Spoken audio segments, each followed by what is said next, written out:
Hello, hello, ladies and gentlemen.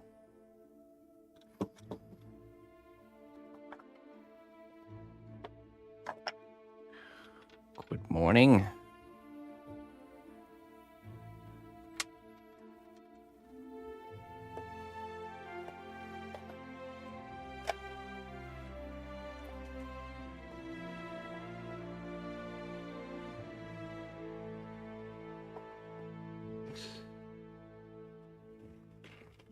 Time to finish off this piece.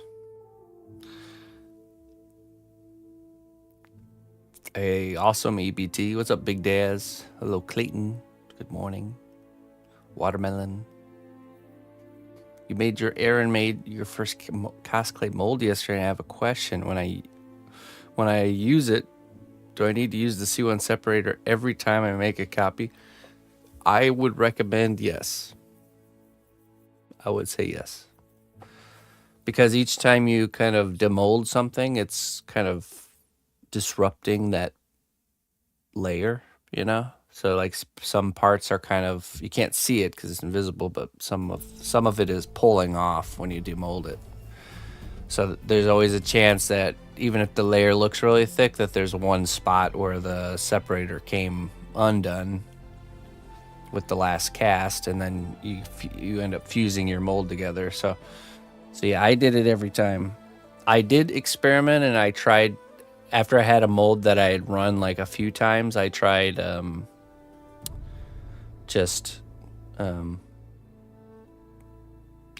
tried just doing another cast without reapplying, and it worked, but it was a little bit sketchy. So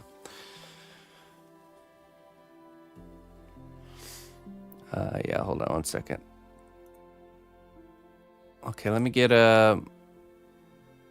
today we're giving away a pair of headphones. But first, let me set it up. Don't type in any keywords yet.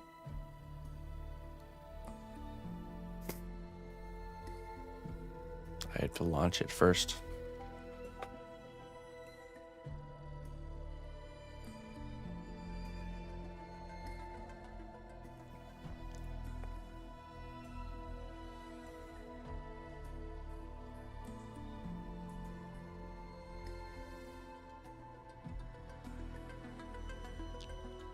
Let's see here.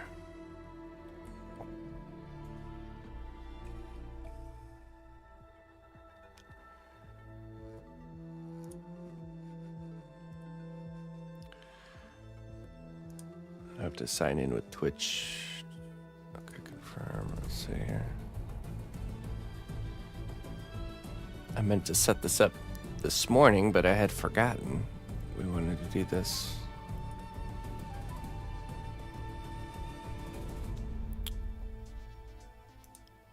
Okay, 1 second.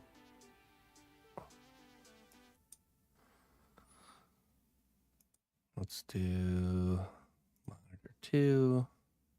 Apply. Confirm. There we go.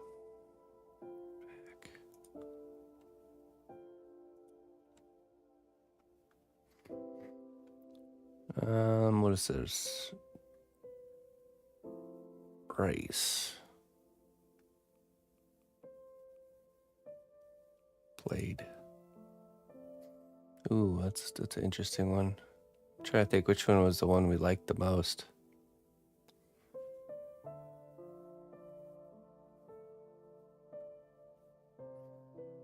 Death Alley, maybe? That one was pretty fun. Yeah, sure. Death Alley.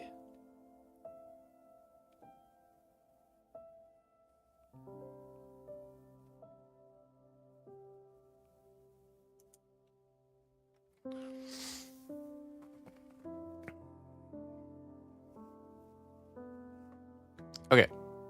Exclamation point play to join.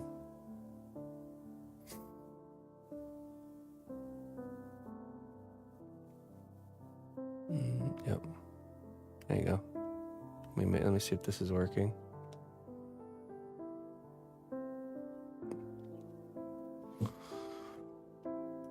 Okay, we're doing the drawing at noon, so make sure you stick around for till noon because you will have to be present to win. If the winner is not present, it'll be second place. So there's the Death Alley competition there. So it's a race. May the best marble win. You don't have to do anything. You just have to type in your exclamation point play, and it puts in a marble that represents you. And whoever's the winner of the race that's here will get the headphones. And remember, this works for every country except Brazil, unfortunately. No Brazil. All right. Good luck. So we got that at noon. In the meantime, we're going to work on finishing touches on this guy here. This is a project we've been working on that we had to put on pause for the sponsored works. Now, there's a box here somewhere that has a piece of leather. I think it's right here. No, not it. Where did I put that? I think it's right there. The client sent me a piece of leather that they'd like on the bottom as the base, but we also need to figure out some sort of structure to put on underneath. Let's take a look.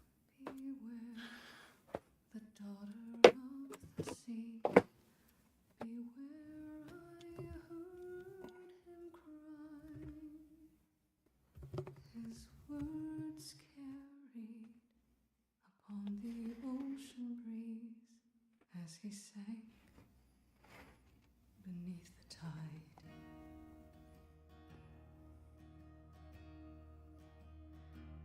those blood-soaked shores of Calendor, where sailors We'll start to do the varnish layers. Hello, Corin. Hello, Artsy.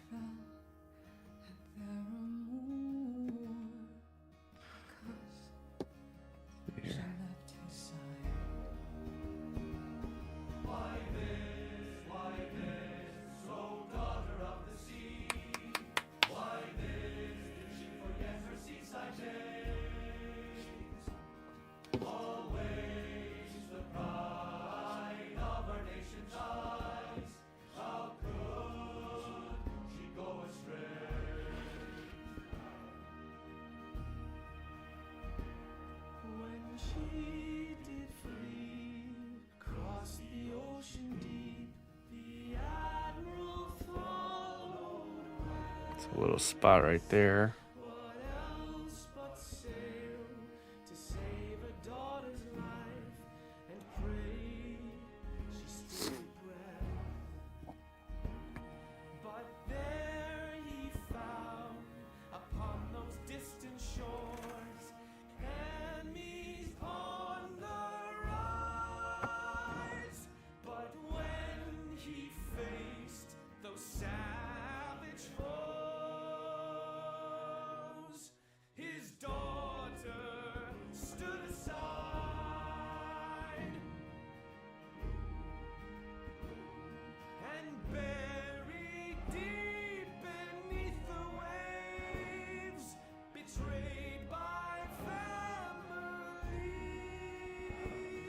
All right, we'll fix this thing here and then probably just get into varnishes.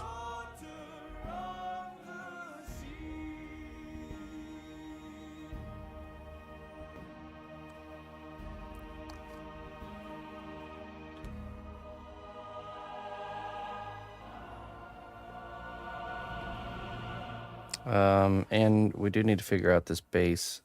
So, okay, so the client wants this piece of leather on the bottom side of the base. Show you. They sent it to me.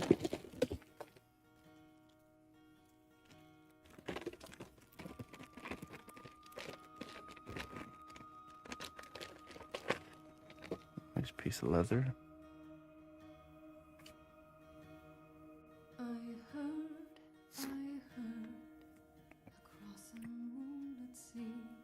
The issue here is, well, this part of the base down here is sculpt mold, okay? And I mean, it's pretty tough, but if it were to take a hit, it could potentially crack, you know, and break, right? So usually on the bottom, I put a nice piece of wood to kind of encapsulate everything, and that just provides a nice finish on the underside. That's also, you know, adds structure. So we need to figure out a way to add structure that's not going to be too, you know, thick. That way we can add the leather on the bottom of that. So I feel like if I use a thin plywood,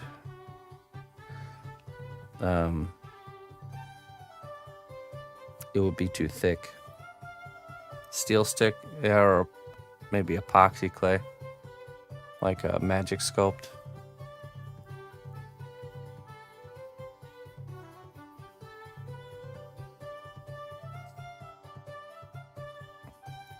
Or a piece of metal or something, but that would be difficult to get it to stick.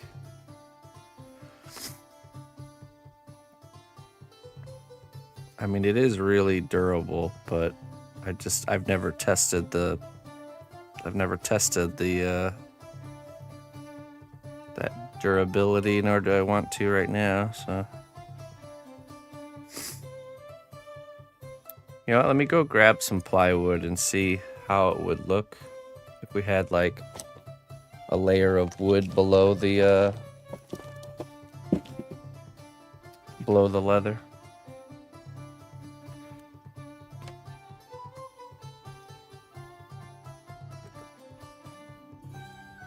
Let me go grab one.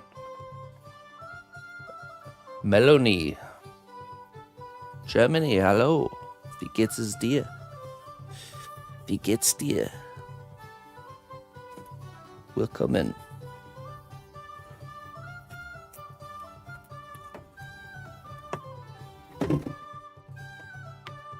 Smaller piece here. Just want to use this to visualize what it would look like. Let me just break that, okay.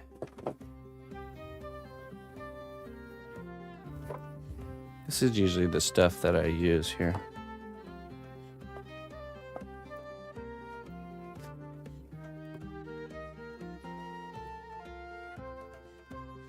Yeah, that's what I normally do. I normally do plywood that I cut to shape. Here, I'll show you. I actually have the underside of the Logitech pieces finished and ready to go.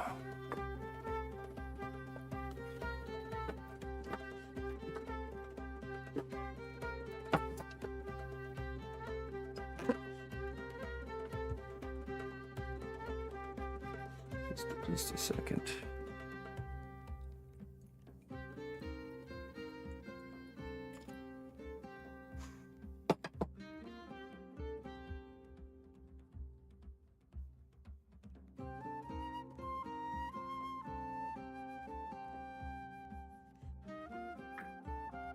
All is well. So this is what I usually do right here. This is on the underside of the Logitech piece. So I'll cut the plywood to shape, and then I'll bevel the edges. And then on the bottom of this, there's like the little felt feet, you know, and that's how we do that.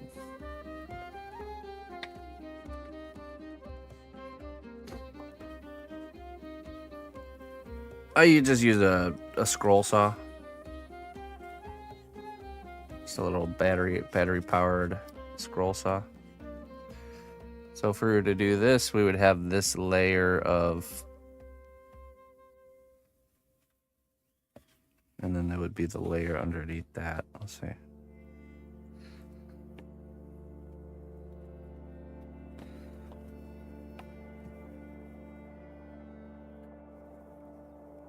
It'd be like this.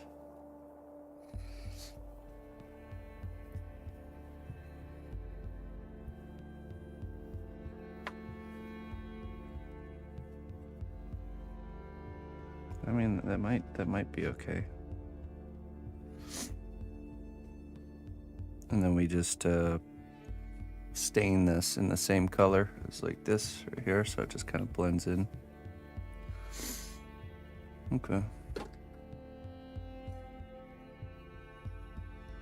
Yeah, we'll just do that. We'll do that. That'll work. It's just the safest route to go. I don't want to just slap this leather on the bottom, call it a day, and then the base breaks or something during shipping.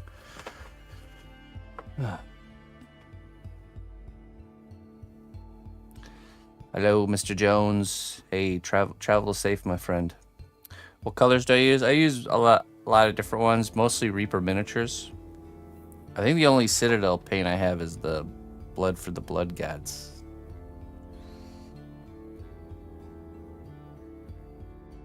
I'm doing good there, Melanie. Thanks for joining us. Maybe use a cutting board. You can heat them in plastic, all kinds of colors, and they're tough and cheap.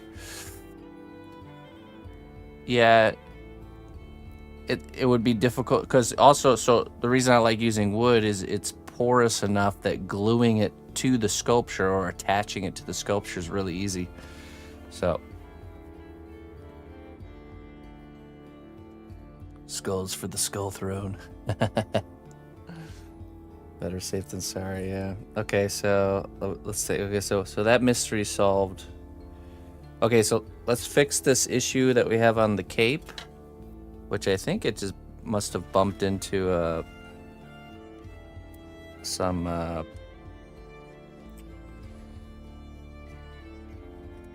see here. It must have bumped into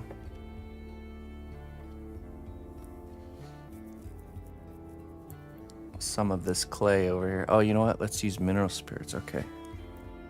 I think it bumped into some of the Chavant clay, and that's what that mark is at one point when I was shifting around the workshop.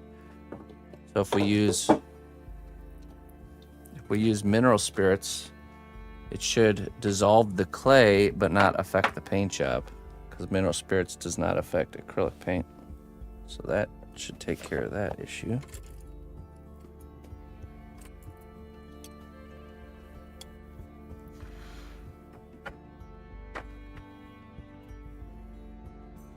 Okay, a little bit of mineral spirits, also known as white spirits. Wait.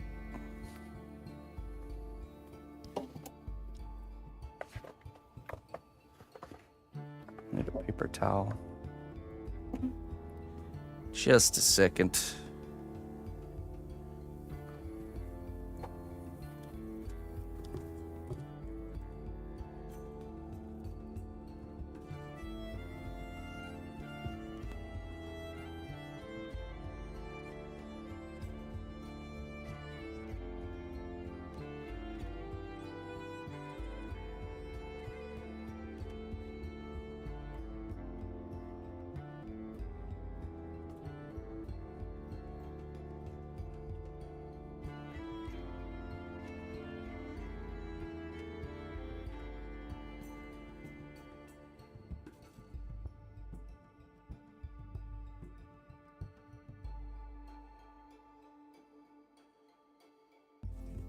There we go.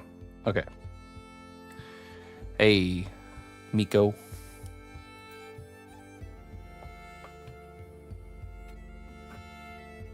Dip this brush in here.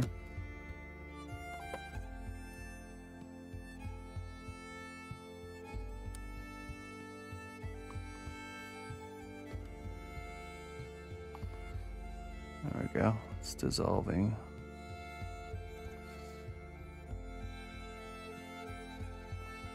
Wonderful. And gone, as if it was never there. It does nothing to the paint. There was a little spot here, like a little mark that was The sculpture had bumped into one of my Chavant sculptures, which is an oil-based clay, and smudged some of the clay right there on the cloak. So, mineral spirits does nothing to acrylic paint, but it dissolves anything that's oil-based. So I was able to dissolve the clay, since it's oil-based clay, and not affect the paint job. Good old solvent knowledge for the win.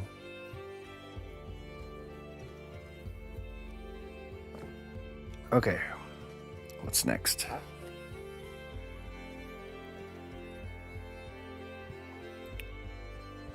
You will have to be here, yeah. The giveaway is at noon, and you do have to be present to win.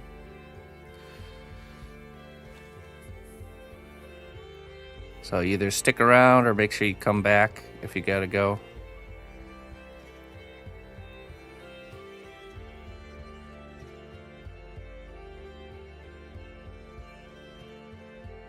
Oh yeah, let's see, I'm on the wrong filter here.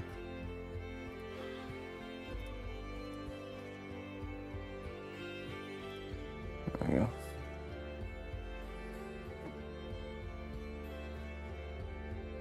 Noon is like 2 hours. 3 hours.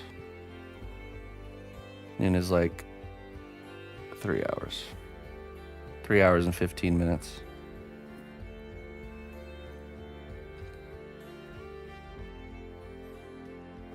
The tail goes up there like this.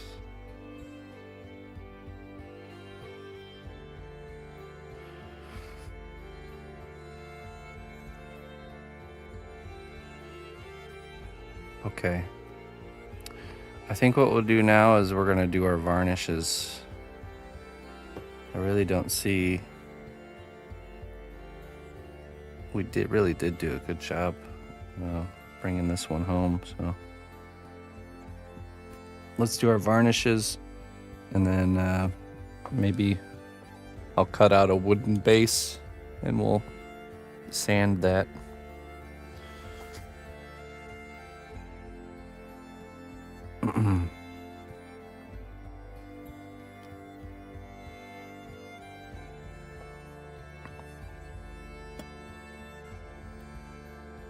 A dolly? What's a dolly? Not sure what that is. Lazy Susan.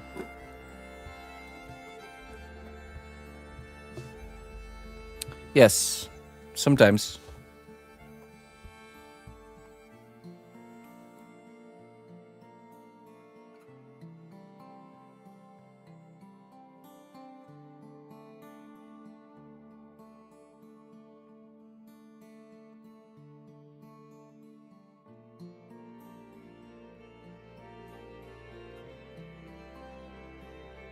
Okay, so we're gonna do, let's see here. We need our ultra matte varnish. That's this one. We'll start with ultra matte varnish. Probably we got gloss and we got satin.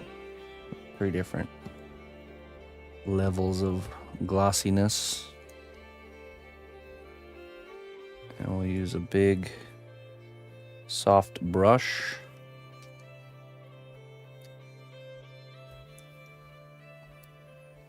Hail, noble ally. Please accept these treasures as a gift for your unwavering service to the kingdom.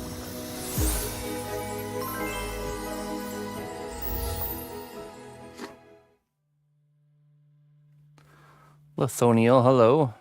Night Forger, hey, thank you. Listen closely, traveler, to what I say. Twitch Prime does not even cost a dime. Use this brush here. And Barbarian. Night Forger, thank you very much for the 41 months, my friend. And Barbarian, thank you for the 38. Thanks for your support, folks.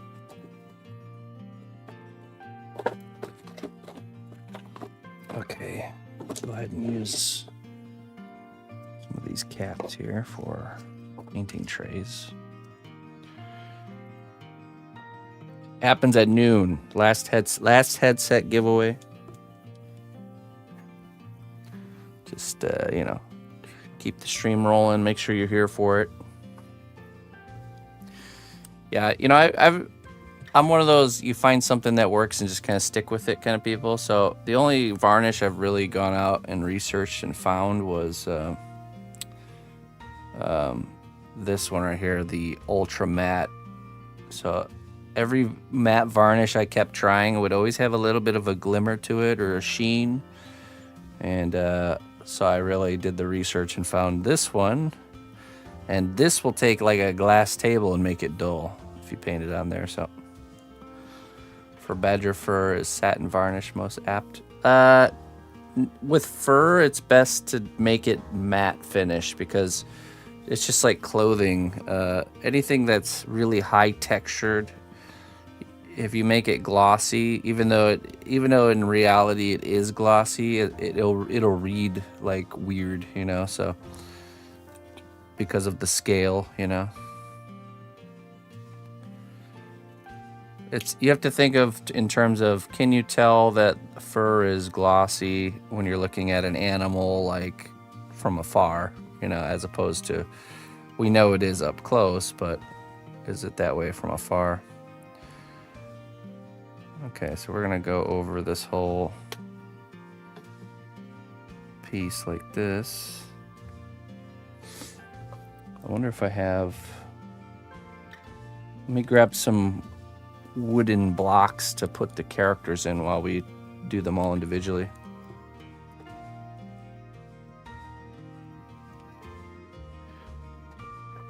You really only want to make things glossy that are actually like pretty glossy, like something that should be wet, or sometimes like armor, for example. I'll do like a satin varnish on something that's supposed to look metal or like shiny metal.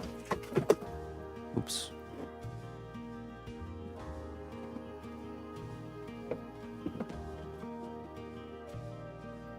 Getting stuff over. I think I have some wooden blocks in here.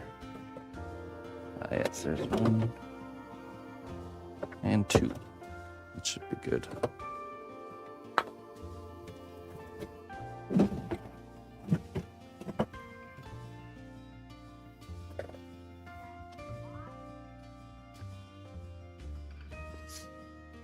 Okay.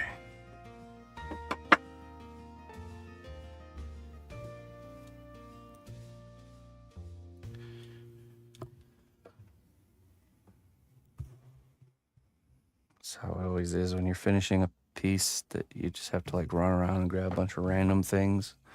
Feels like you're getting up and getting things more than you're actually doing things. Normal part of the process.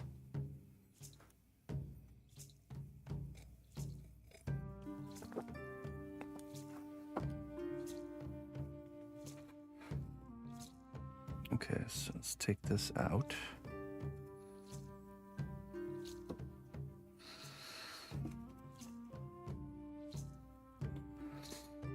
This one.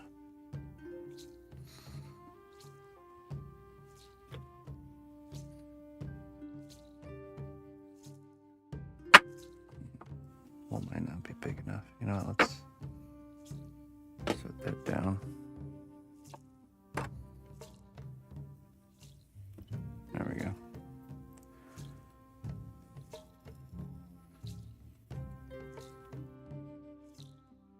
Oh, no, I didn't think it.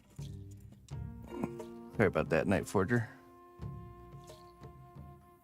Land of distraction currently. Good morning. Thank you so much for the continued support. So what we got? Don't let fear stop you from reaching your full potential. Believe in yourself and the magic you bring. That's right. Fear does us no good. And don't be confusing fear with caution. It's good to be cautious. It's not good to be fearful. Okay, let's see here. I'll start with the base. I really like the way this turned out. We really, you know, created that red rock marble look pretty good here. And the sand turned out good.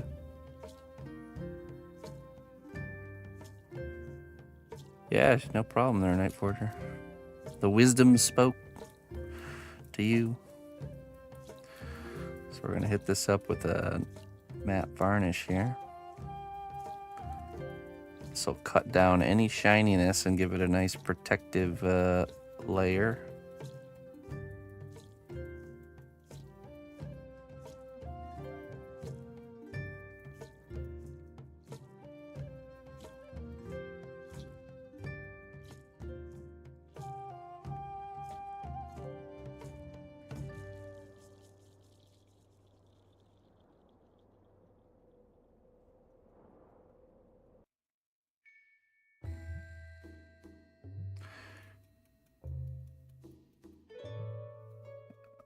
Yeah, it doesn't have any bubbles, and then also really pushes it into all those little detail nook and crannies, and doesn't leave brush strokes. Really? So we're all painting. Cool. What are you working on? My rainbow sculpture. Rainbow sculpture. Oh yeah, I remember that one. Cool. With the snail under a rainbow. Yeah, I do remember that And one. yours looks real. Thank you.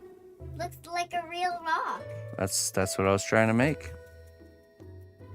I think the mouse looks real too, Thank you. but not the clothes. The clothes don't look real? Uh-huh. Why not? Because they don't have a lot of texture. The clothes? Yeah. Okay. So you might want to add more texture. Well, it's too late for that. It's already baked. But I think the pack looks real. Thank you. Yeah, that's good. You just, whenever you notice stuff like that, you just remember it for the next time. That's what I do. Can I use this piece of wood? No. Yeah. Sand? Well, it's got some sharper edges. I don't want you to get a splinter. All right. Bye-bye.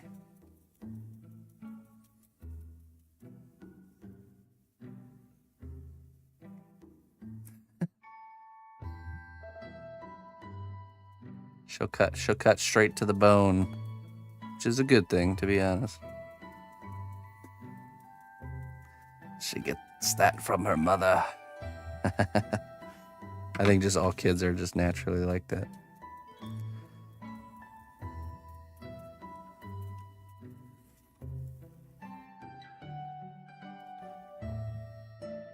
Hey, Jones. Wonderful. Yeah, we don't, it's just like what I thought. We don't really have a lot to do. We just needed a once over and then do our varnish and finishing layers.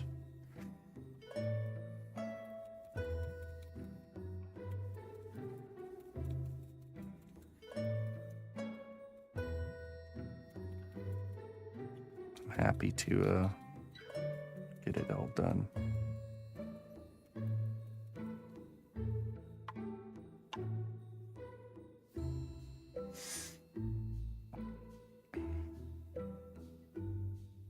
Not around here, they ain't spoiled brats, they are.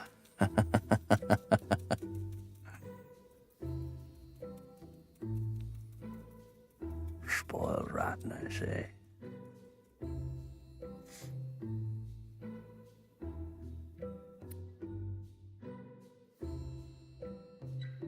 A hashtag ad? Yeah, I mean, anytime you, Hail, noble ally. It's fine, I don't know. Please accept these treasures as a gift for your unwavering service to the kingdom. Corin said you want a giveaway here to collect? Not yet. Type exclamation point play to enter there, Fat Peanut. Good to see you. Thank you so much for the tier 3 sub. 57 months. Thank you very, very much, Fat Peanut, for supporting the heck out of me. Keeping us fed over here.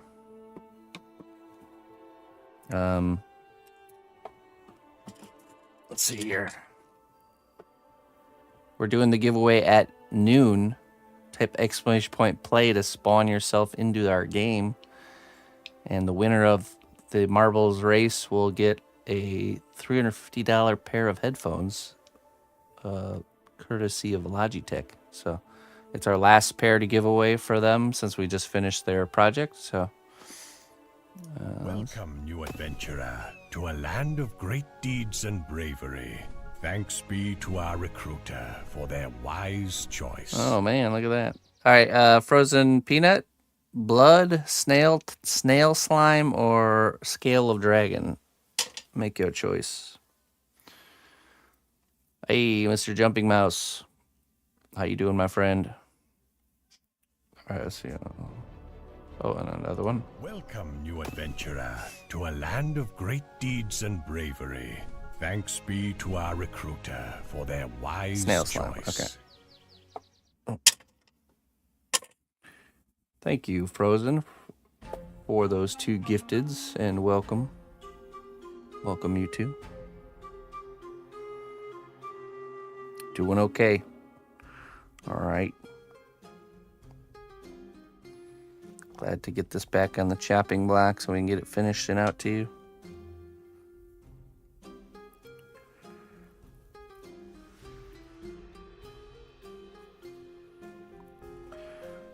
The power of transformation lies within you, just as a butterfly emerges from its cocoon. Transformation.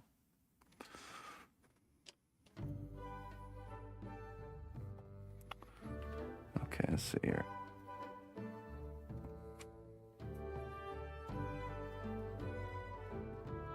How you been, Fat Peanut?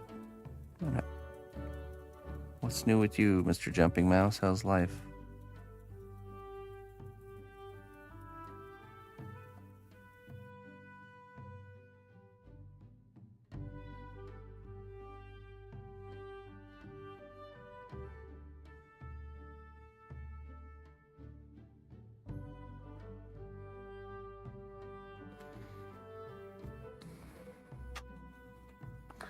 Just working, all right.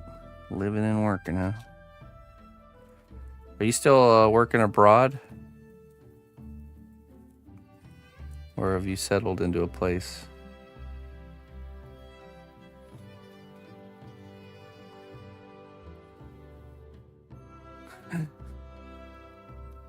Yes, home at last. Yeah, I wanted to get the mouse done with this round of projects with the sponsored works because that way we can photograph and video it with them and get that out to you even quicker. So since this one is very, very close to being done. Currently in Ohio. All right. How do you like it there?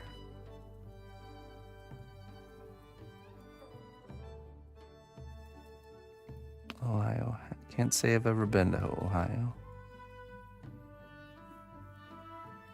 Is it Ohio or Oklahoma where Cosplay Central is located? I can't always confuse those two. I mean, it's Ohio.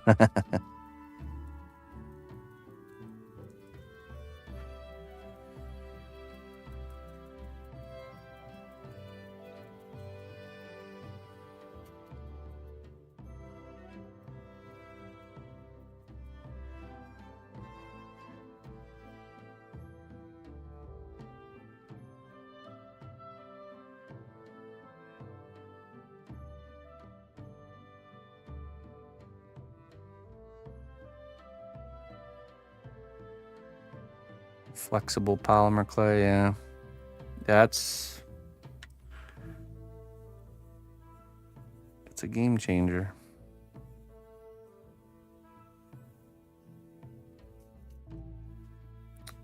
I think it's in Ohio. Okay, yeah. Wonder if it's close to where you're at. You can go pay them a visit.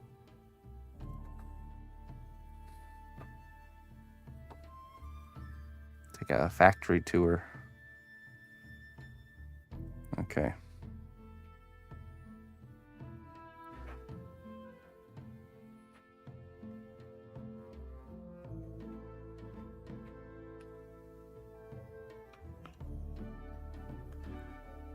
Well, sometimes I use the airbrush for this part. I just don't know where my airbrush is right now.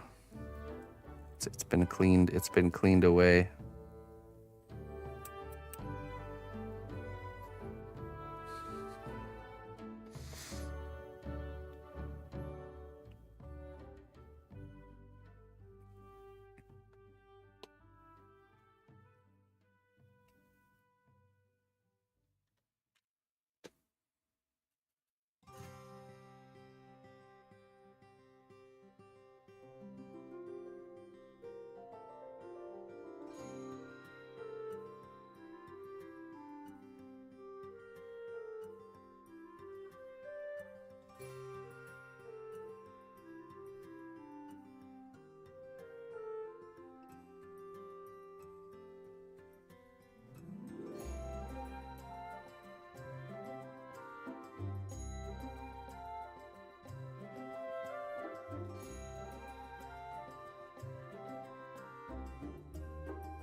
Yeah, this is the final layer here.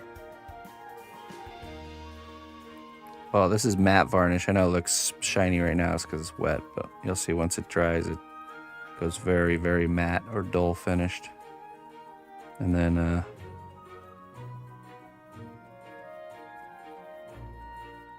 we'll go back in with gloss on like the eyes.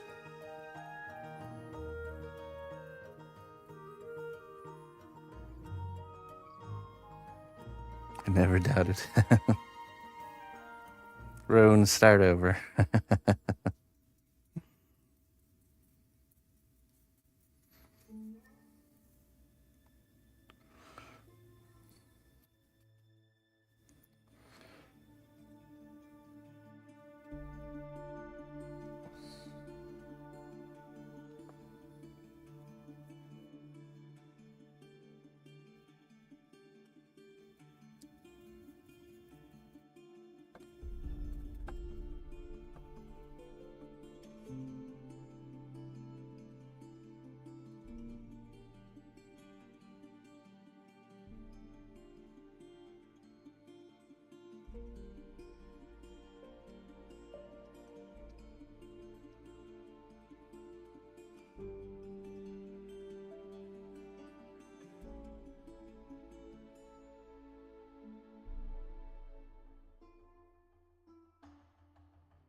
Hey, what's up, Blue Snow? Hello, Lori. I'll take the reject. I'll take the shiny mouse. Wouldn't that be terrible if I accidentally painted on the wrong varnish? Oh no! I must switch the labels. This is actually a high gloss varnish.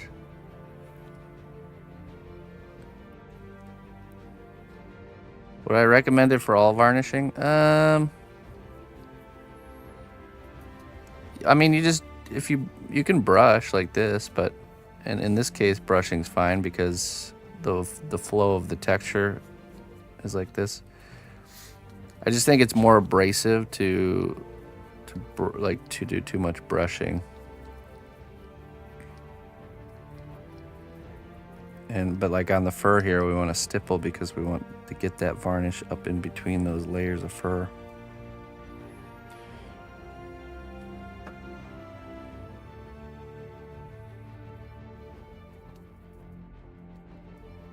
You can start to see where the head is already dried. It's dulled out.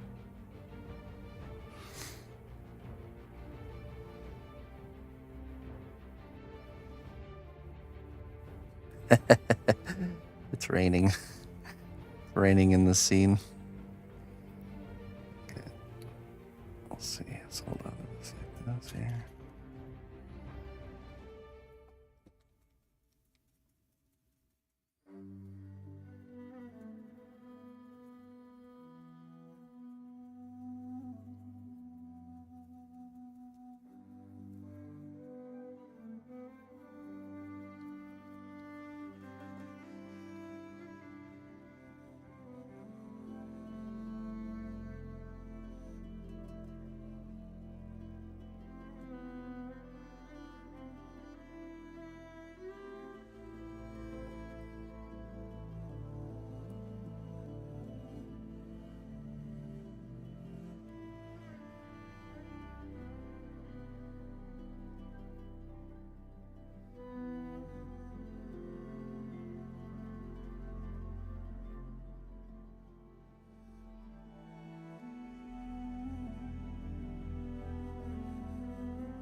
That's right.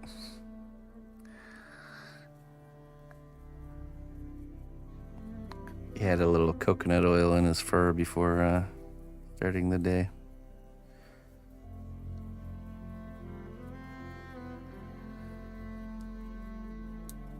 He fell into a pool of glycerin.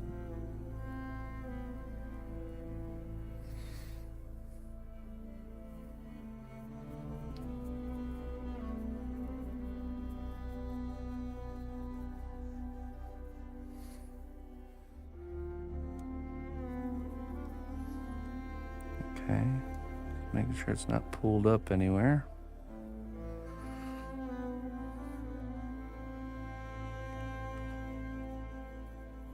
Looks good.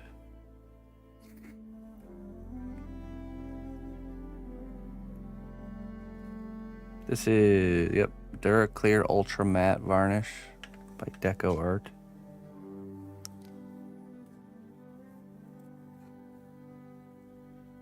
And now we will, let's see here. I could set this down.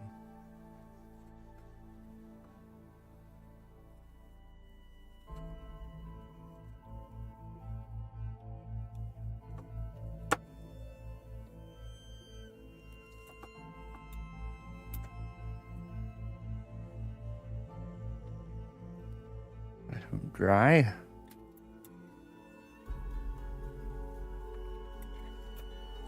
Next. I'm actually running down to the bottom of this. Need to get some more. This has lasted me years.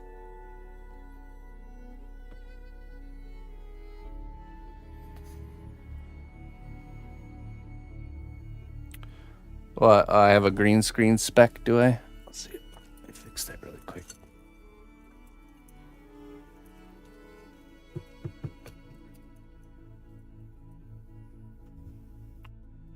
Hopefully that solves the issue.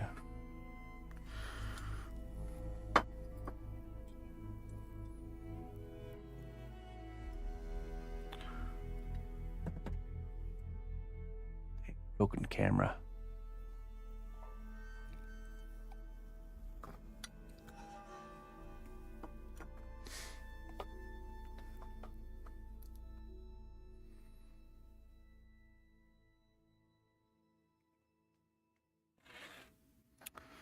Go ahead and set this down in its spot.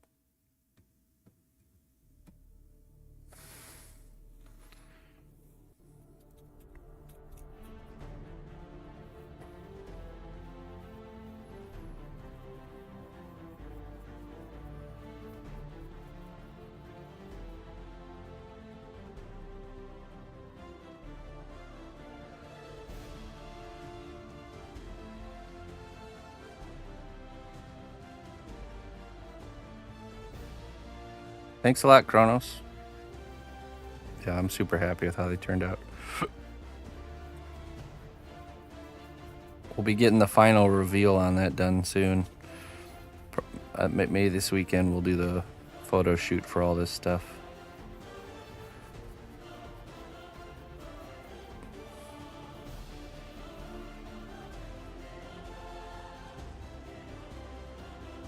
Not valid for Brazil, no.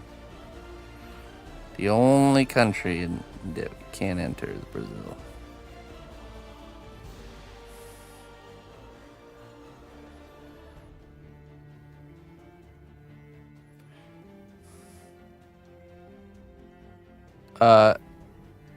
That's okay, Fat Peanut. Yeah, just it's fine if I know that ahead of time.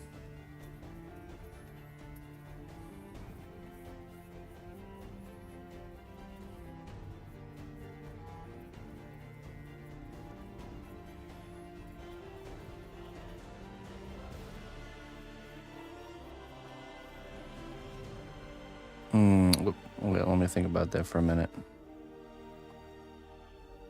That could be a slippery slope.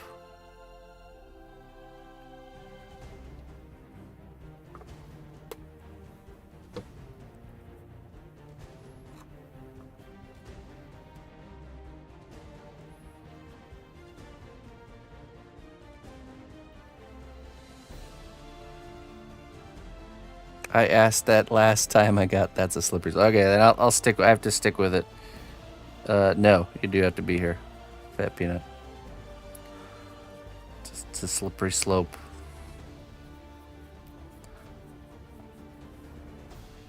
It's a slope. This is a special case. I don't always do magic for coin, but this is a special case.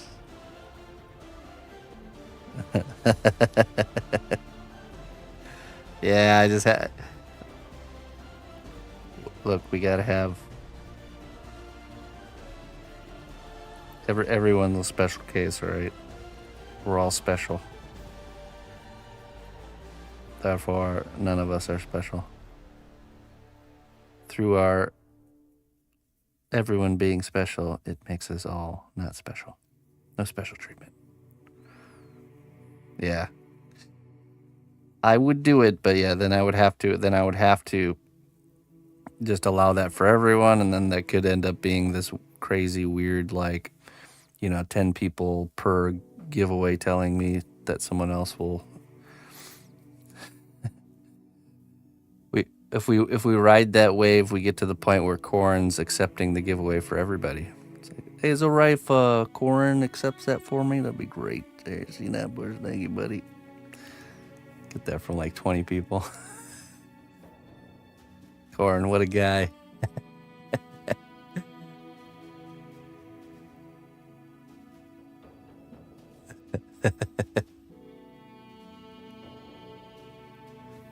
Yep, everyone except Fat Peanut has to be here. This is a special case.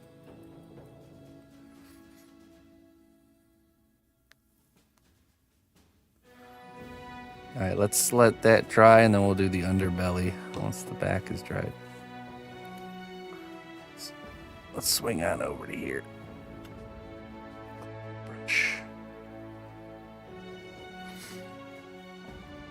Today's kingdom word of the day is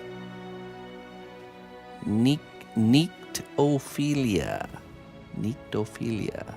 A psychological condition that describes a person's intense attraction to darkness.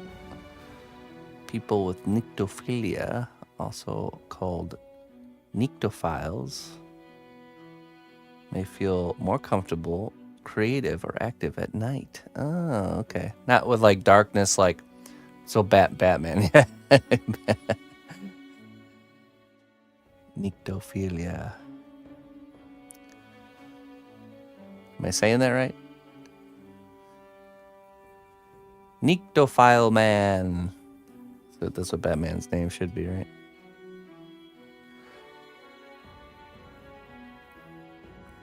Morgoth. Now, does that mean darkness as in like evil darkness, or like just darkness as in lacking of light in a space darkness? It seems like it's more speaking to lacking of light than liking evil.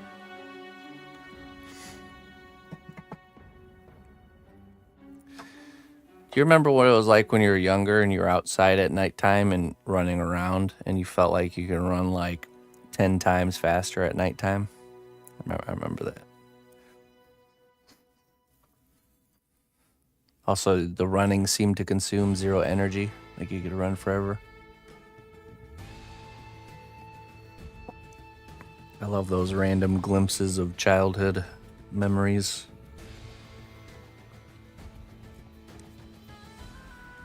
Probably like nocturnal, yeah, right. That's what I was thinking.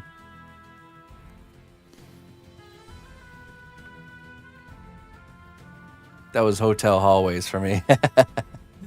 I think when I was a kid, I never went into a hotel, so that was off the table. I was one of 5, so for us to go to a hotel would cost like a fortune.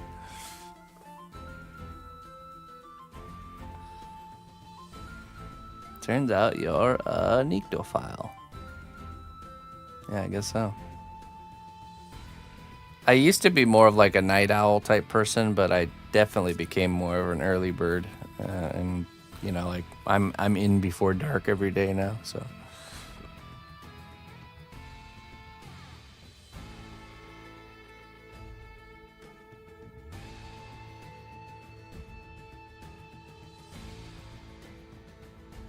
Oh, I remember those when I was in elementary school. There was a kid who had these shoes. I'm sure we all had the kid in our class that had the shoes that was claiming that it made him run faster, and it really seemed like it did. And it was like this mind game where like nobody could beat this kid at running because he had those shoes. Even though in reality it had nothing to do with the shoes. He was just a fast kid. Like, man, wish I had those shoes. Or the bike that had the flames on it, you know, were so much faster. Pretty much when we're kids, we're like the orcs from Warhammer 40k. That if we just believe something enough, it becomes true. If there's a collective group of children believing on something, it becomes a reality. That gives me just like the in the movie Hook, the scene where they're having that big feast that's all imaginative. It's true. Okay, so we're going to do high gloss on the eyes, and then we're going to do like a satin finish on the leather parts. Yeah, so this leather here, here, here. Oh, and then on the metal too. We'll put satin finish. Start with the gloss.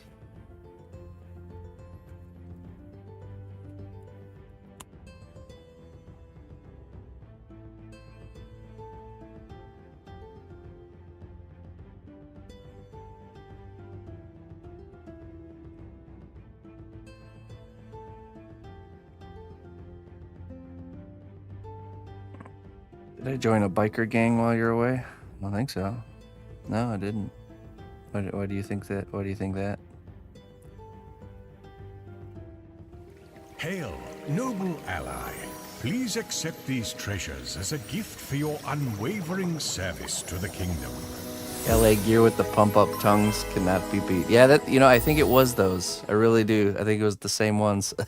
The punk had the little pump on the tongue of the shoe. Oh no, he's pumping up. Nobody's gonna be able to catch him now. Hey, Manimal Mother, thank you for the 30 months. I appreciate that.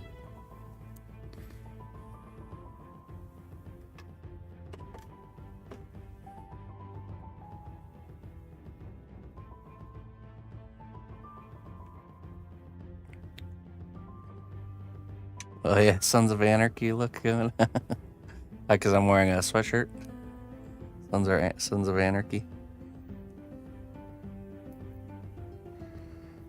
I assure you, I prefer to be in my metal box on the road and not on a motorcycle. I've known way too many people that have died prematurely or drastically injured. The hummingbird, with its ability to fly in reverse, reminds us that sometimes we must move backwards to progress forwards. Very good. Very good.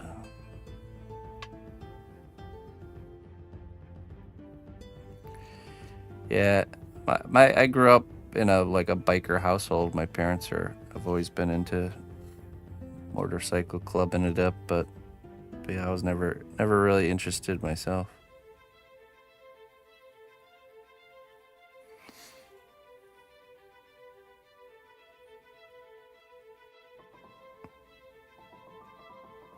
I think if I was interested in doing stuff like that, I would probably more lean towards like off-road biking, like dirt biking and stuff.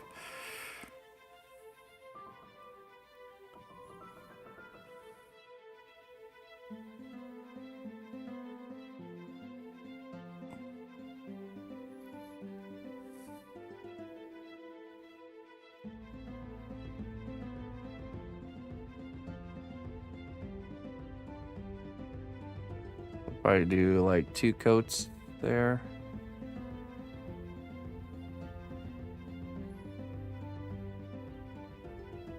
I once nursed a hummingbird back to health. It had been attacked by other birds at our feet. Oh, really? Dang.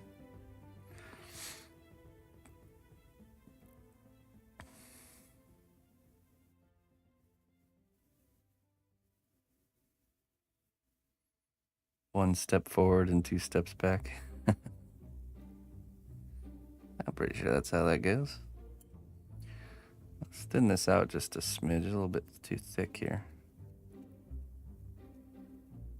As the wise words, huh?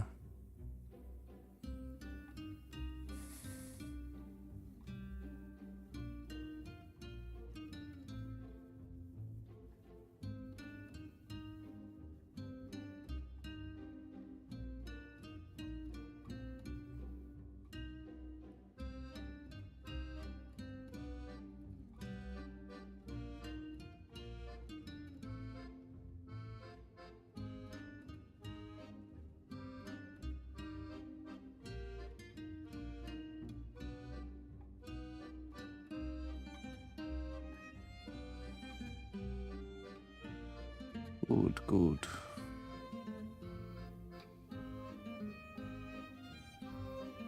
Fountain of wisdom. Okay, let's get some satin varnish going.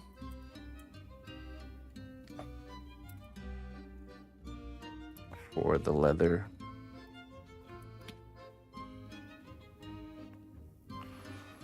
So this is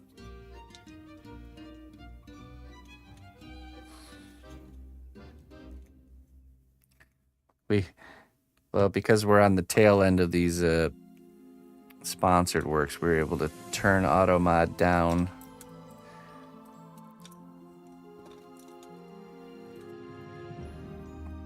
Not as crazy.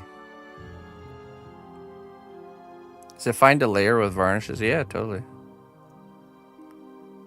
Treat it just like paint, pretty much. Okay, let's see.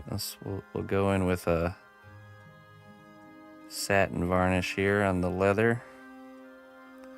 This is a little bit of a shine, but not super glossy. Just a slight shine. And if we need to dullien it down, we can dry brush some matte varnish back over the top.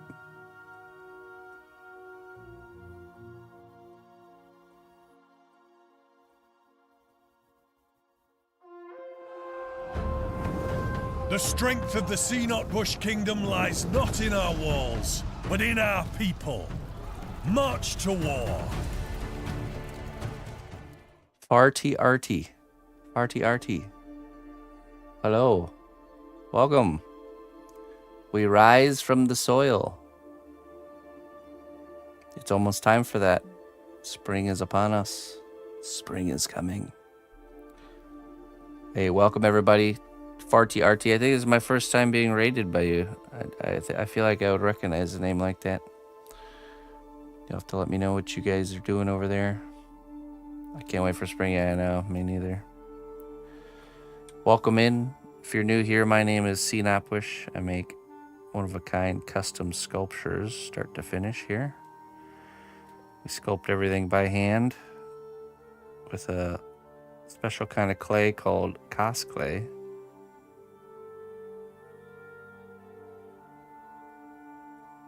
Oh, we're gonna do the nails with some gloss, some semi-gloss too. We're in the finishing steps of this project here.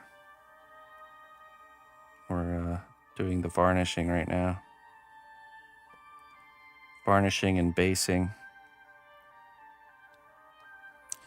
This is a David Petersen inspired mouse guard character, custom mouse guard character. Varnishes. Yeah, we're adding a little bit of a shine to the leather. We just added glossiness to the eyes. It's just that little touch that really brings things to life. It's a good time for you guys to be joining in. We're actually giving away. So I just finished a project for Logitech. They commissioned me. You guys will see it here in a bit. A project to do for them. And they also gave us some headphones to give away. We're giving away the last pair today. All you got to do is type in !play and hang out. We'll be doing a marbles race to see who gets them.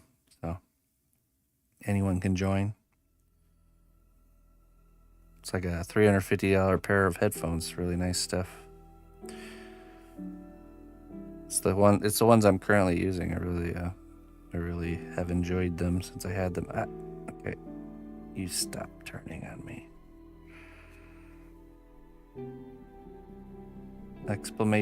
!play in the Twitch chat, and you do have to be here to win, so make sure you stick around. Noon is when we pick the winner, which is what, 2.5 hours from now. So if you gotta go, make sure you come back, set a timer or something. Oh.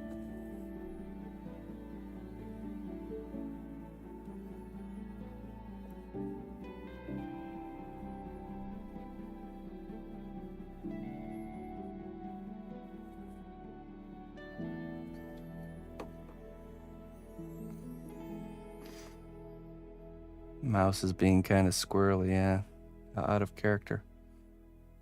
So what does Farty RT do? I'm curious. I imagine Farty RT does some kind of art. That would be my guess. A creative streamer with such a name.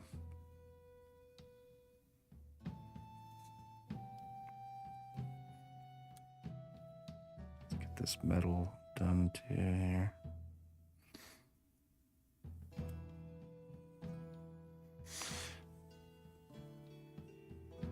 My husky fan.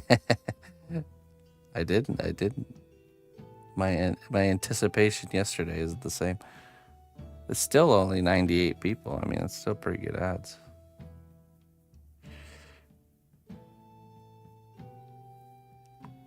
I do art. I draw a bunch of stuff today. I was drawing some mascot stuff and things to add to my overlay.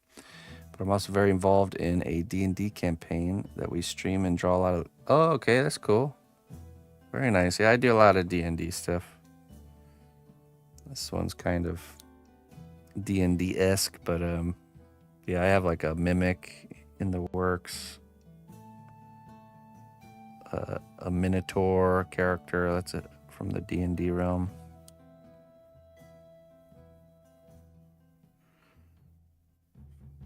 Cool. I think D&D is always better with visual aids. Not necessary, but it's a nice thing, I think.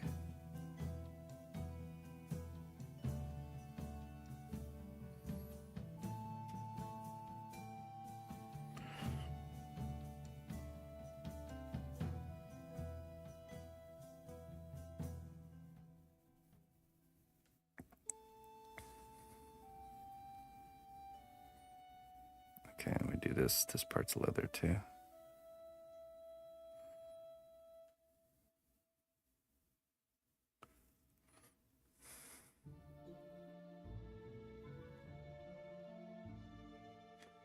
You're obsessed with it. Been making music for an art book of 200 plus pages with other big one on the way. 3D models, it's crazy. All of us in the group are artists, and there's a bunch of people who are kind enough to draw fan art. Oh, wow, okay. That's pretty cool. That's smart to have a group of artists playing, and then everyone kind of produces visual aids for the group. I have a couple dragons in the works. One of the dragons is a blue dragon from D&D. D&D realm. It's actually a scene from someone's campaign that they wanted sculpted into kind of like a diorama.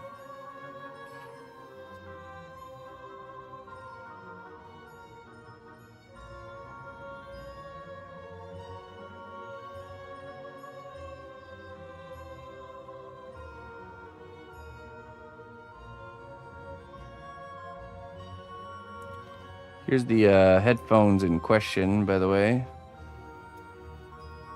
The Astro A50X. It's not going to come from me. Logitech will send it to you directly if you're the winner. But they commissioned us to do 2 custom base stations. What do I have in here? There's the first one.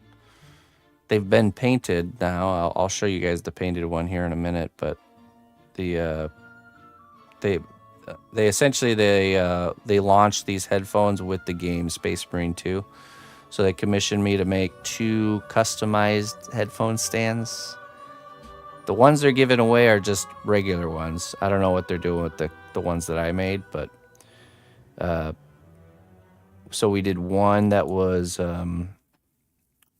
one that's themed with looking like it's from the Space Marines side, and then the other one's themed looking like it's from the Tyranids side.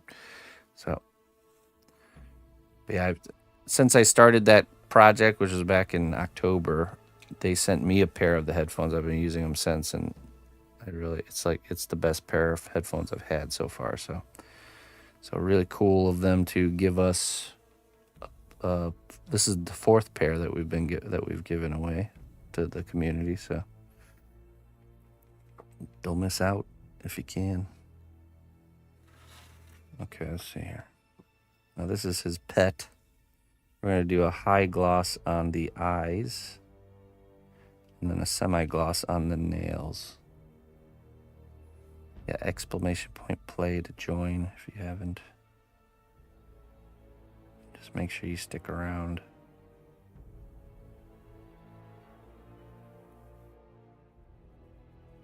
It's so funny, those little touches, like a little bit of glossiness to an eye, how much it adds.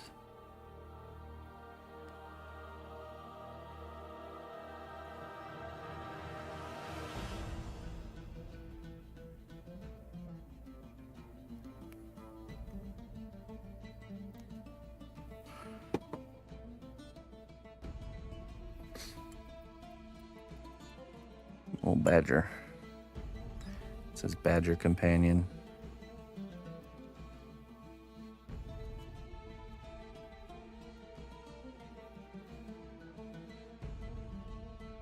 Oh, we also have to matte varnish the bottom of this. Let's just do the claws right now.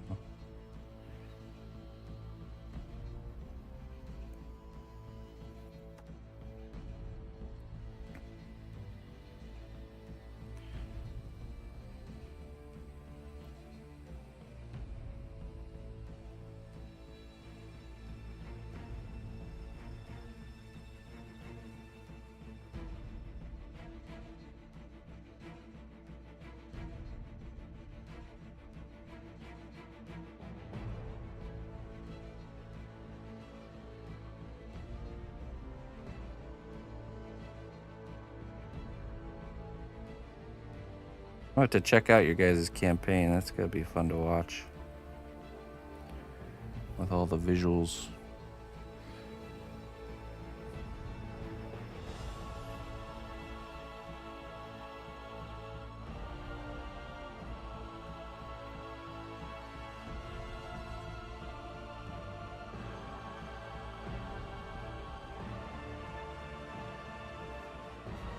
Yeah, sure.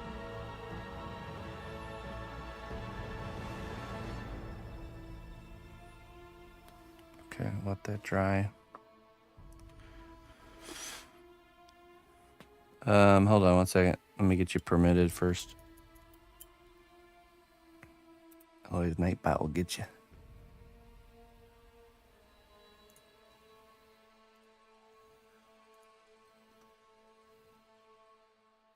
Permit. RT.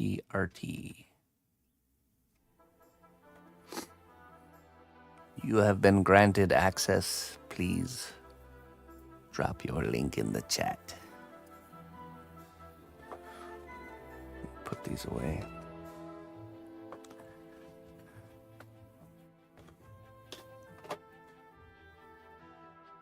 All right. There you go. Bring it up here. Oh, look at that. That's cool. On episode 9, special guest. Cool.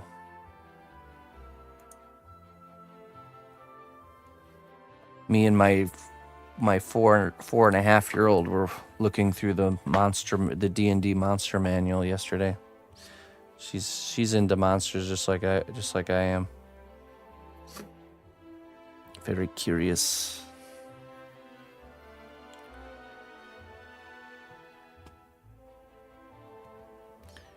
Okay, I think we'll let all that dry, and then I'll do the wooden base on the bottom. I'll just do that today after the morning stream. Don't really have the setup to show that process very easily. Let's put this down here. We can take a look at it again.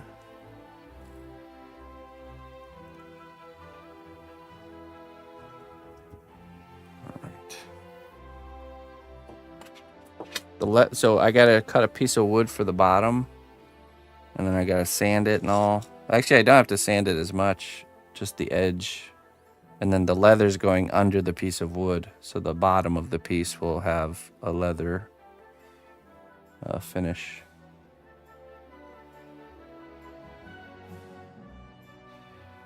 There we go. Varnished up. Looking really nice. Now this green is more green here. Let me show you. There's a color filter that, there you go, it resists the green a bit because of the green screen.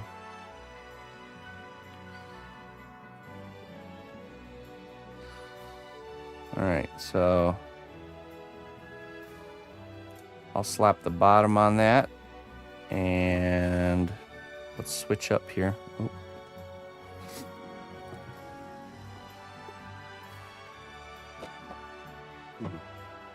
I think we'll do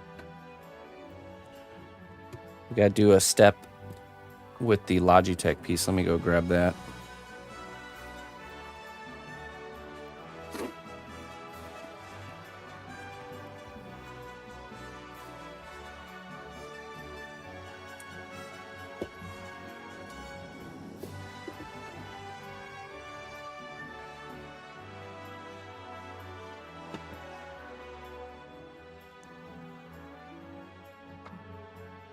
We need, let's see here, we need some epoxy glue.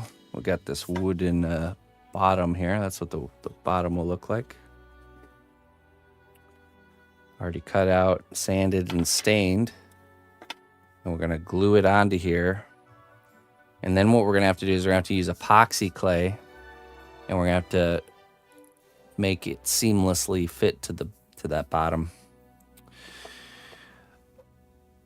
Well, the only problem with that jumping mouse is that there's an unevenness on the bottom because of the different materials, and I don't trust the Sculpting mold to be sturdy enough on its own to not break, you know, so we have to do a layer of some sort of rigid material. I think wood is best because it'll be easy to glue to the leather and to the, so there'll be a layer of wood, and then the leather on the bottom of the wood. So I mean, I could just slap the leather on there and risk it if you want, but if it breaks, then that would be that'd be on you. But I think it'd be wisest to put a piece of wood down first. I saw how it would look. All we would see is just the edge of the wood that's right below the leather, and I'm gonna stain that so it looks even similar color to the leather. So it'll just look like there's a little bit of a thicker piece of leather down there.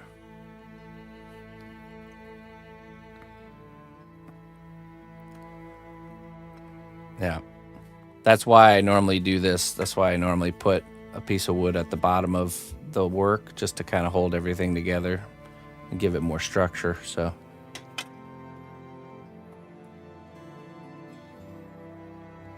feel free to try the leather and wood on Morgath first. Well, Morgath's base will be sculpted out of cast clay, so the mouse's base is cast clay where the stone is, but that sandy part that the badger's standing on is made out of sculpted mold. It's really tough stuff. Because of the way that it's like really thin like that, I don't know if it'd be able to take a hit. I could see it cracking or breaking off. Let's see here. Okay, I need a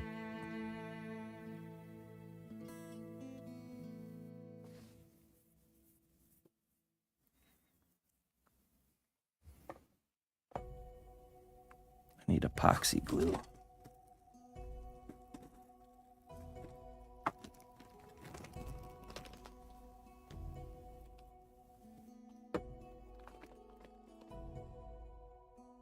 JP load. I think I have a newer one around here somewhere.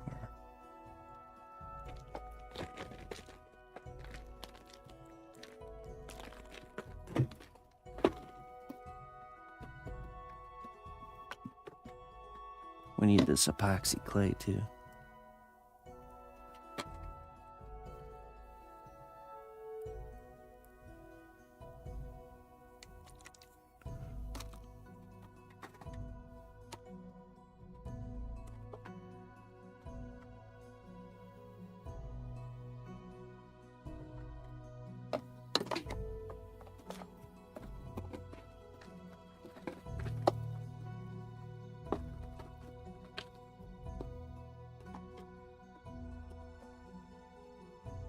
Oh, there it is. Aha, I knew it.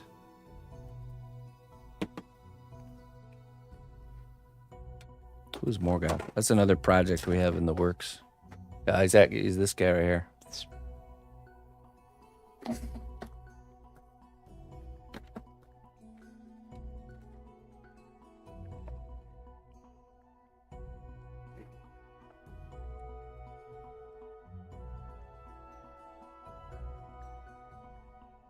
Okay, we need a mixing stick. I'll grab 2.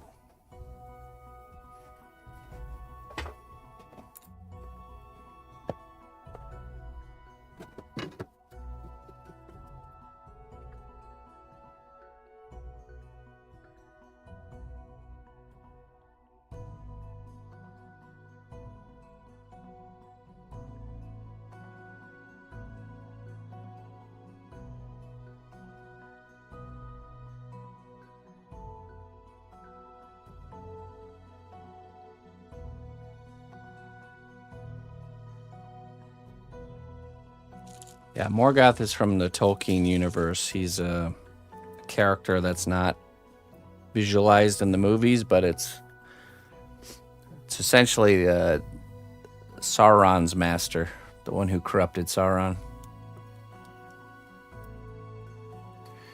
He also was the one who made the orcs, I think, and the Balrogs and the dragons. Pretty much all the source of all the badness of Middle-earth. The Satan archetype.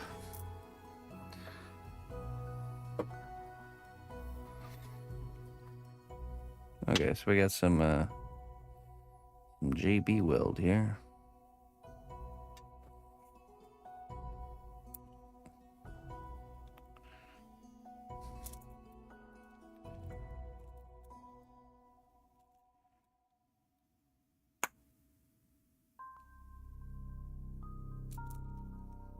A bit more.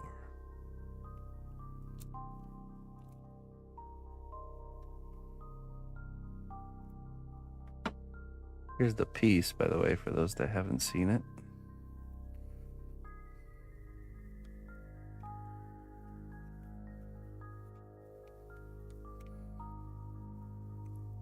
The Space Marine piece.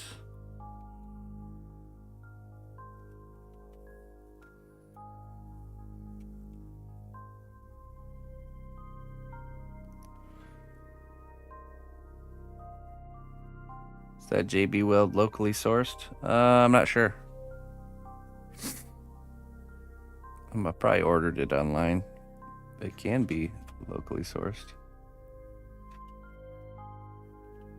All right, that's one. And here is the other pair. The Tyranid one.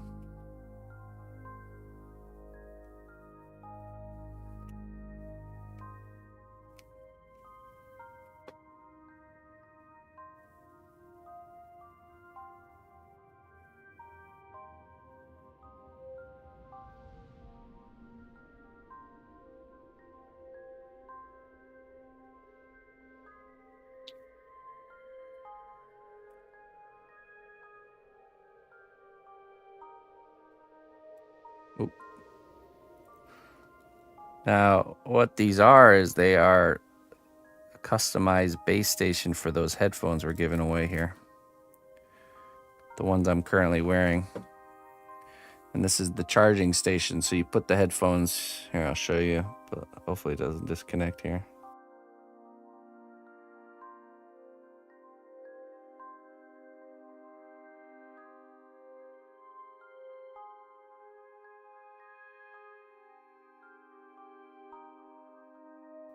There we go. So I have one on my desk. This one's mine here, but you just put it down right there and it charges it. And it's also the wireless receiver and the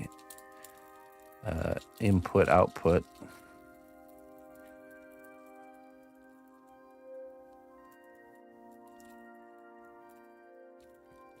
I haven't had a dead pair of headphones since I got these pair, because you just simply set it down in the place that it goes and it just automatically charges and everything.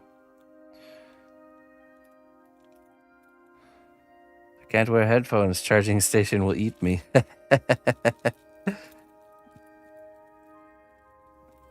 So whatever they do with these ones, I'm not sure. They're either gonna keep them or maybe they'll do a giveaway or something. But whoever has them will have a, like a piece of artwork on their desk that's also functional as their charging station.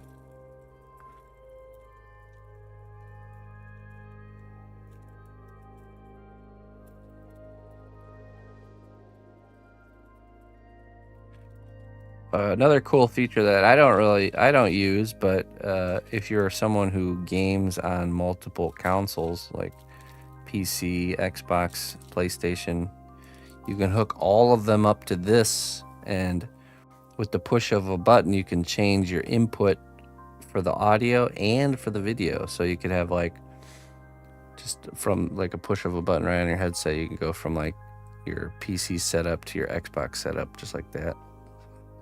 I think that's pretty cool. I just have PC, so I don't really use that feature, but it's still pretty cool. Okay, so this goes like so. Just want to kind of line it up.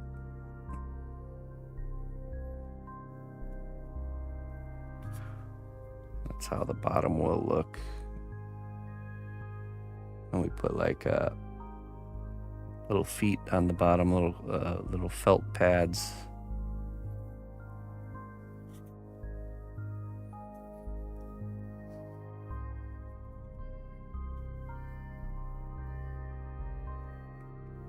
Okay.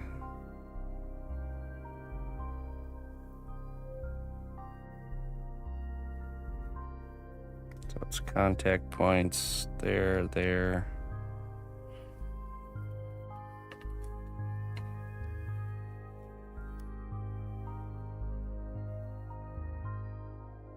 You know what, let's just put, okay. Let's put this down now.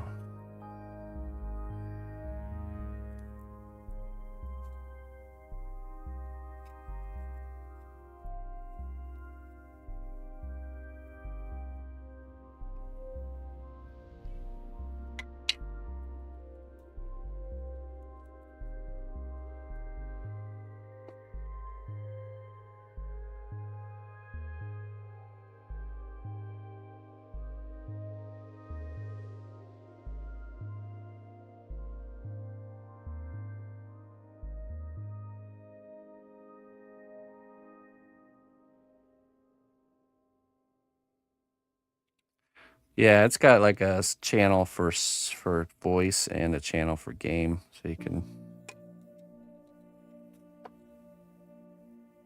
That's right.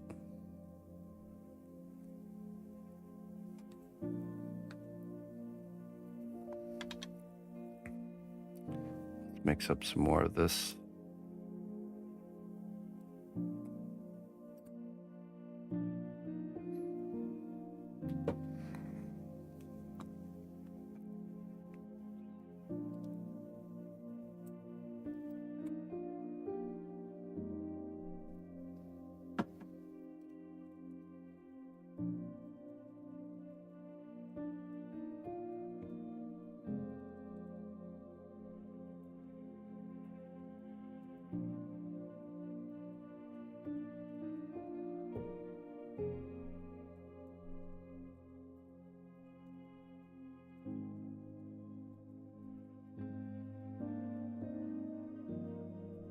Never undermix your epoxy glue. So you want a sticky mess that lasts for forever.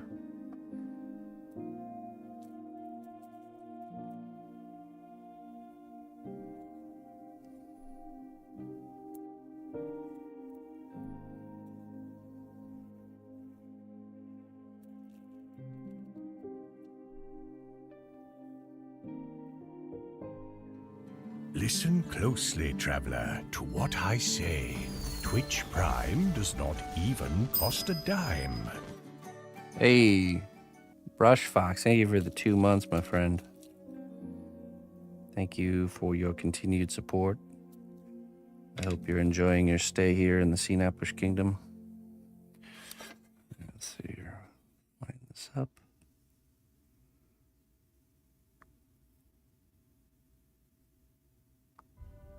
I'll have to clean that up. Oops.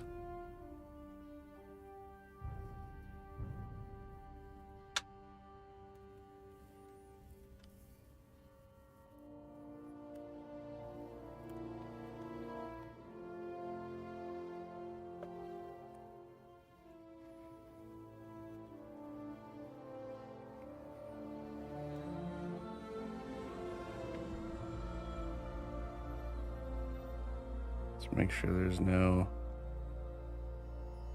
leakage anywhere else.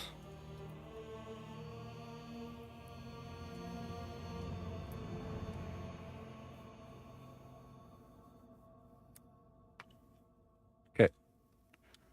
Gotta let that sit now.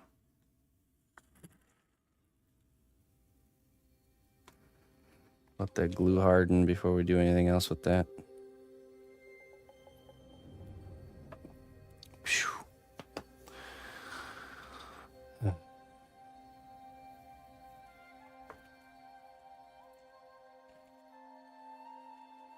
Farty RT. I don't know, is Farty RT still here?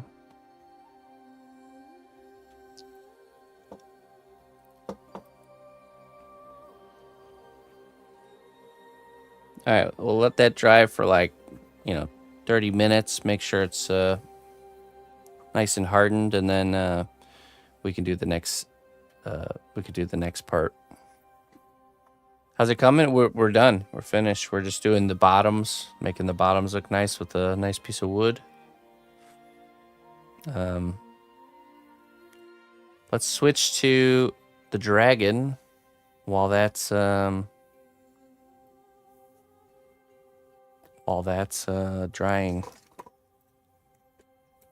And then we'll switch back to this to do the next step once it's dry. I will be right back.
All right. Let's check our marbles game here. All right, we got 173 people. Make sure you guys type in !play. We got a little under 2 hours till we pick our winner. And the winner will be getting one of these here. Logitech Astro A50X headset. Thanks Logitech for providing these. So this is the fourth and final pair that they've given us. Everyone's invited to be a part of that unless you're from Brazil. So sorry Brazil. Their rules, not mine. And this is because they've commissioned me to make these custom Logitech headphone stands. Yep, everywhere except Brazil's is fine. And they've kindly provided us with 4 of the pairs to give away, and they also gave us 60 copies of the Space Marine 2 game, but we already gave all that stuff away, so this is the last call. It's been a pleasure to make this project happen for them, and I definitely appreciate their support from myself and our community.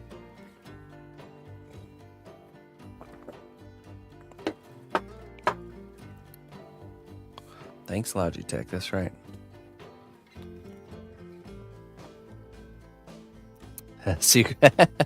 No, I have no problem with Brazil. That's Logitech's rules, not mine. They're the ones who make the rules, not me.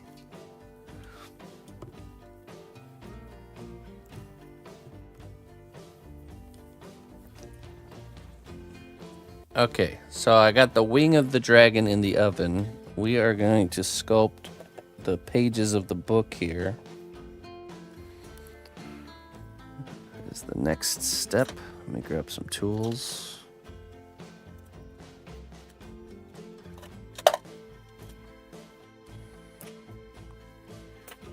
Now this is a dragon for a free How to Sculpt a Dragon class that I'm producing.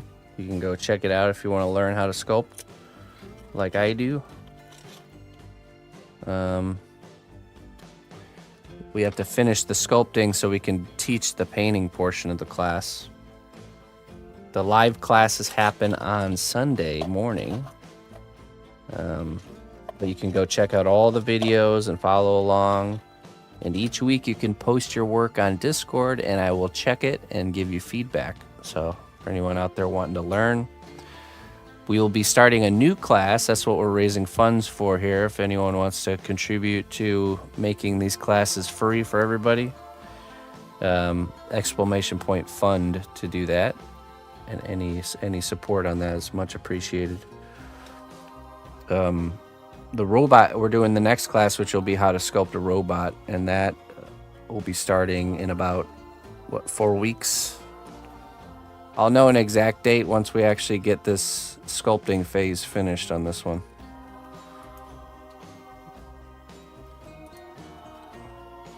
And I'm going to teach and go over... Oh, wait, hold on. Oh, no. Oops. Okay, there we go.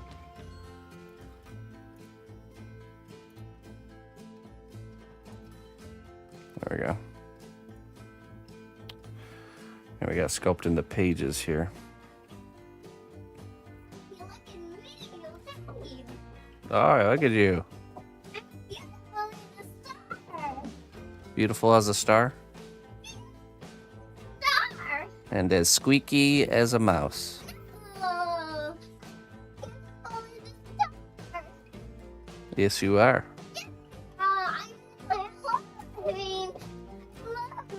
I'm looking at the stars, so I have my star dress on, and it's so beautiful. And you're also wild and crazy. Yes, I am. I'm just a crazy kid. All right, why don't you see how fast you can go run to the front door? All right, go. Wait, you didn't go all the way to the front door. I want to hear the bells. Go.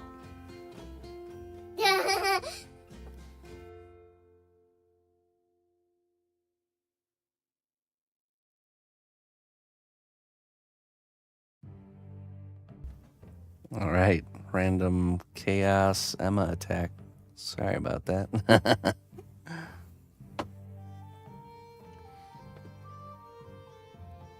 She's getting smart. Yeah, didn't work.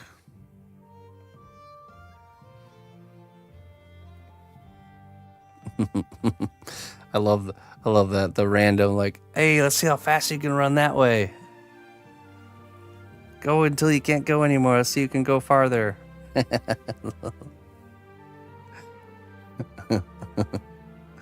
Oh, well.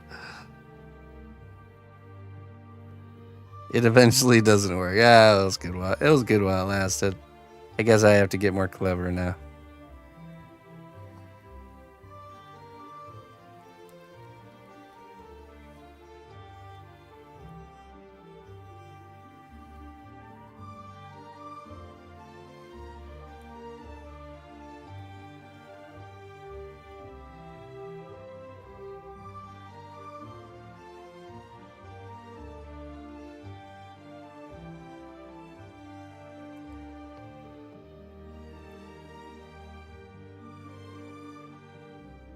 Oh, oops.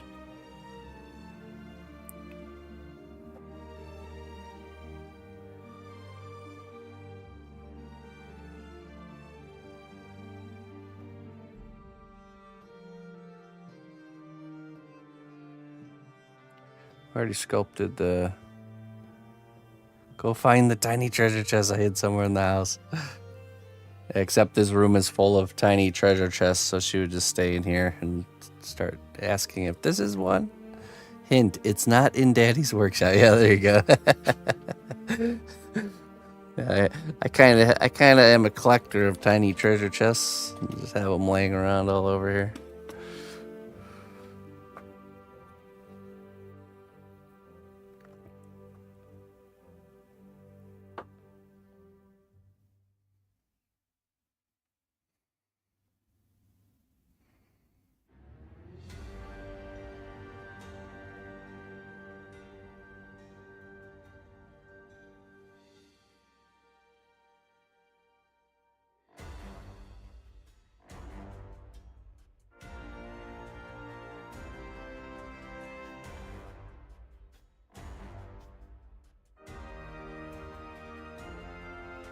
I still want to do that thing where I will illustrate a treasure map and hang it up on the wall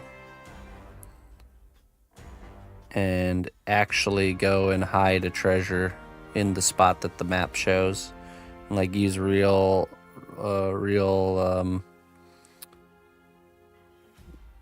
kind of objects around the house in the map, and then just wait for her to decide to ask about the questions about the map. Start a whole real adventure. Yeah, landmarks, that's the word I was looking for, yeah.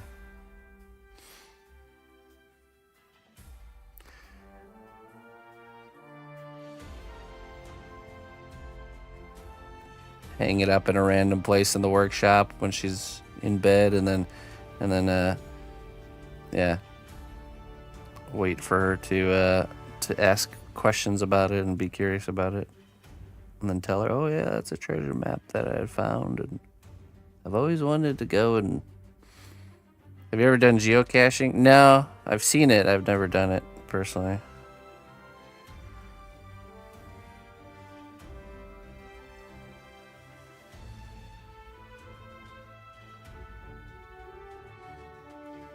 Oh yeah?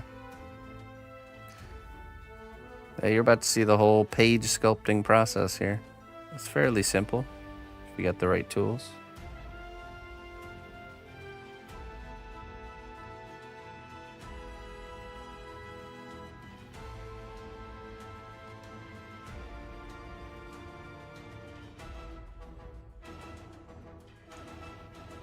Just leave maps laying around the workshop.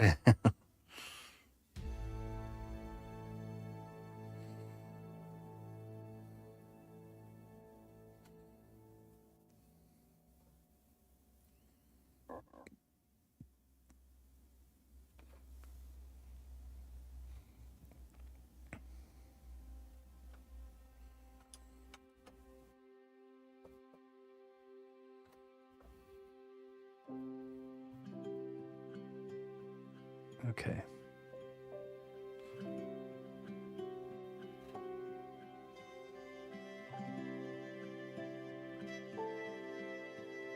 What you do which hand a dragon? What you do which hand dragon?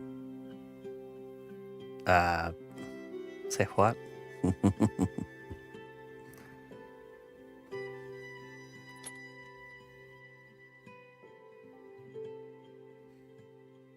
Now we'll do the pages here.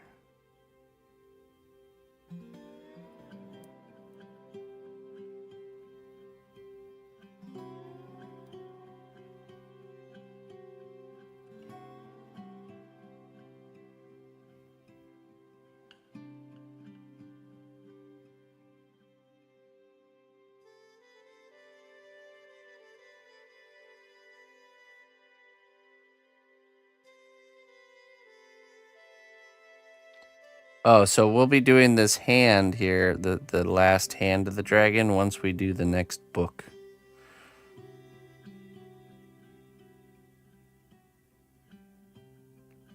Yeah, so we have to finish doing the base here, the books. And then once that's done, we can sculpt the hand resting on top of the book. So we got one more book to sculpt after this. What are you gonna do with your dragon? This dragon's already sold. It's got a home. So once it's finished, it'll go home.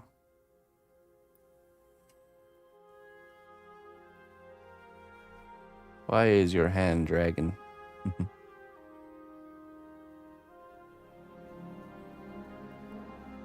The tip of this tool. Oh yeah, let me zoom it in for you so you can see.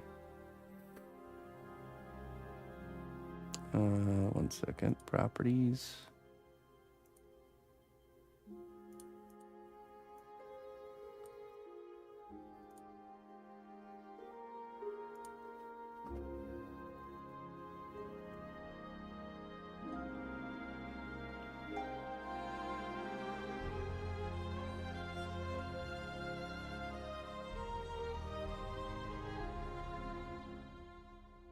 There you go.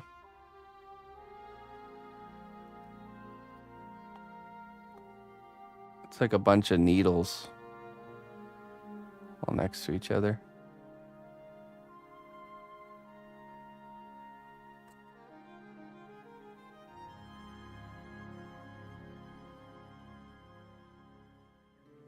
Listen closely, traveler, to what I say. Twitch Prime does not even cost a dime. Hey, Salty, thank you so much for the 4 months, my friend. I hope you enjoy your stay here. Thank you for supporting my work. I appreciate that.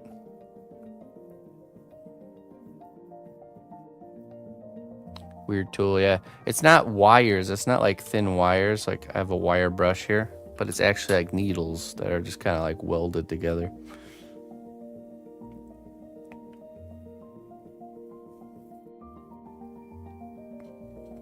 It's a great tool for these kinds of textures.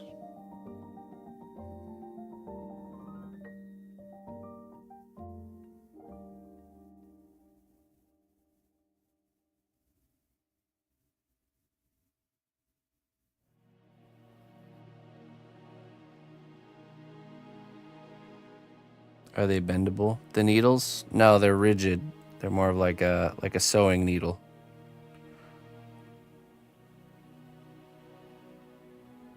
I have other wire brushes that are bendable that do different kind of things, but you know, like this one.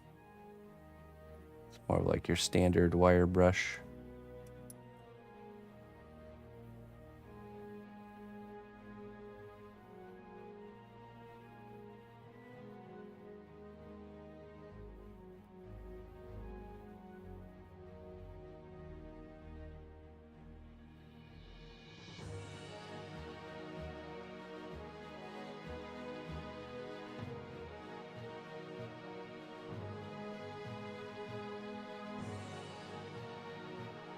All right, now we do the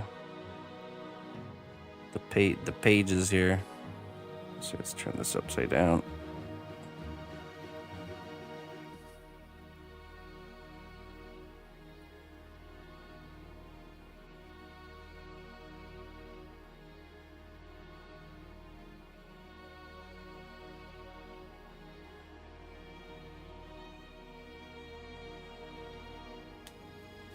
Didn't work. That one didn't work out good.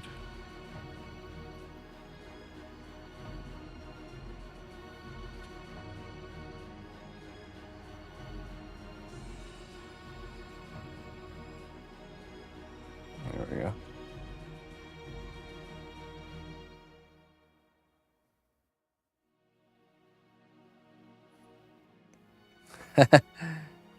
Well, to be honest, a lot of my starting tools was the same. Yeah, a lot of tools I have are either made or found. Sculpting tools are not really very expensive.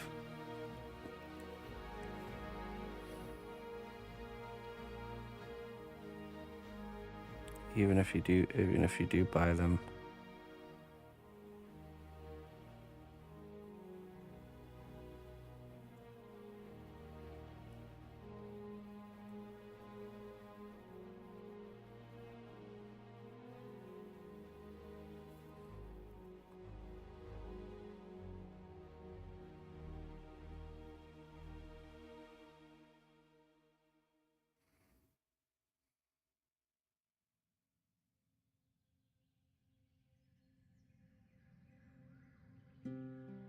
Some of my best tools were gifted to me by this old guy named Boone.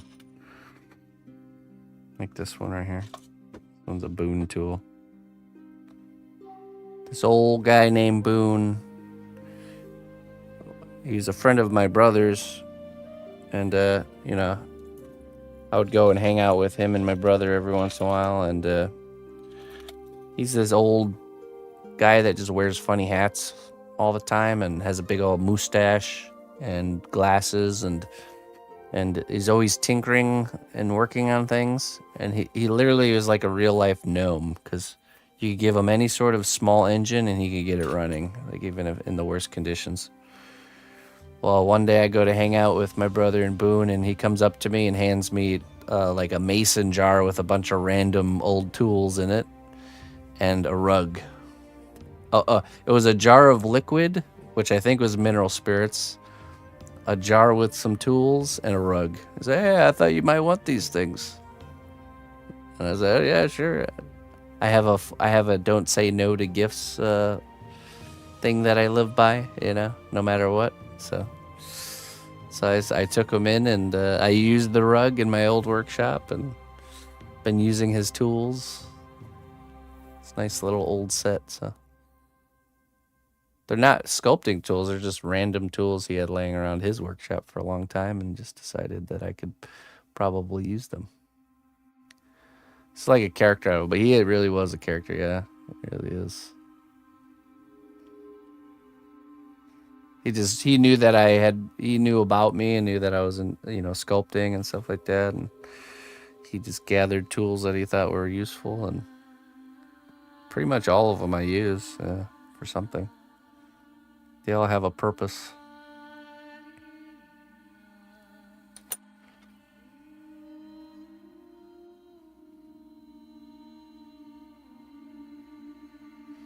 Hope you never encounter a real member of the Fae if you accept every gift.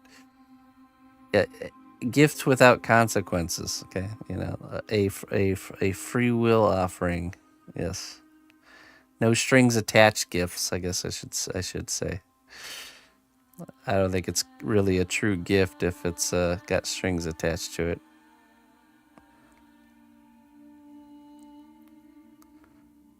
Then it's more of like a purchase.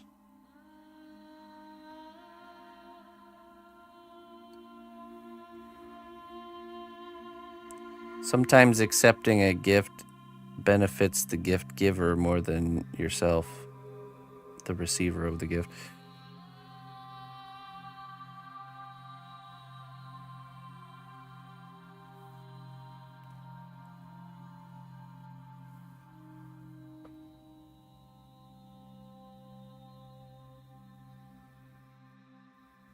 That's why, you know, if grandma wants to give you a couple bucks, just take the couple bucks, you know.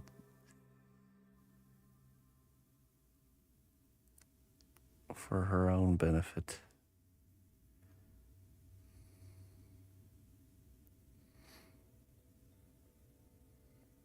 Graciously accept. I've not read that book now.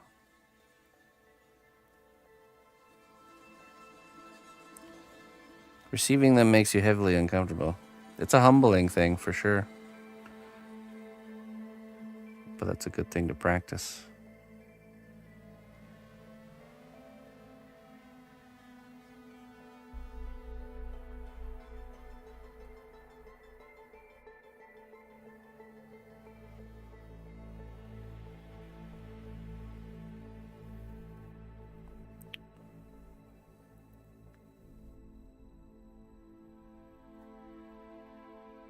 Well, that's all right. It's a way to show appreciation, I suppose.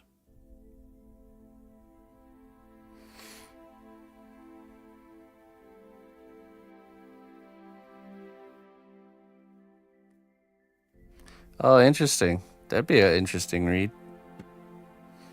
What's it called again? The Gift? The Gift. I'll have to check it out.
There you go. Well, to me, I look past what the actual gift is and look at the intention behind it, or the gesture. You know, it's more about the gesture than what it actually is.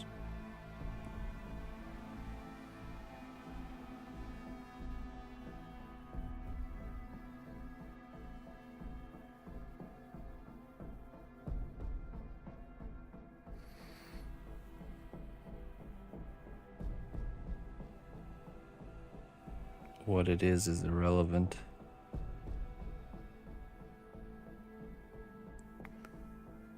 Intention, yeah, right. Gesture and intention.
Oh, hey.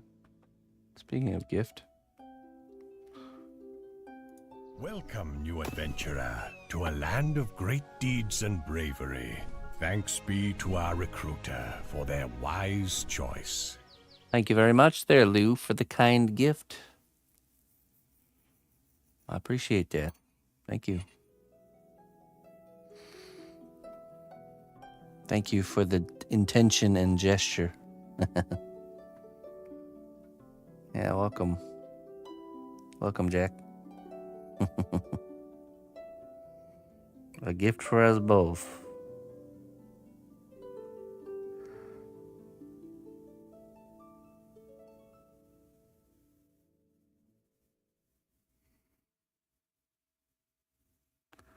Thanks a lot, Lou.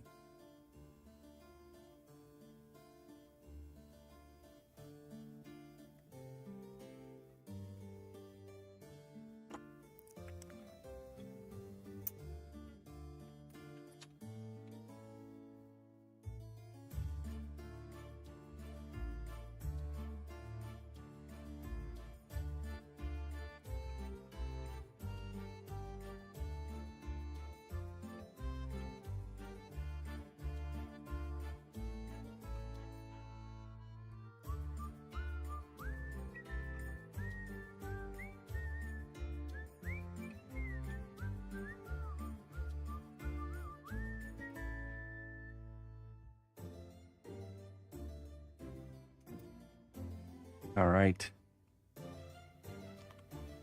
That's looking good. Let me go grab the wing that's in the oven out. And we can get that attached here.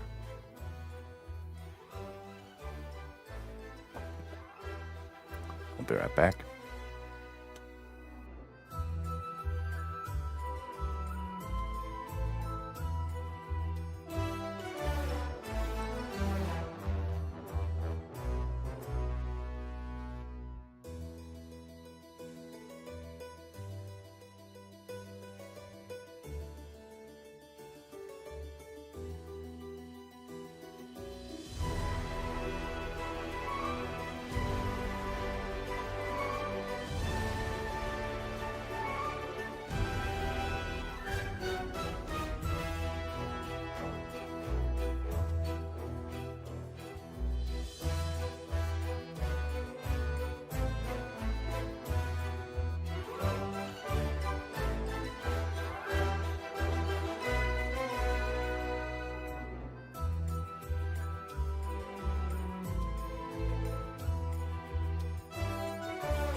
Okay.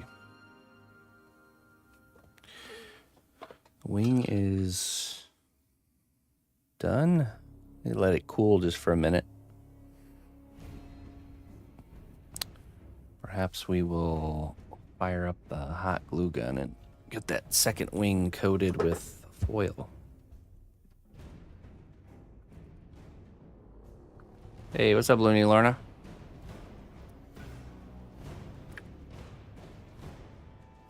How we doing on time here? We got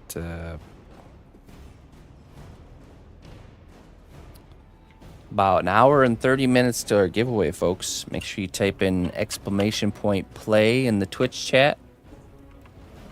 You have to be here on the Twitch chat if you're on one of the other platforms. We're giving away our final pair of Astro A50X headphones. Really, really nice headphones. Thank you, Logitech, for hooking us up with those. You do have to be here to win, so make sure you stick around till we pick the winner. ! Play. Everyone's invited except people from Brazil. Sorry, Brazil. Logitech's rules, not mine. So, okay, let's see here.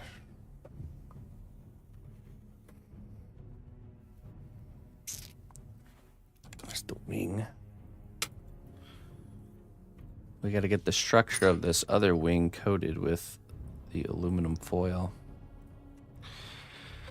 Wonder why they can't export to Brazil. They can probably export to Brazil. It's probably some sort of local law dealing with giveaways.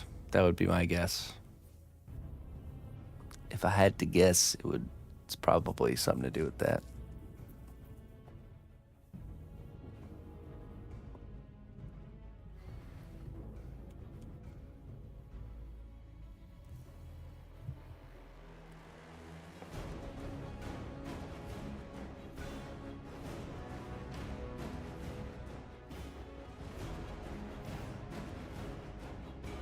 So this wing needs to be coated with foil.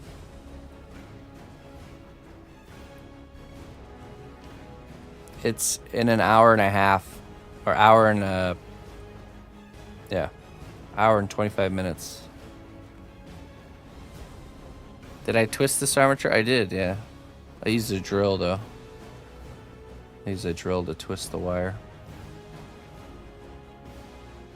Yeah, probably something like that. Let's see this one. This one's still hot. Ooh.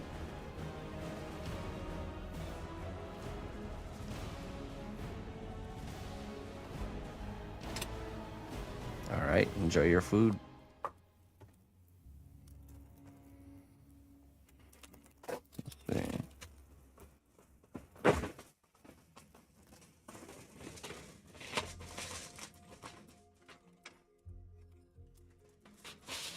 Does it change the cook time? No, you still do the same cook time whether it has metal inside or not. I don't know if this is hot enough yet. So we're going to use aluminum foil to kind of coat this wing here. Let's see. Oh, it might be ready actually.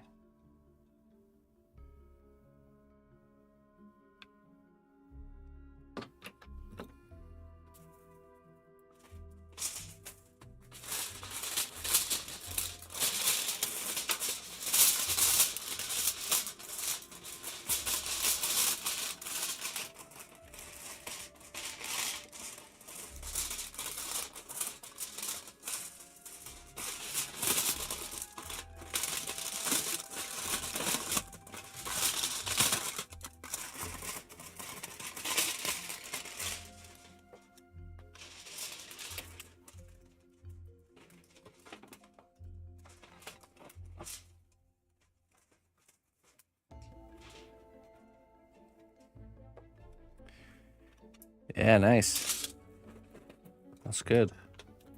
We did have a big raid earlier, and the missus is letting everyone know via social media, so nice of everyone to come out and join us. But you know what, let me turn the focus down here to... The odds are shrinking us, right?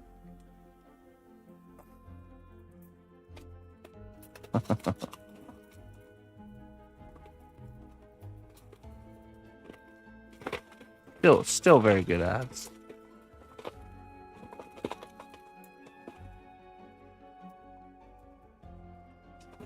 Alright, now we do this next one.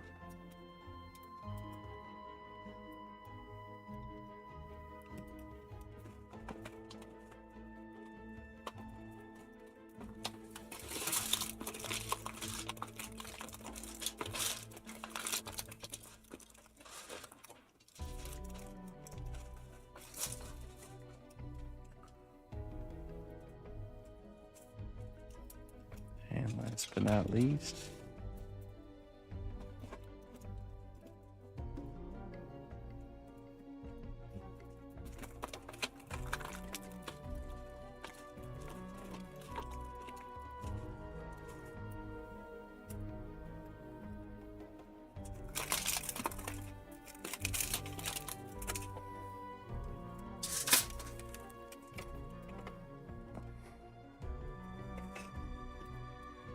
it's normal. Oh, it's heavy duty. I usually buy the heavy duty foil.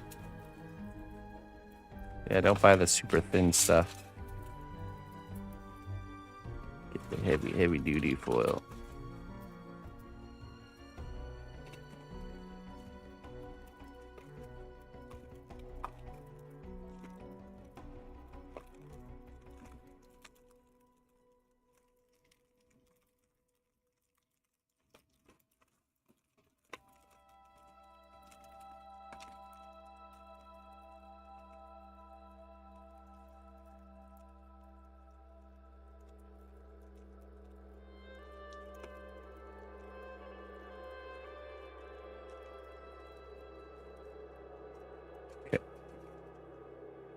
Hey, what's up, Bomb?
And you do hot glue with foil sandwich like this, it's really durable.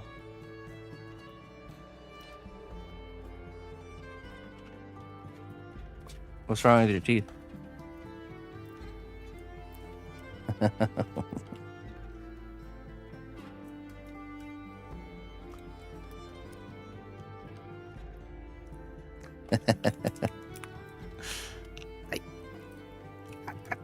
Okay.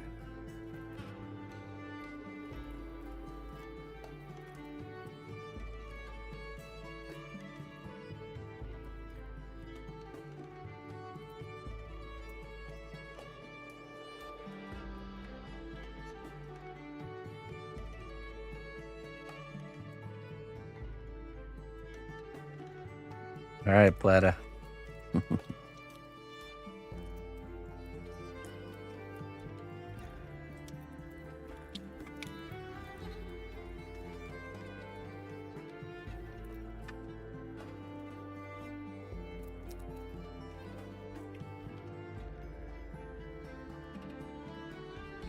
We need a piece to go right in here.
Okay.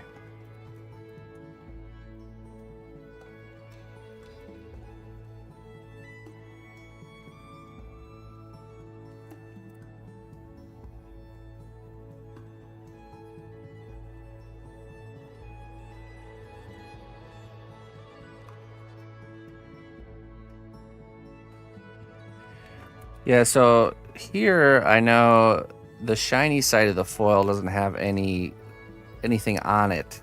In the matte side, you can see there's a shiny side and a matte side.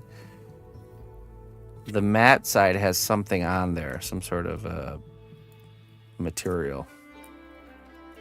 So if you're making food, I tend to use the shiny side of the foil, so the whatever this is not in my food. So probably some sort of cancer-causing something, rather.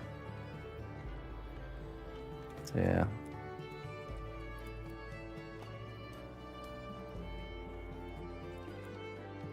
I'm sure we can find out exactly what it is. Just haven't gone down that rabbit hole before.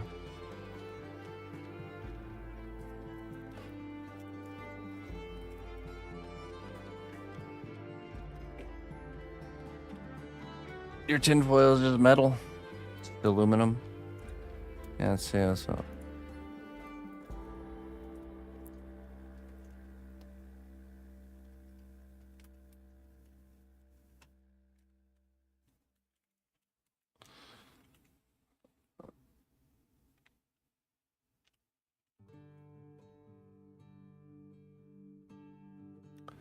Oh, okay, never mind. The matte side of aluminum foil is simply the side that was in contact with another layer of foil during manufacturing, resulting in a dull finish due to the friction between the two layers, while the shiny side is the one that touched the polished steel rollers in the rolling mill, especially both sides. I think it's the non-stick. There is non-stick aluminum foil. Only exception, yeah, see, non-stick aluminum foil. If you're using a non-stick foil, non-stick coating will be the matte side. So be sure to use that side facing your food. Or what I like to say, don't put that side towards your food because it's probably not that good. Like probably Teflon or something. Tinfoil half theory about tinfoil. No, it's still, it says it right there. There is non-stick foil that has a coating, and it is the matte side is the coating side. So, but if it's a normal foil, it shouldn't have anything on it. Just be aluminum. The more you know. That's right. Adds extra flavor.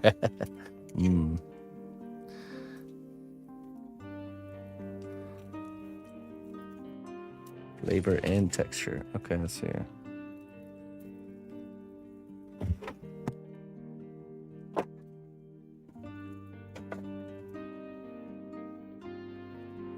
Aluminium. Aluminum.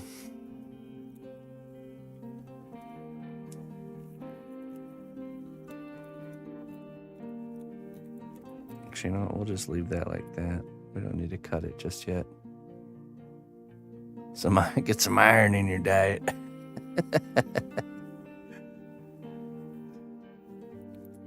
That'll put some hair on your chest. All right, this should be cooled off now. We can do this next step here. Let's move this here.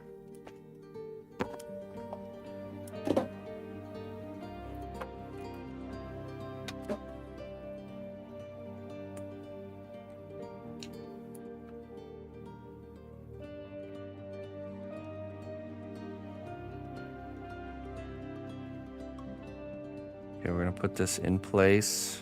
Oh.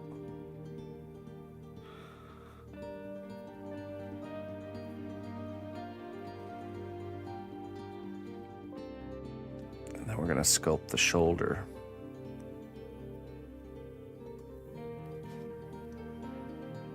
After we decide how we want it to be posed.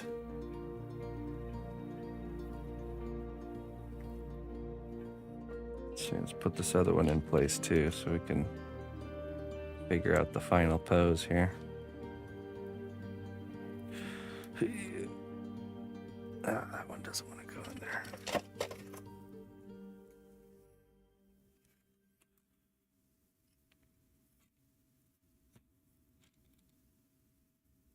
Go.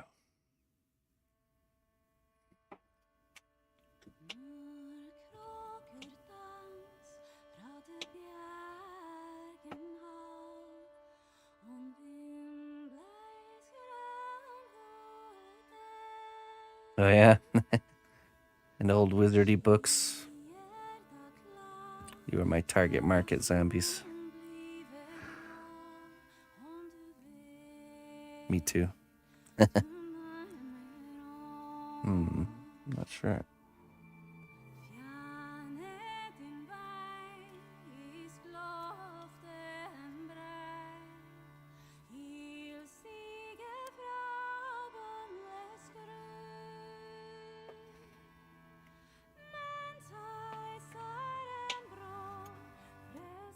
Let's see here. Just zoom out and look at it.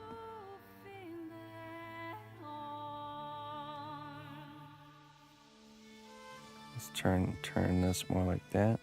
See how that looks.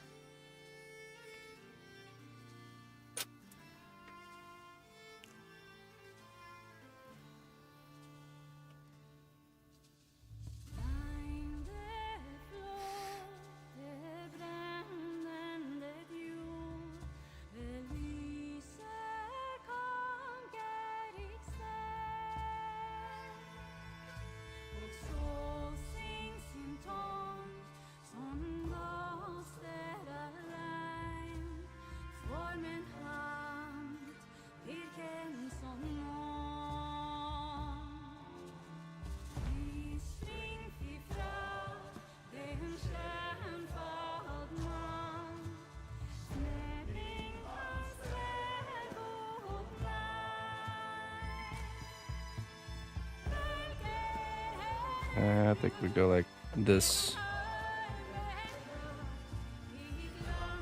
Sometimes there's just no wrong answers, but I think I like this one better. More of like tucked back. Can also change the angle. Oh boy, now we got a harder decision to make. You've missed all the dragon classes. No, you haven't. They are recorded just for you to catch up on whenever you want. All right, I don't like that. I think let's go back up.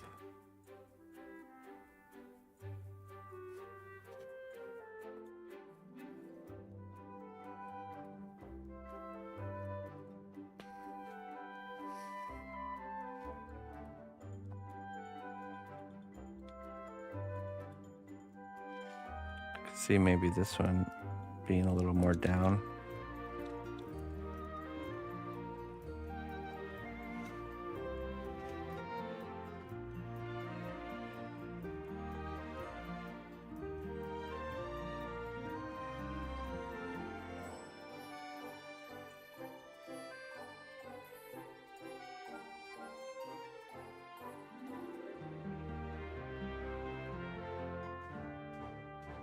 Okay. That's the winner.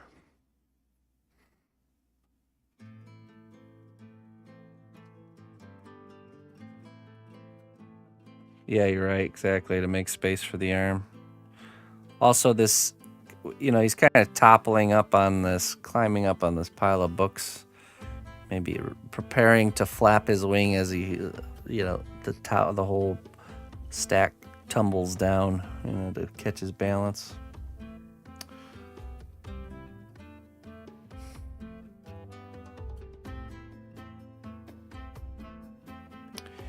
You can still, so if you join any of my classes late to the game, I still will give you feedback every week. So as long as we're continuing to do Sunday classes, you can join any of the tutorials and I'll still give you feedback. So yeah, I still, even for the older classes, but we are getting ready to start the new class. You could also join that one. It's going to be how to sculpt a robot. If anyone wants to chip in to help support and make that class happen, exclamation point fund. That's we got the goal down here for this next class. So you guys were successful in funding the dragon class, and so we're moving forward to the next one.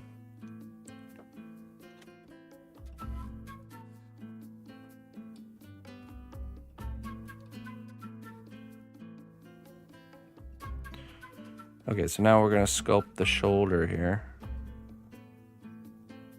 We're just going to start smushing clay down here.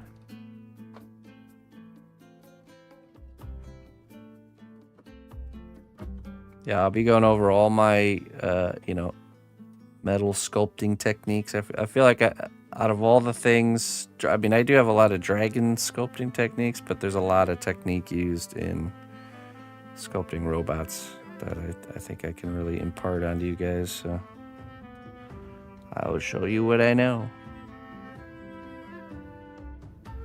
A pain in the butt.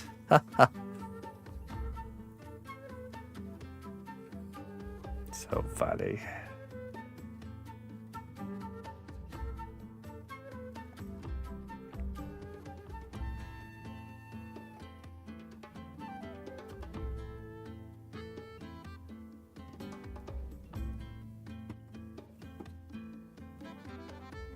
We got about 1 hour till our giveaway, folks. Make sure you type in exclamation point play and stick around. You do have to be present to win.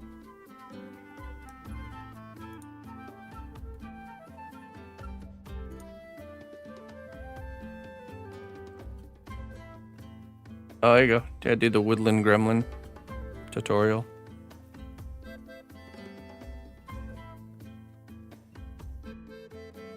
We're giving away a pair of Astro headphones. Astro A50X. Don't miss out.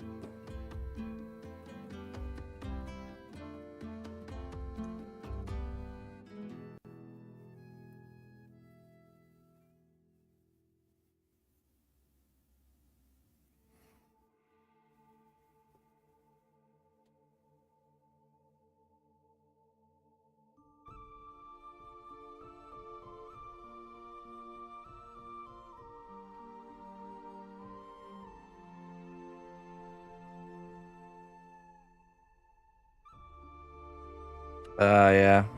A lot of chaos. Finally getting settled in, are you? Well done, brave hero. Your labor has borne fruit. Enjoy these goods as a reward for your dedication. Hey. Dimbaro, thank you for the 18 months, man. Hey, how you doing? Thank you very much for sticking with me. I appreciate it. Astro A50 times 500 rounds. 500 rounds a second. Blood.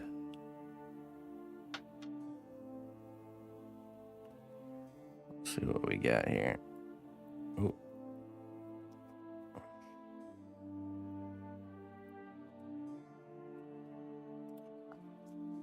All right.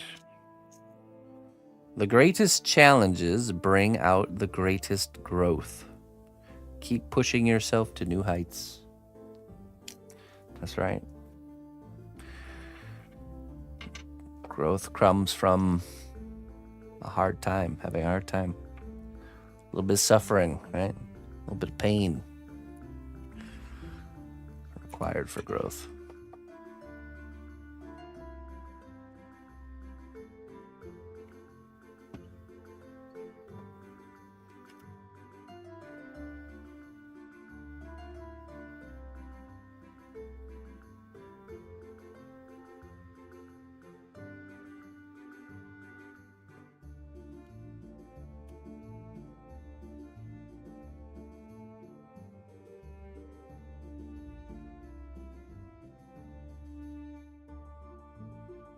Hey, what's up, Stephen Mac? Oh, geez. Sorry to hear that, my friend.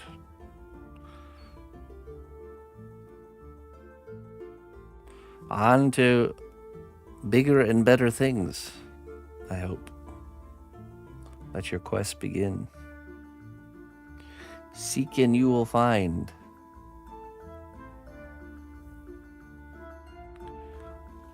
It always, how many times in life have you gone through moments like that and then later you look back and realize you're glad that happened, you know? I think in a lot of cases it's one of those situations. You'll find a job that you probably like even better than that one.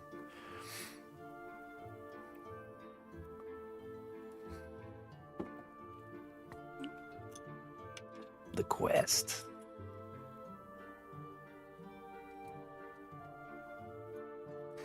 It's been 11 years of this job. It hasn't happened often. Yeah, well, I guess I'm speaking more to just people in general. I've known so many people that have gone through that type of transition and are better for it. A little bit of a hard time to bring on the good times. But yeah, you'll be all right.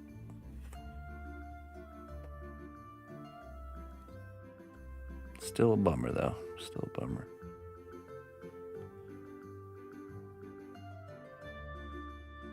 Oh, there you go. Get a little... Use it as an opportunity to start something on the side.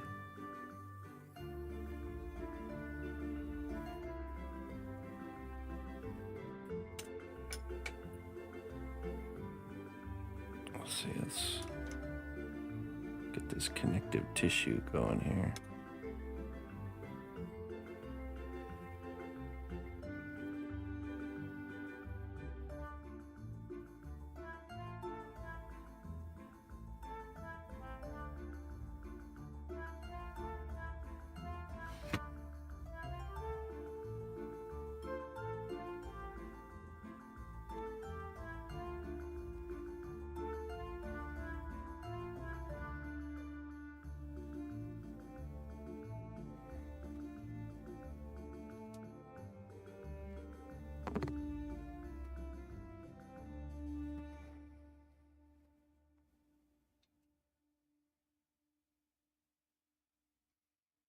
Didn't hand gesture wildly at anyone, did you?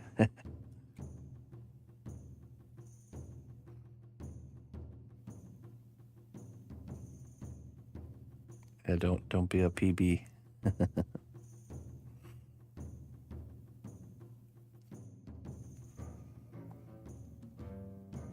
Was it just like a downsizing type of thing?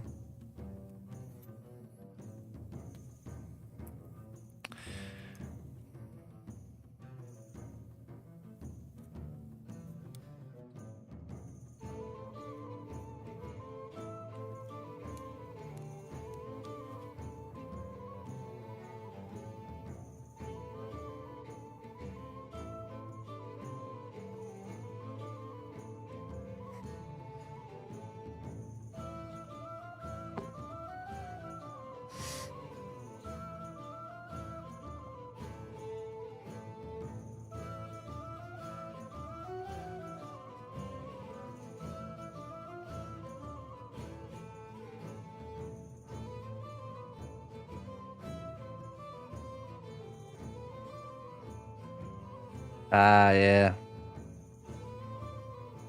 The classic. Was it because of pay, maybe?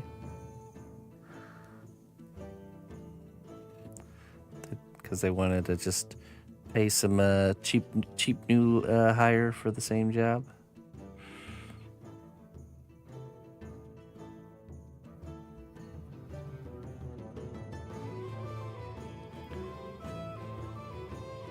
Gave you a little pat on the back. Thanks for all your hard work. Later, nerd. Classic.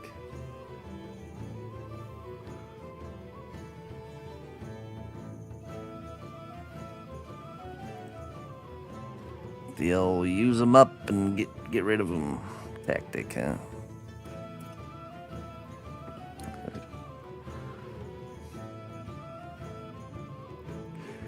Pretend like we care until we don't need you anymore, and then throw you to the curb.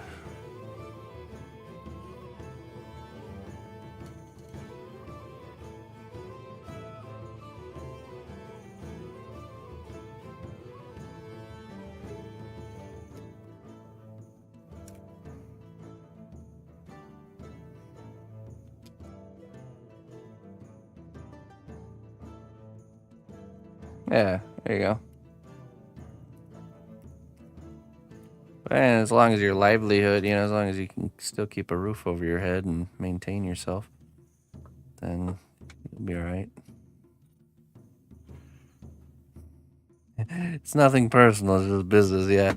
Meanwhile, the entire time you're working there in meetings, they're like talking about like teamwork and family, and we're like a big family here. Pulling at the heartstrings, when it favors them.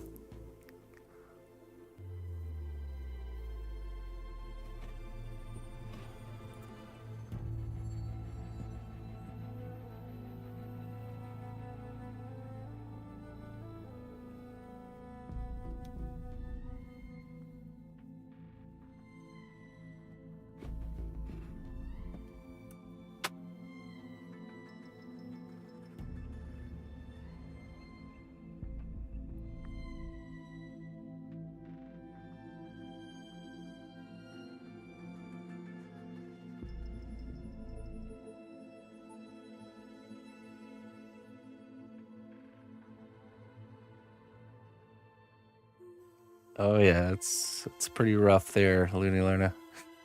I know from experience. Thankfully, I wasn't there that long.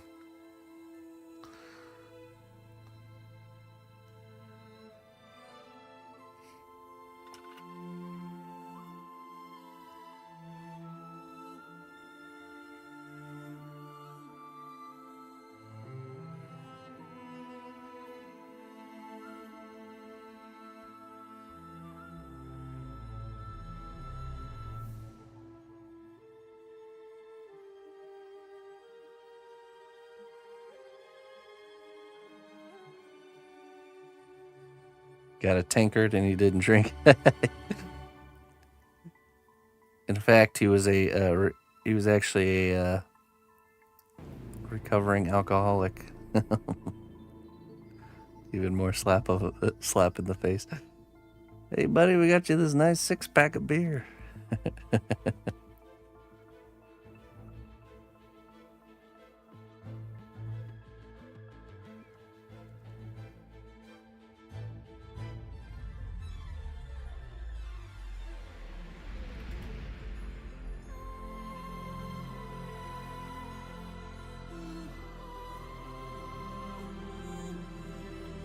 Little Caesar's Pizza.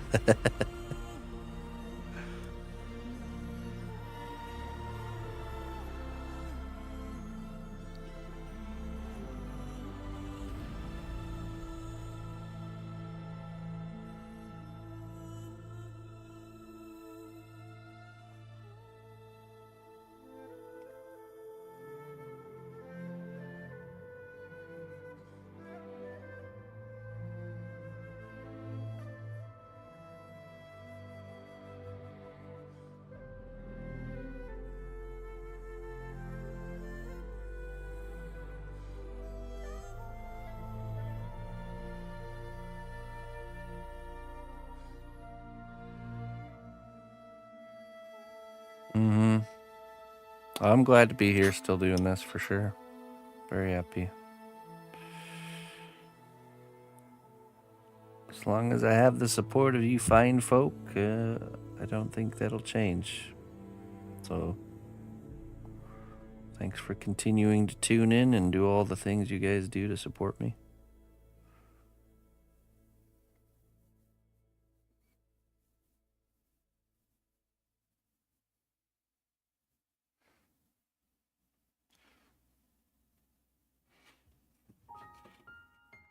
I had one of the first sculptures I sold had an Employee of the Month Walmart placard as the base.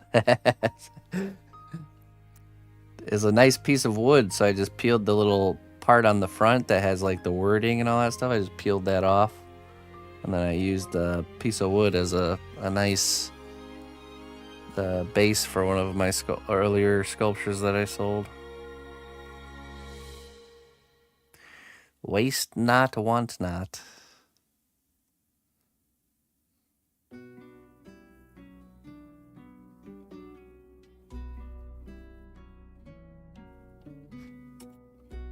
Oh, yeah? I have no say in the matter. What do we got here? We got 50 minutes till we're giving away this. 50 minutes, we're giving away a pair of Astro A50X headphones, courtesy of Logitech.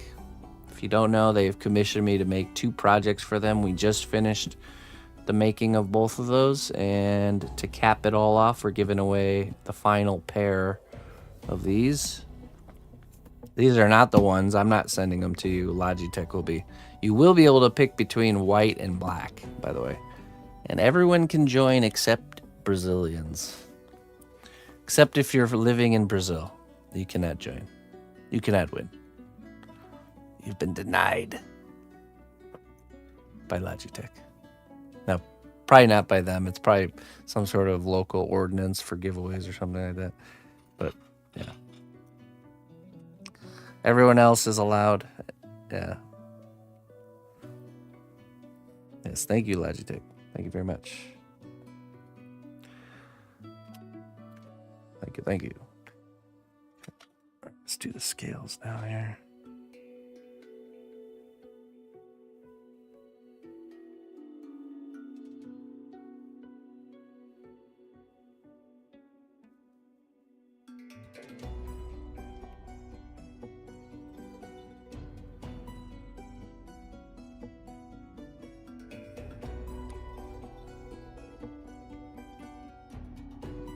Your friend's Brazilian says it's impossible to send stuff there. Yeah, I imagine they got some sort of just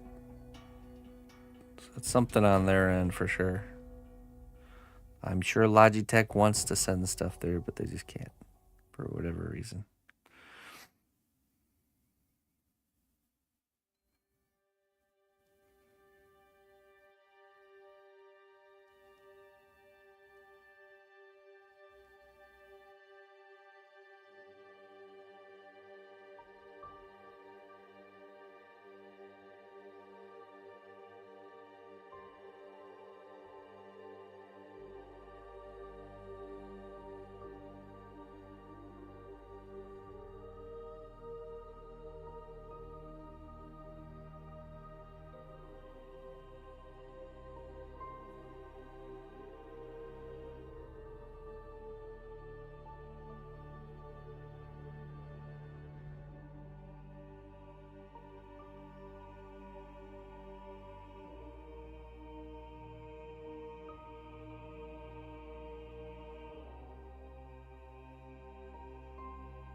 Brazil taxes foreign technology imports heavily. Products become twice or 3 times as expensive. Ah, okay, there we go.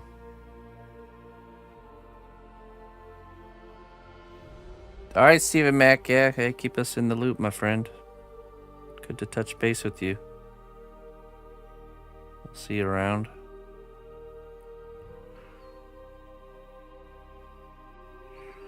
Stephen Mack.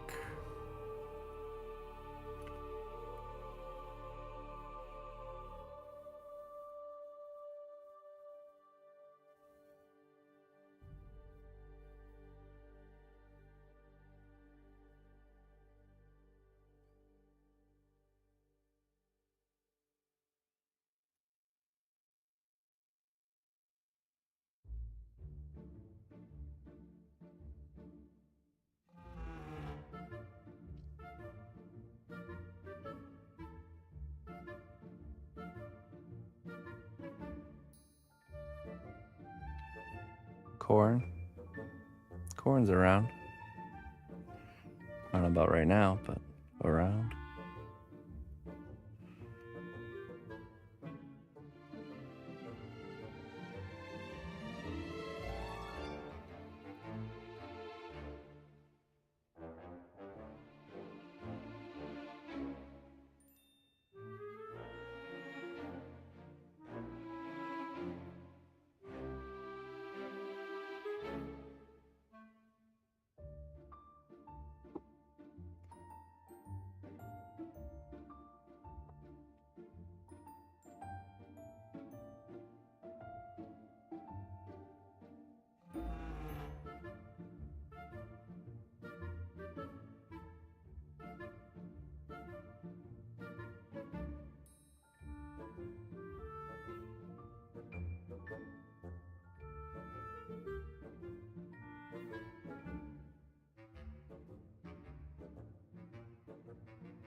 A friendly smug. Really? You think so?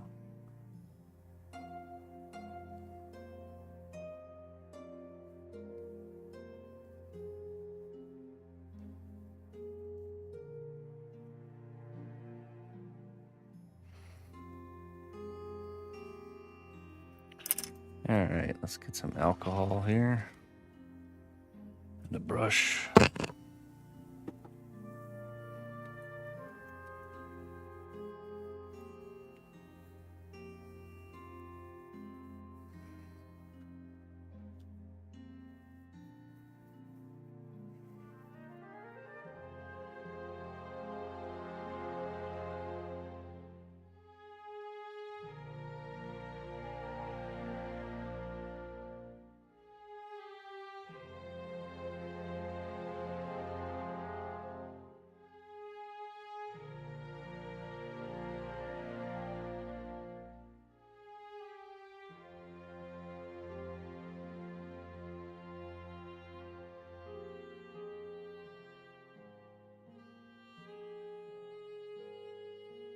There's a copy to play every day of the... Yeah, we just gave all 60 copies to Corn. Figured he needed them more than us.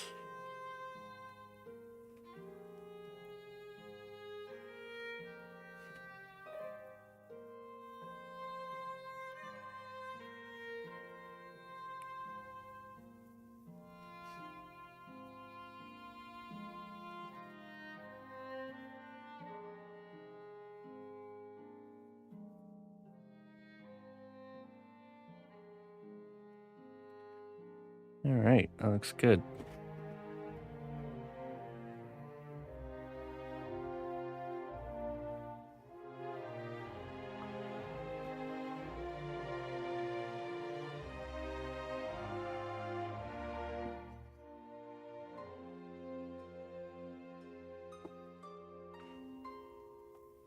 Toss that in the oven, get that locked in, that shoulder and these pages here. Then we just need to do the other wing. One more book and the foot. Not too bad. I'll be right back. Gonna get this tossed in the oven. Don't go nowhere. You do have to be here to win the headphones. We got about 40 minutes left, so don't miss out. I'll be right back.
Hail, noble ally.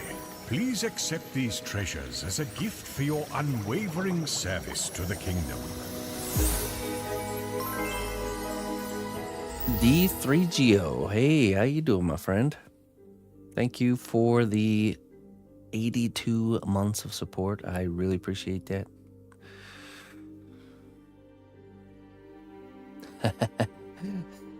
Nice, PB. Yeah, thank you. Good to see you there, D3Geo.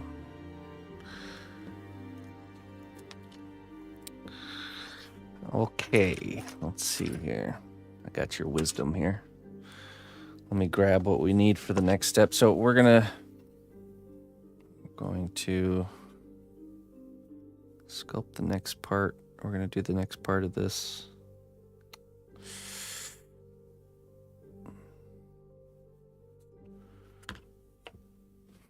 Okay. We need more epoxy. And we need epoxy clay. Magic sculpt.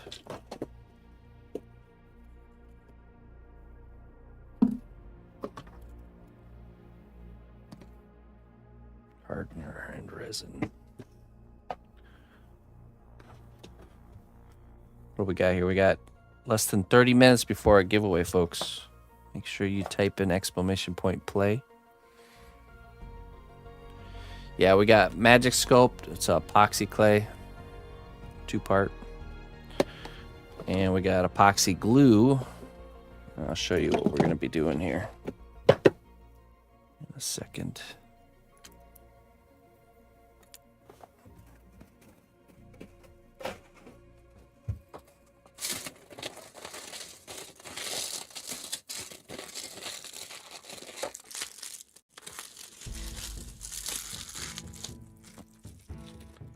Okay.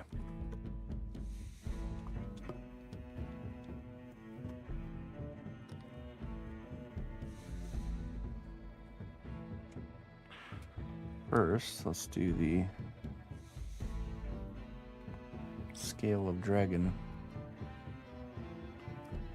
Oh, really? We're gonna have to remove PB from the giveaway for the wild hand gestures. Everyone feels threatened.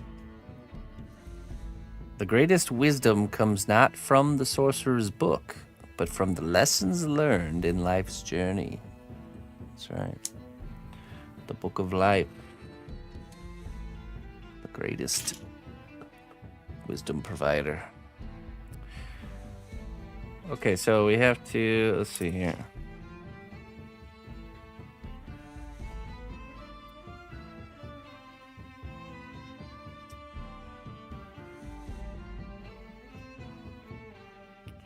We have to use that material. We have to use the epoxy clay to kind of fill in this area between the wooden base. And then that'll just get painted black. But this side didn't really glue down here, so we need to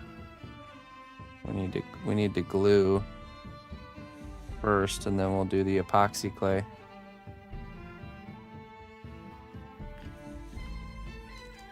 Mix a little batch here. This is the headphone stand, yeah. Now the one we're giving away is just a brand new pair, not the sculpted pair. This is the 2 of these were commissioned by Logitech to customize 2 of them. Good old JB Weld, that's right. 2-part epoxy. Now we need to very carefully add the epoxy under here without getting it where it's not supposed to go. Yeah, I mean, they might, who knows, they might actually do a giveaway for these sculpted ones that I've made for them, but I don't really know. This one's the Space Marine themed side. And then there's the Tyranid side. Actually, let's turn on the proper filter here. There we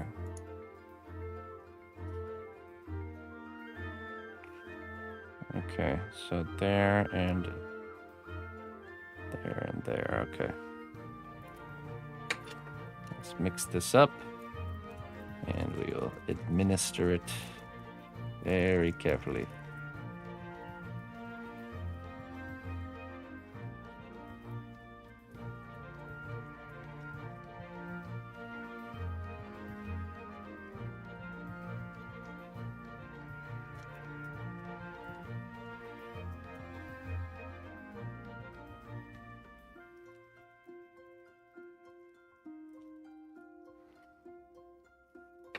Got a paper towel for quick cleanup?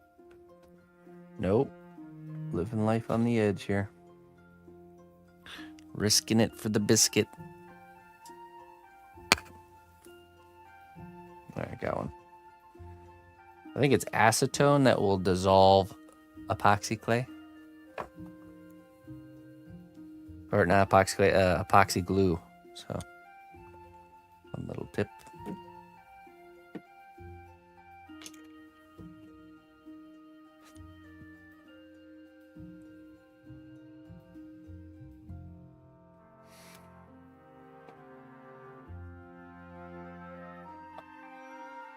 Okay, let's see here. Oh, I gotta be very careful here. Gonna widen this. Yeah, definitely got some on there.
Takes 5 minutes to cure.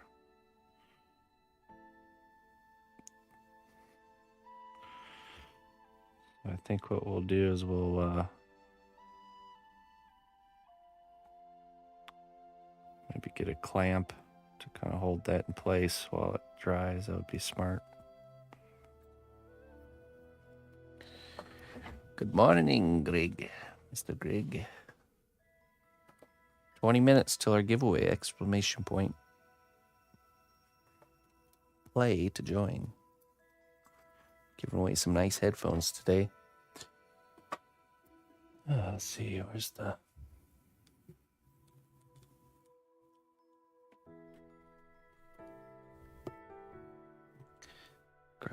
Grab a big clamp here.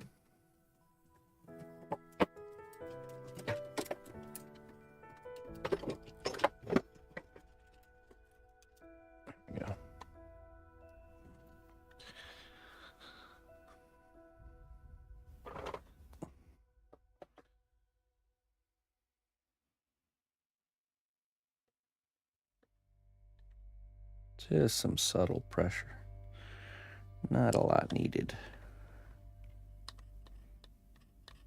There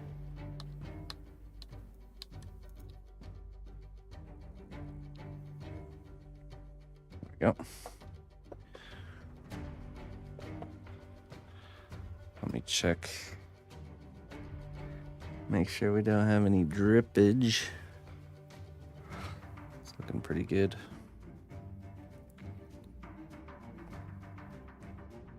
Okay. Set this to the side and we're gonna mix up some Magic Sculpt. Be nice if I had black colored Magic Sculpt. I mean, technically I have Steel Stick. Excuse me, sorry. But Steel stick just cures way too quickly to risk that, so we'll be using magic sculpt. And then we'll paint this area black once it's cured.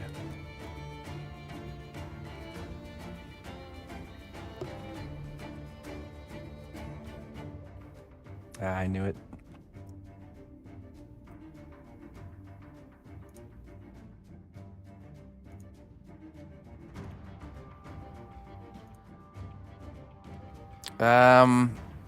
I think you can, but it wouldn't matter. I still have to paint it. I wouldn't be able to get it,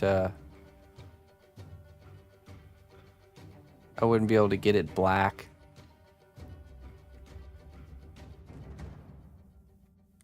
Space Marines complete gaming desk, yeah.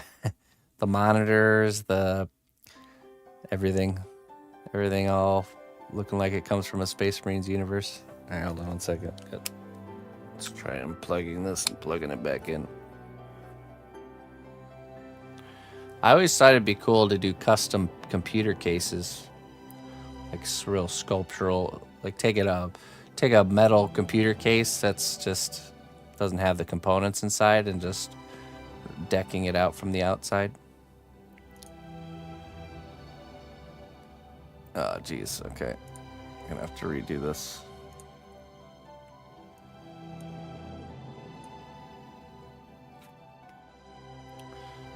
Fix. I guess -7.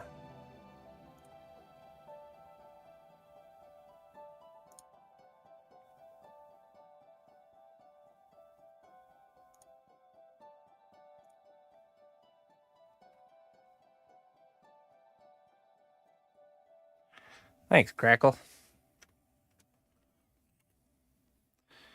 What can I say? You know, I just woke up one day and there it was. Lucky guy.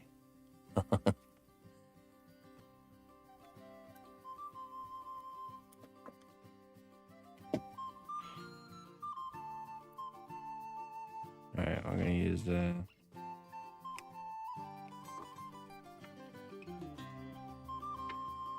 it's been on the ground, so it's really cold. Let's use our claw here to get it out.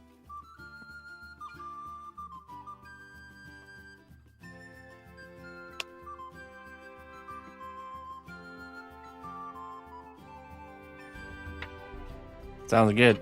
Ice fishing. How often do you play the lottery?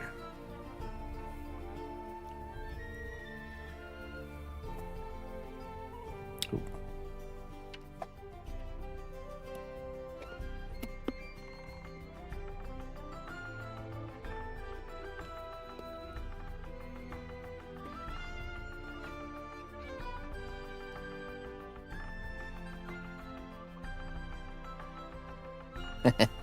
Never actually.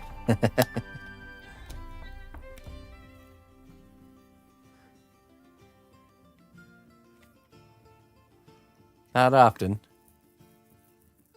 Okay, good. Yeah.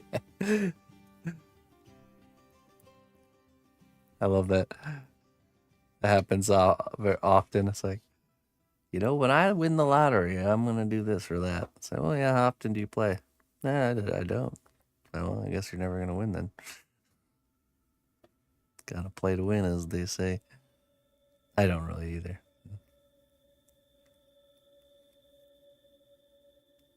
The lottery's rigged, yeah. Probably. Half of every paycheck. Oh boy. It's probably one of the worst addictions to have. Like one of the most life-destroying addictions is gambling. It's gotta be. Man. What a terrible thing that is.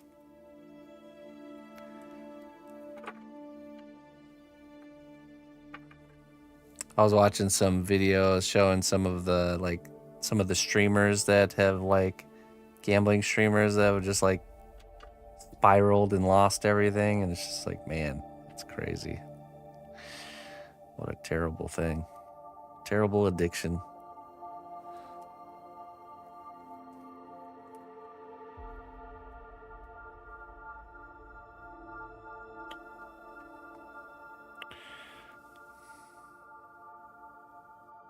Okay, let's mix this together, and then we can use it to fill in these joints. I'm going to use this water here to help us.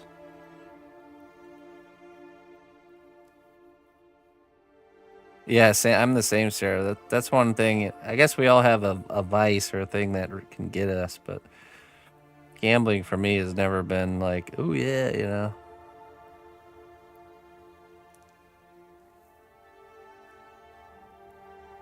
Exactly. Yeah.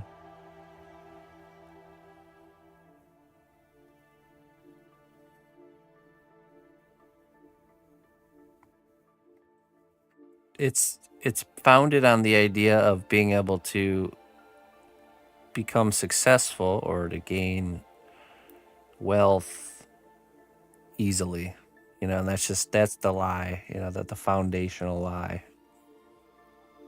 is that's even a possibility, you know.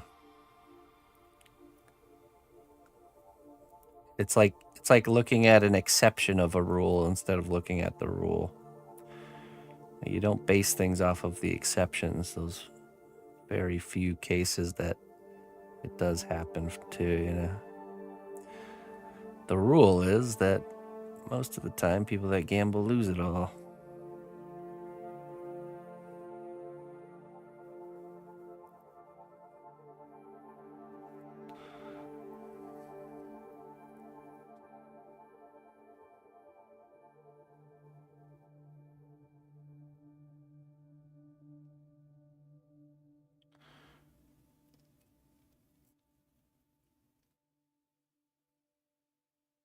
I'm addicted to paperback books myself. It's fine until you have to move.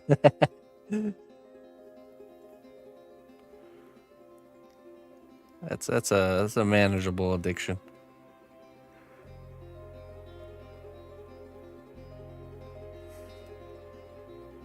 A manageable vice. The house always wins the same for a reason, yeah. Statistically, yeah, it's just the statistical odds are stacked against you from the moment you play the game. It's like trying to play a game with a kid and making the rules slightly unfair towards one of the, you know, towards one of the parties involved. You wouldn't play that game. It's like, hey, you want to play Monopoly, but I get to start with, you know, 50% more money? Come on, let's play. The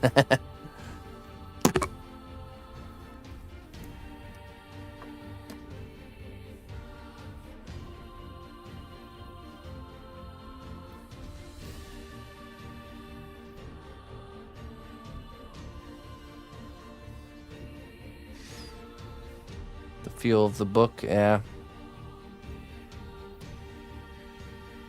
Yeah, something about actually holding a book, isn't it? Alright, so let's start carefully pushing this material in here, filling in this gap.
Oh, we got about 9 minutes till our giveaway, folks. Make sure you type in !play.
There's 7.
Corin says he's out. All right.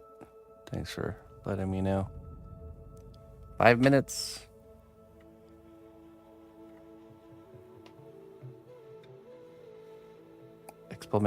!play to join. We're giving away a free pair of headphones. Compliments of Logitech,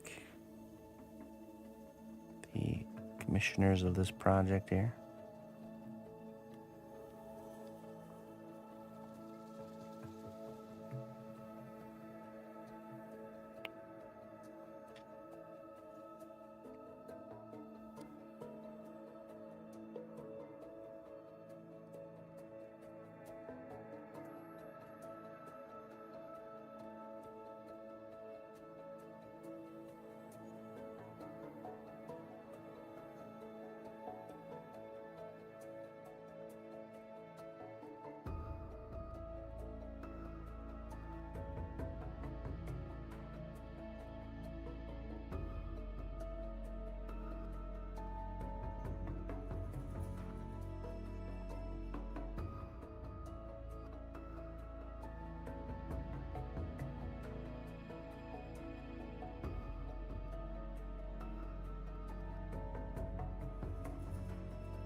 Okay, so here's the first one we made for them. Tyranid themed. We'll be doing the final reveal of these once we do the documentation this weekend, so you guys can see it in, you know, good camera light and stuff. And here's the second one. Really happy with how these projects turned out.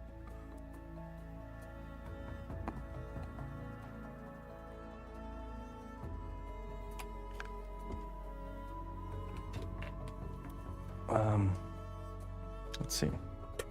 But you guys will be getting a nice fresh pair, a non-sculpted pair. Last pair to go. We got a couple more minutes.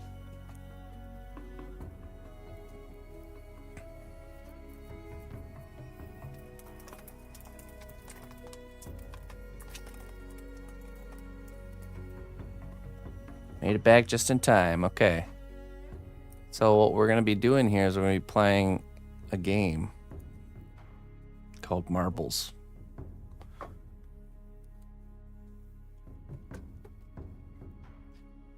If you win, you'll do a sculpt like I did for sure. Yep. Yeah, anybody could do that. You have the formula. Really, you just got to create that shell that went over it with epoxy clay. Yeah. Worked out really good. Okay, let's see. Let's get in here. We still got 2 more minutes, but we'll go ahead and get in here. And see what we got.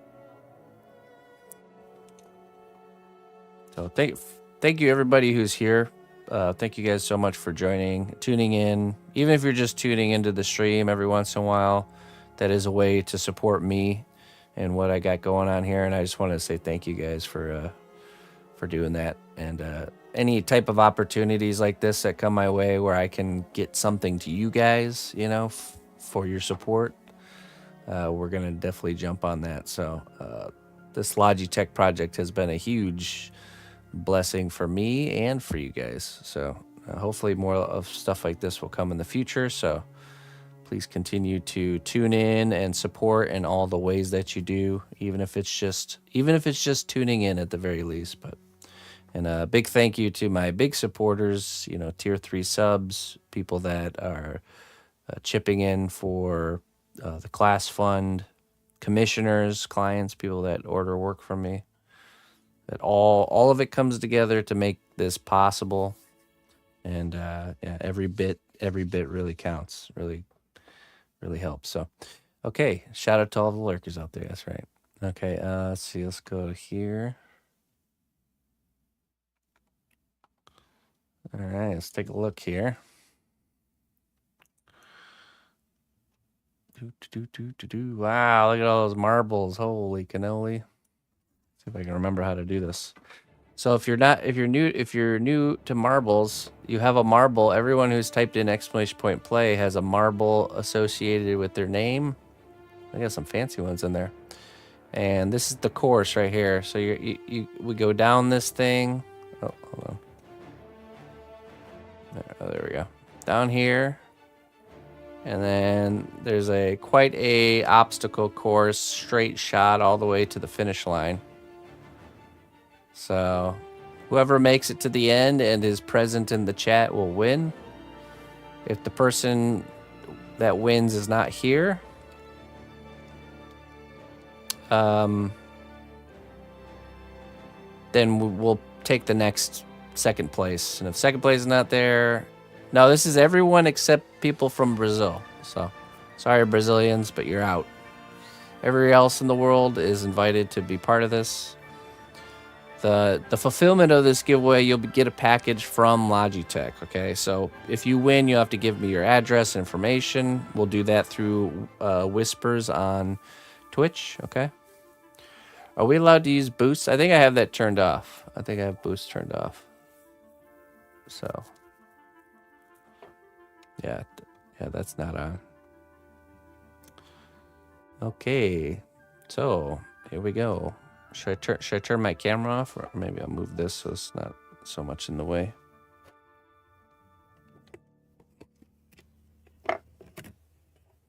Okay. Okay, folks, it's time. Let's do it. Oh, I'm gonna join too, just for fun. Alrighty, and here we go. Who do I think will win? I don't know. I really have no idea. Let's begin. Oh, here's the countdown. 5, 4, 3, 2, and 1. And they're off. All right. Anybody's game at this point. Oh, okay, here we go. Sir Jack Dimbaro taking the lead. Oh, man, look at Dimbaro. Uh-oh.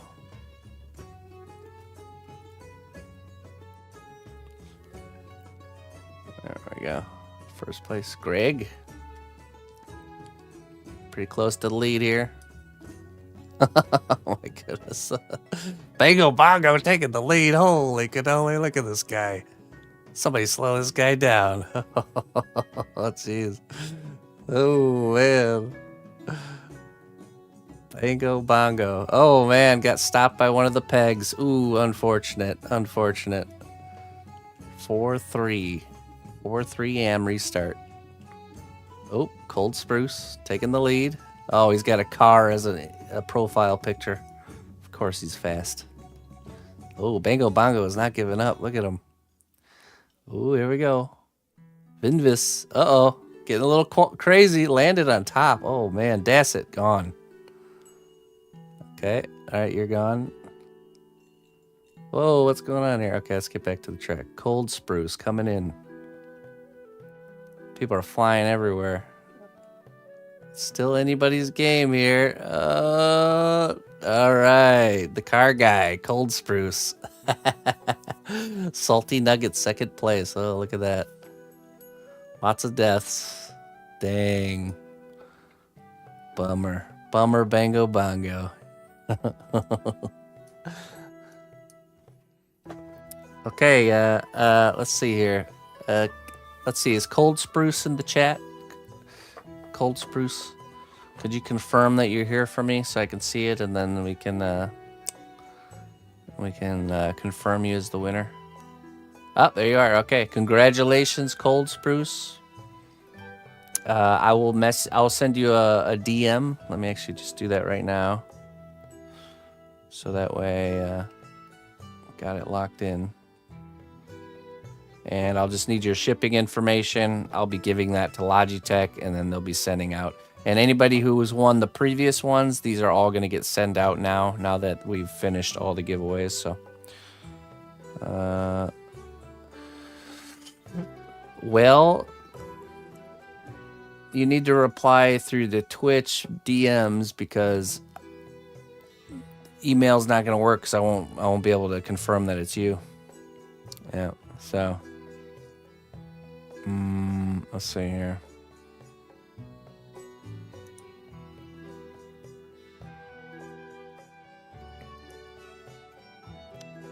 Let me see. Let me see if this will work. Whisper. Cold Spruce 2. Oh. Well, let's just go to the whispers here. Cold Spruce 2. There you are. Okay. Hello. Congrats. Oh, you also need to let me know if you want black or white. You get the choice. Yeah, black or white.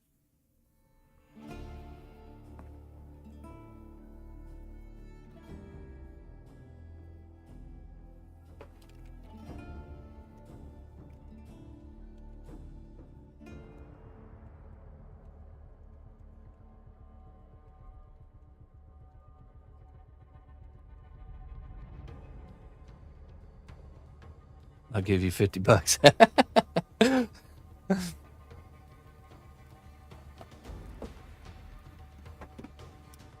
Rerun for fun?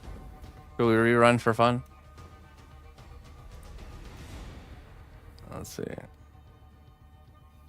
I mean, it is pretty fun, isn't it? Final result.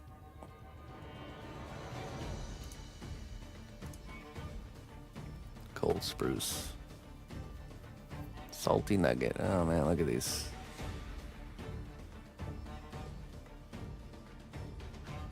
Where did Bingo Bongo must have went off the course? I'm not sure how that happened. Dang, Scar, way down there.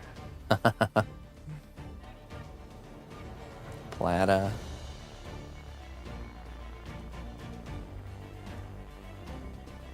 Look at all these did not finishes here. Oh, oof.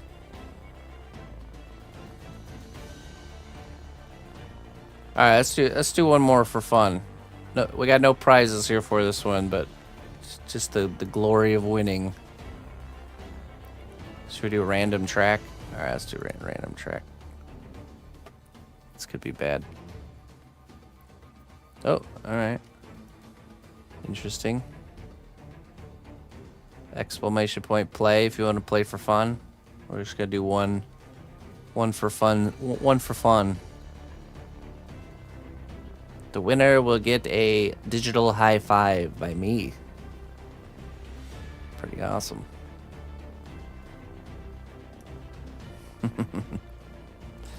I'm not sure what this course does. Let's see. Can I even go? Okay, it's down there. Spacey theme. If I win this one, what do I get? You get a digital high five. Exclusive digital high five from cnotbusch. A year's sub? Yeah, you get the privilege of subscribing to my channel for a whole year.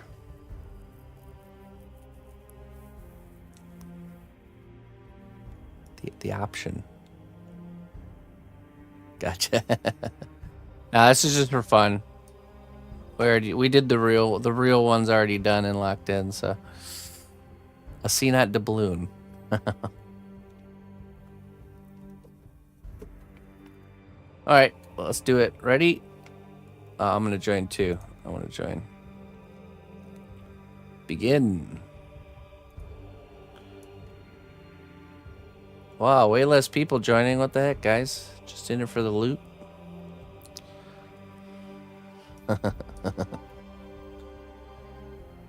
All right, here we go. It's kind of like a roulette. Oh, there's laser beams. Watch out for the laser beams. Down we go.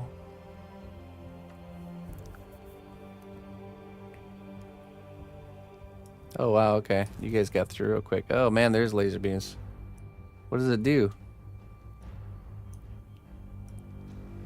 Mag's taking the lead.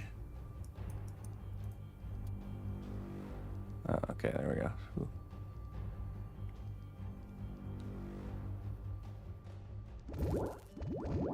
Whoa.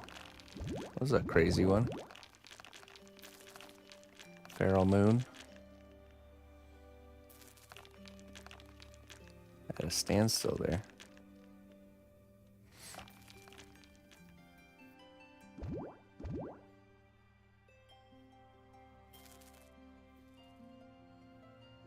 Man, this one's pretty hardcore. Okay, there's two sides. Where am I at? Okay, here we go. They're getting combined. Night Forger.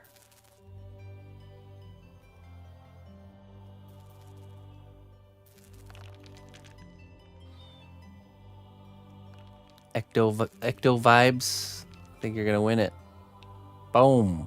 All right. Ecto Vibes, first place.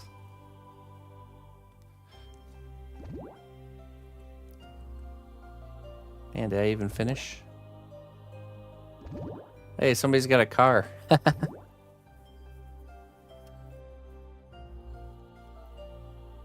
right, ready? Ectovibs, ready for claim your reward? In 3, 2, 1. Did you get it? Did you high five? Hey, I did finish.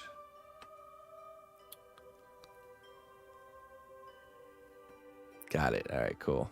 Congratulations, my friend. And thanks for playing, everybody. Seriously, thanks for tuning in. Thanks for the support. Thanks, Logitech, for providing these wonderful giveaways for us and this project. All right, let me shut this down and get back to work. That's enough messing around. Back to work.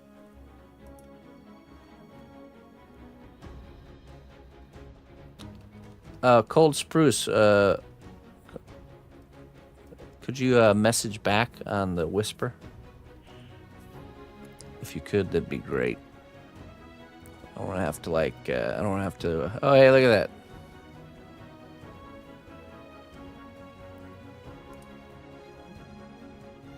Everything's kind of lagging because of that game.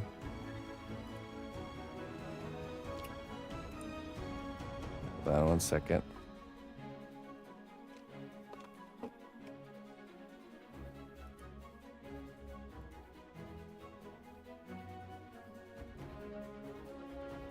Such an intense game. Let's see here. Shut it down.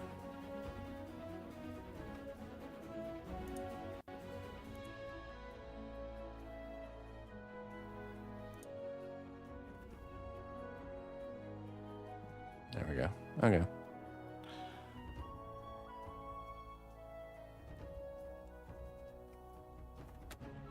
Or is it just my mouse? Huh?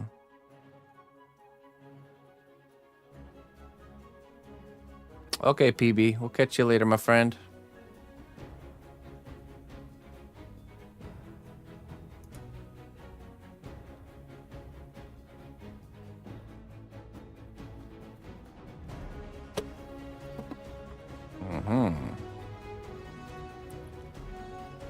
Okay, let's see.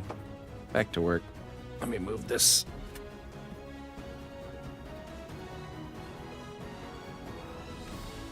We'll keep sculpting in that trim on the base.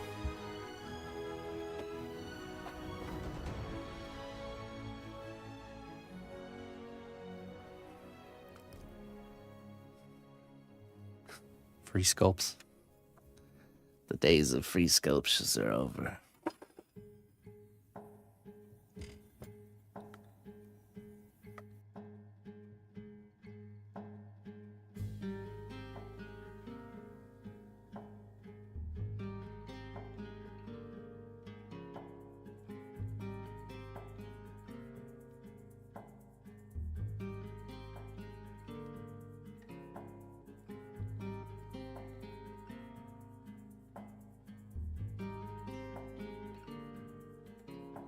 I mean, I could see doing giveaways again, sculpture giveaways once I'm caught up and ahead a little bit more, but I just can't.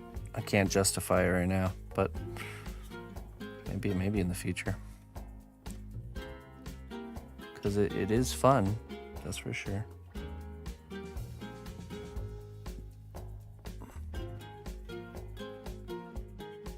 No, I'm not in a shed. I'm not in a shed anymore. In a room in a house now.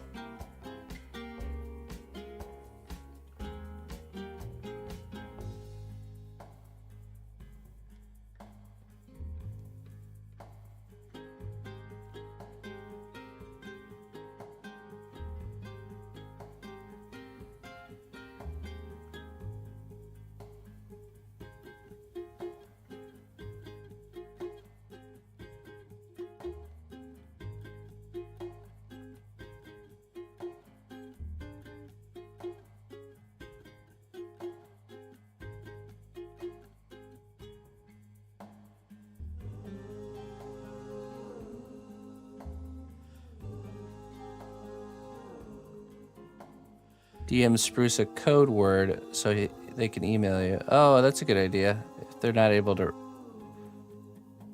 Okay. Yeah, so Spruce, you can see the messages that I send you?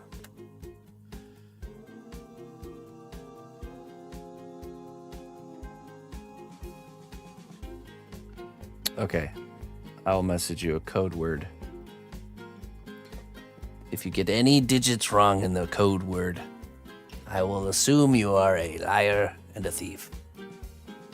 And you will be banned. Just kidding. Let's see here. Need an elaborate, unhackable code word.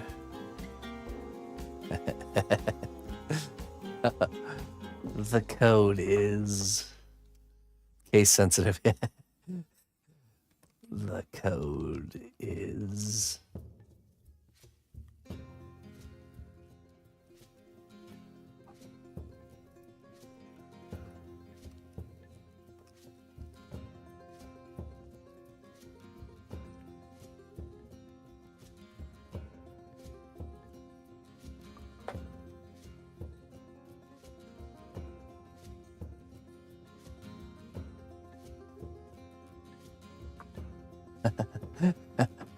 no one would ever guess that.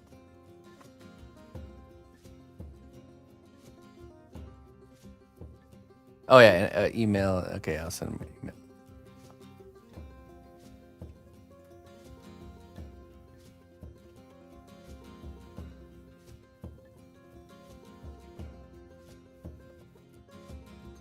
There we go.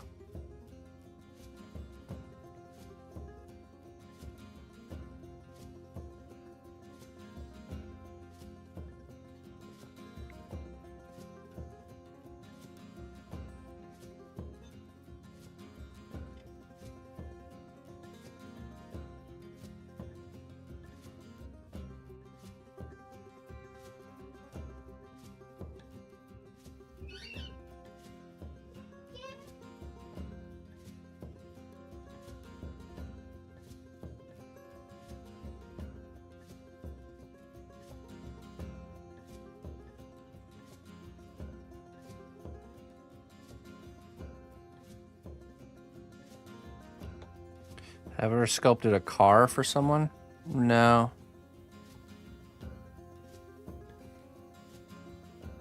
I've not done a car. I've done other kinds of vehicles like spacecraft and stuff. But never had a commission for a car.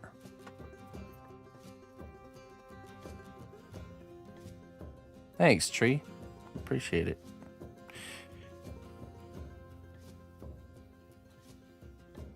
Onwards and forwards. Only one way to go.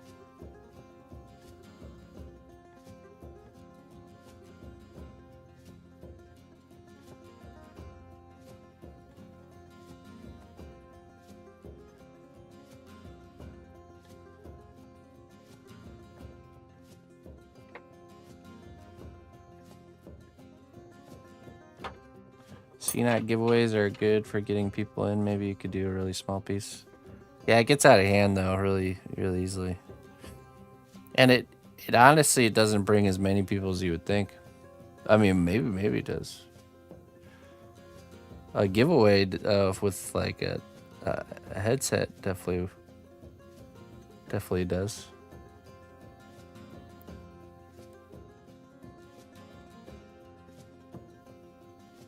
It did seem like doing the sculpture giveaways in the past were not as impactful.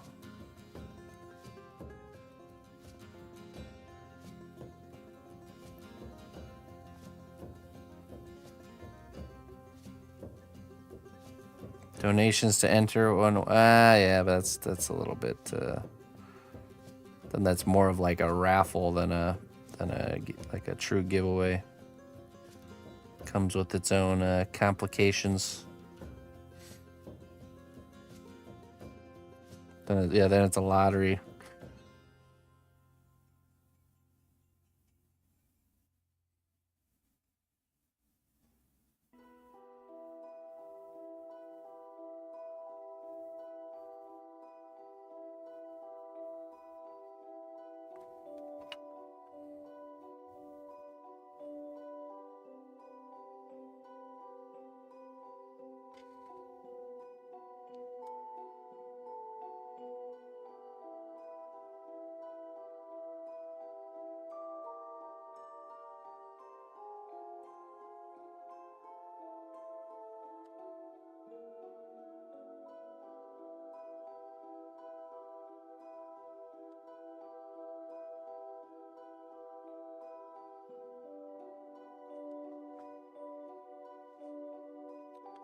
Pottery lottery.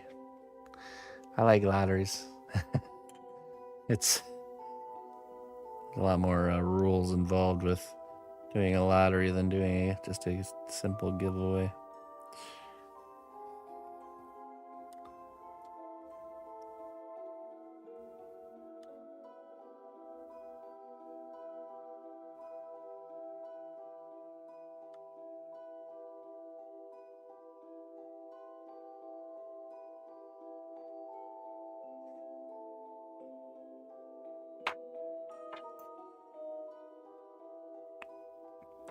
Twitch algorithm.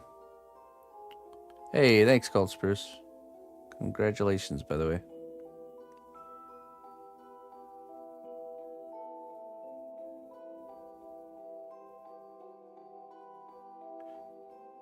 Ah, yeah. That's a good idea.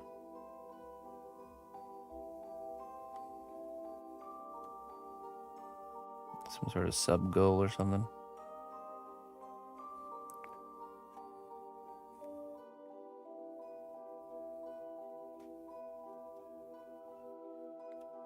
The main reason I had to stop was the works I was making to give away were just taking too long to do. You know, my basic wall hanger piece would take, could take like a whole week of work every month.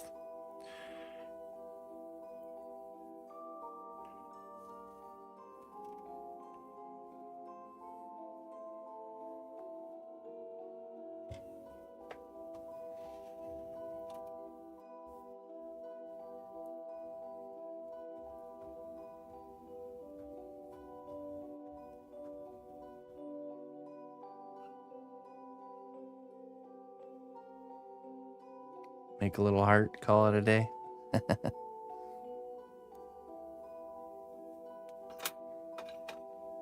Yeah, we'll see. We'll see. No time for that right now.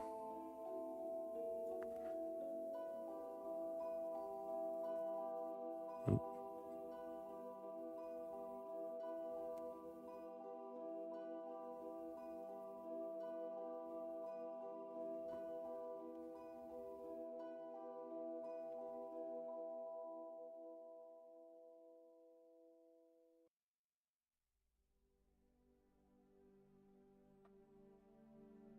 Boom, just like that. Easy peasy, right?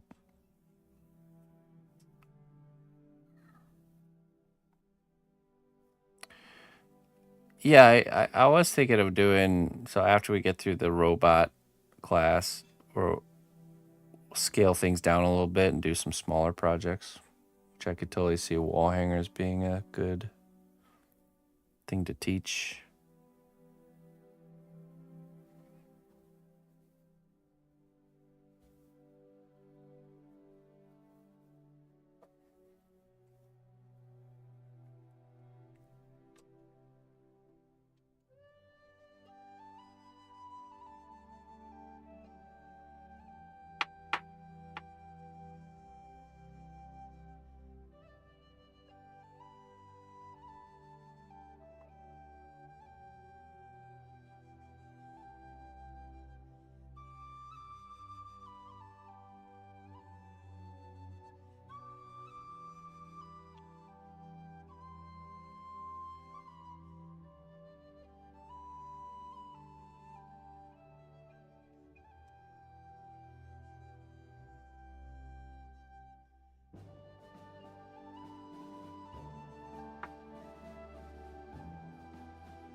Sadie, nah, she passed over to the other side around Mother's Day of this year.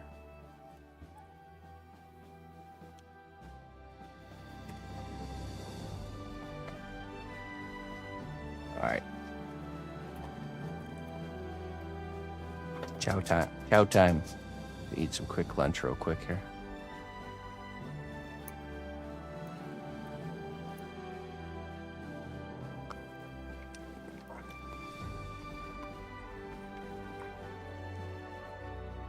First time here? Well, thanks for joining us, Salem. Glad you're enjoying your stay.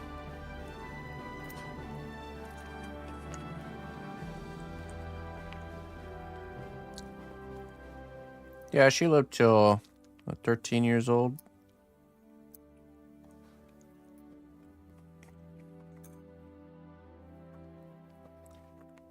Certain things you do that suddenly bring Sadie to mind. Yeah, definitely. She's a character, so there's a lot of like little things that'll like spark some memory.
Go to your bed.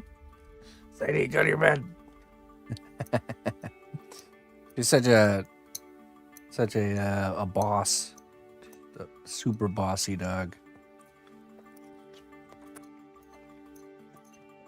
But also very clever. She knew how to manipulate. She was a master of manipulating me. And she learned that she can harass my wife, Ina, to get to me. That's how clever she was.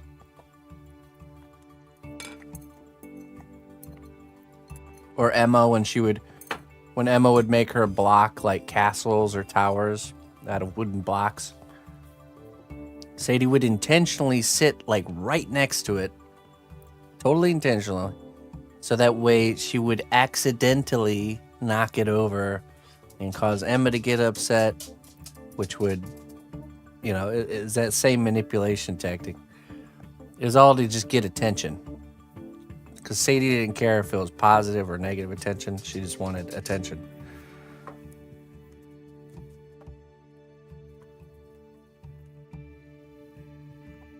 She was a master at this tactic. And whenever I would cut wood or be like mowing the lawn or weed whacking, she would always sit right in the way of where the debris was coming off of the machine. I was hers first. I know. We talk about how she despised that blonde woman that came and joined, and then we created a child, and I bet she used to sleep in the bed with me, and she got away with a lot of stuff when it was just me and her. Those were her glory days, the shed days. But yeah, she would always sit like right where the grass clippings are getting shot out, or right where the sawdust is landing, off of the saw, and just like sit there with this saddest look ever, like, oh, poor me, even though she could just move. She did it on purpose all the time. Or anytime you would have a project going on in a room, she would plop down right in the middle. Like she had such spatial awareness that she'd know exactly where to sit to be in the way the most. So that way she could get this little attention, like when we're telling her to move, like, Sadie, get out of the way. Like to her that was like, she loved that, so. Or when I'd be mowing the grass, you know, she would sit in the next row, like so many times where she like see which way I'm going, you know, and I'm mowing in rows. She would sit exactly where the next row was, so I'd have to tell her to move, you know, and then she'd eventually do it again, and such a character.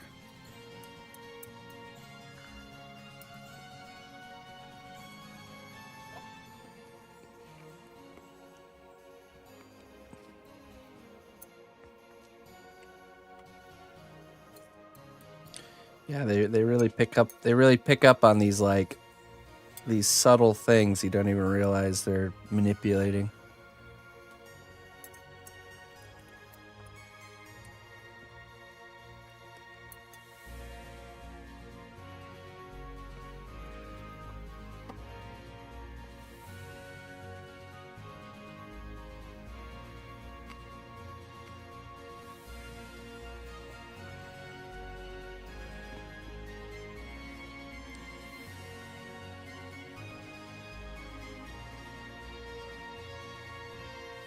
Yeah, that's funny, Looney Luna.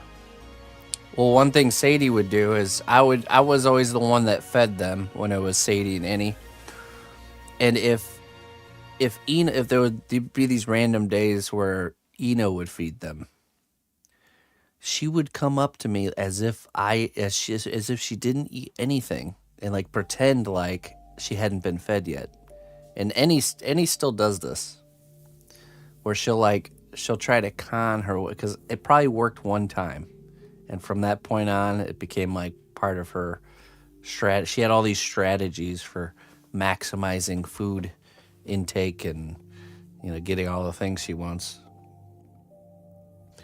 She used to get so every year we do a yearly camping trip where people from the community are invited to come and camp with me for a weekend. It's called cnotcon, and she one year cnotcon it was too cold at nighttime for Sadie to stay, so I brought her back to the house the next day, and she like desperately wanted to go back because you know what she does whenever there's like a party or like a camping outing or an event like that, she would like use this as an opportunity to just like maximize. She would take all these strategies that she's perfected on me and just manipulate the heck out of everybody in the room. You could like set up a camera and watch how she like goes from person to person and like just would manipulate, like mooch on somebody until they wouldn't give something or they would, and then she'd go right to the next person like oh, Sadie, how nice of you to come up and give me some attention. It's like, but if you didn't give her a bite to food, she would just leave. She'd just be like, I'm out of here. On to the next person. So funny. Smart cookie. All right, let's get back to work.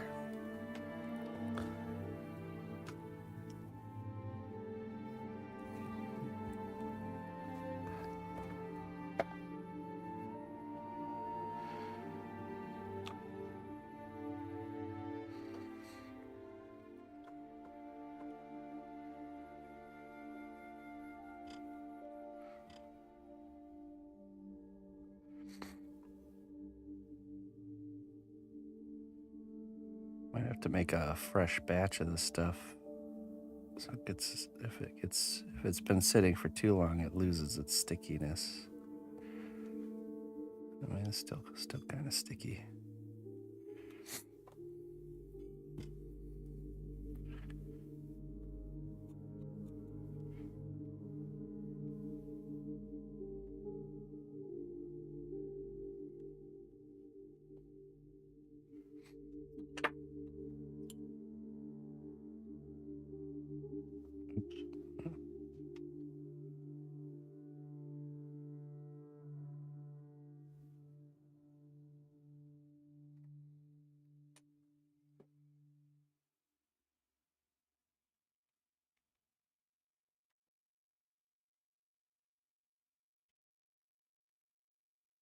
Oh yeah, too late there, Alaska. It's over. Game over, man. Hail, noble ally. Please accept these treasures as a gift for your unwavering service to the kingdom.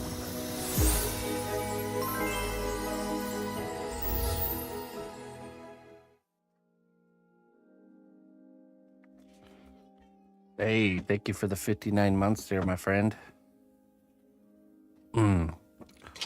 Sorry you missed the giveaway, but there'll be always more stuff coming down the pipeline. Thank you very much for supporting my work for a long time. Bateau Blood.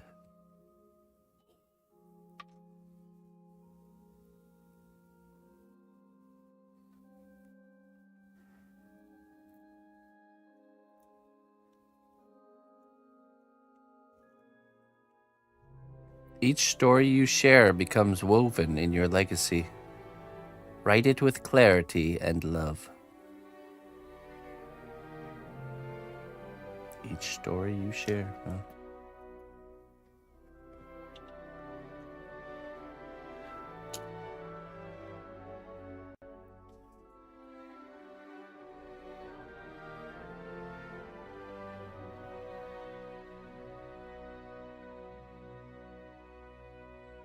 One piece of advertising. Yeah, imagine. One piece of just garbage, pretty much. The male people have to know that most people just throw those things away. You know? All their work in vain.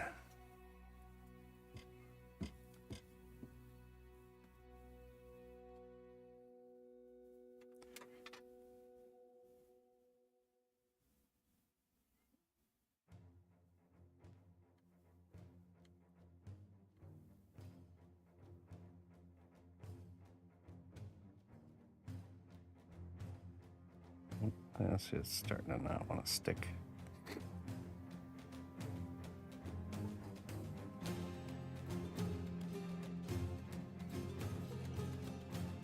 Let's just take this out.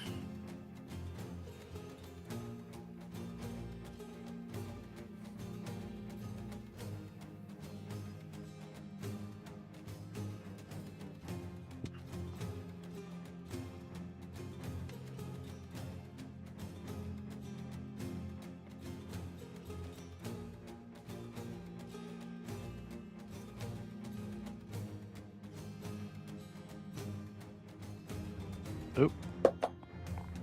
Yeah, maybe.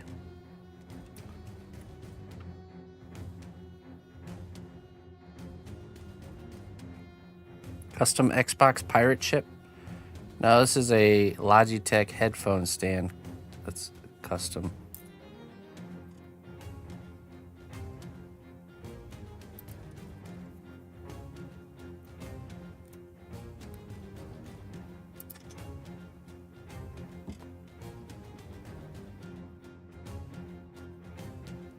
Just double check our work up here.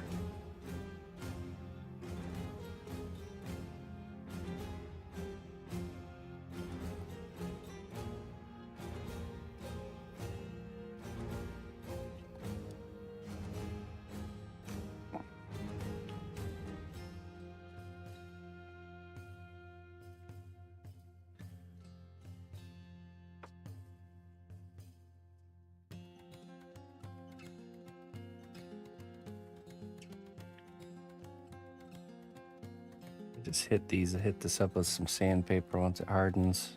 And then we just paint that all black.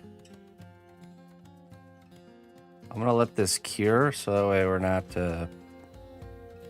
hard to hold on to. And we'll do the last strip here at the bottom.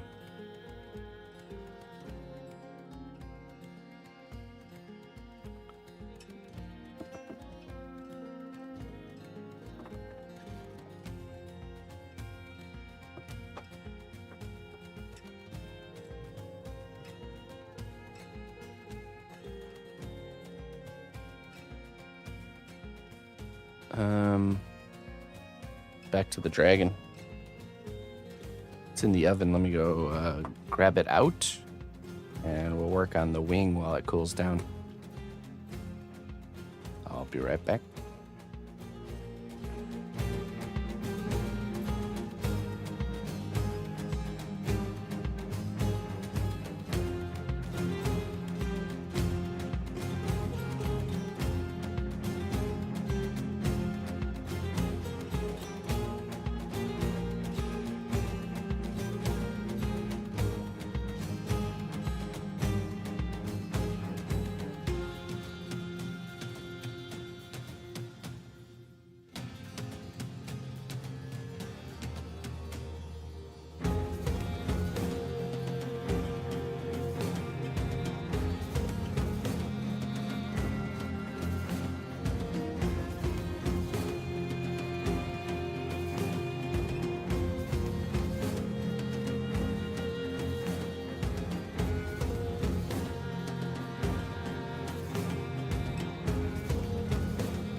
I'm not sure, PB. I have no idea. Some random homework session. Got a little bit of hot glue dripping out of these. Have to remove.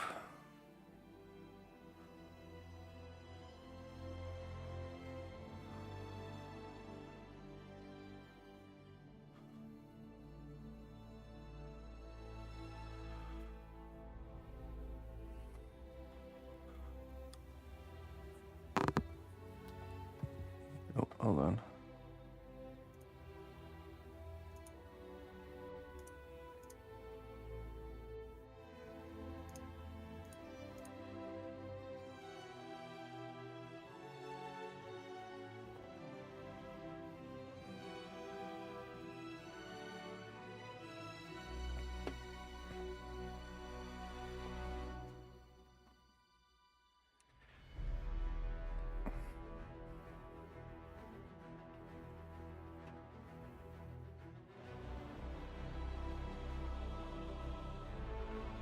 So this dragon is for a class that we're teaching, how to sculpt a dragon, if anyone wants to learn.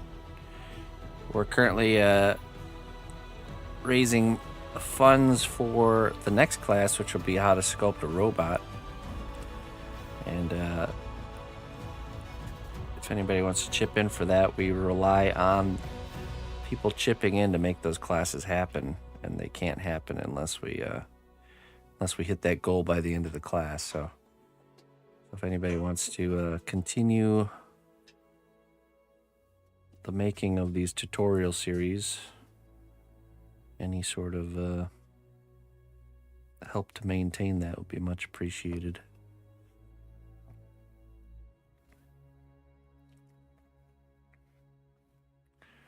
We only got 2 more lessons to do on the dragon, which will be painting. And then we'll be gearing up to start the robot class. Okay, we gotta let that cool down before we remove it. Oh, it looks good. We'll let that cool down and we'll start the wing while that's... Hey, what's up, Goldenex? While that's cooling.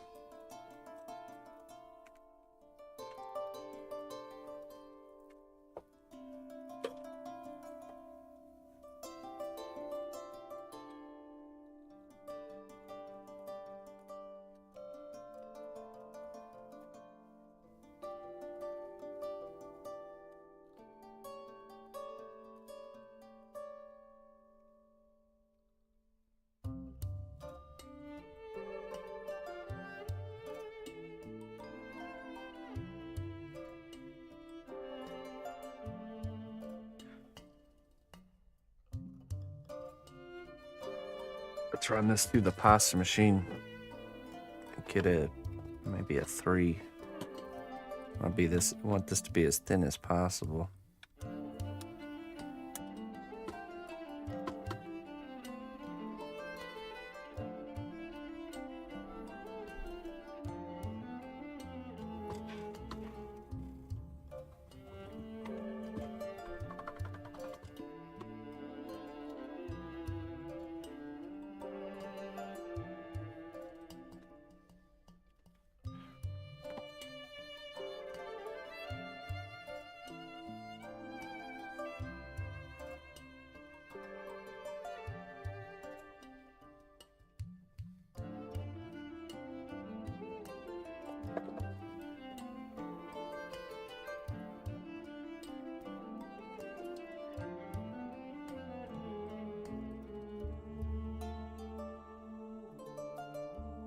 Yeah, this wing is definitely smaller. I wonder if we can try to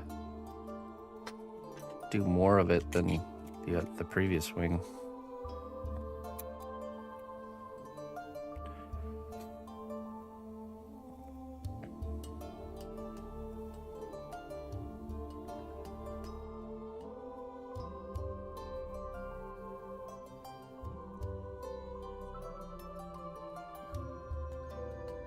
Maybe we start with the arm anatomy on the outside, and then we do, so 1, 2, 3, and 3 bakes.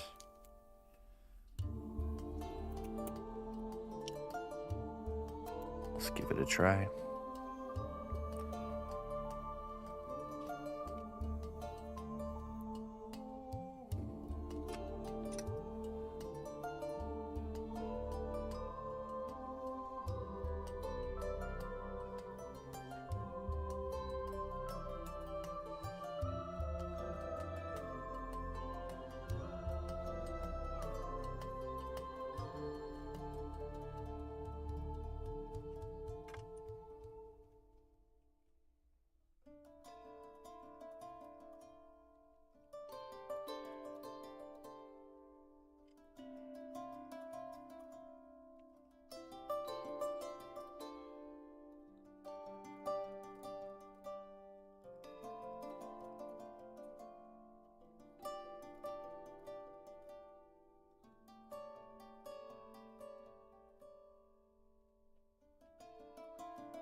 Have this other wing as reference for the anatomy.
Let it be known throughout the land, new champions have been welcomed by our honored recruiting hand.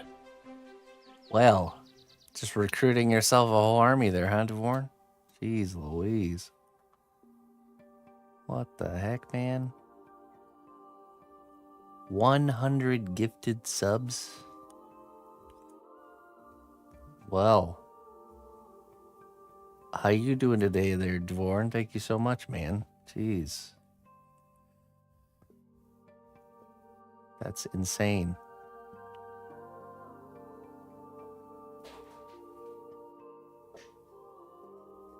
Yeah, I appreciate that very much there, Dvorn. Thank you so much. That's worth a wisdom or two. I'd say so. Wow. That's crazy. You crazy, Dvorn. How you been, man? Thank you so much for the 100 gifted subs. And welcome everybody that got to subscribe from Dvorn. The strength of the cnotbusch kingdom lies not in our walls, but in our people. March to war. That's a lot. Yeah, that's a lot. Holy cannoli. Julia, hey, thank you so much for the raid. I appreciate that. Welcome, Raiders. We just got dumped 100 gifted subs from Dvorn, so I'm still recoiling from that. But hey, thank you so much, Julia. Thanks for bringing your people here. We're about to read a wisdom. Went through a rough time at work a few years back. Thanks a lot from your stream that brought me peace and energy. Much love to you all. High tides and low tides, my friend. Thank you so much for bringing a high tide to me, man. Thank you. I appreciate that very much. Glad to be of service to you, my friend. To anybody out there needing a sanctuary away from the chaos of life, you know. There's a season for everything, and we all have storms. It's much easier to go through a storm if you have a shelter, right? So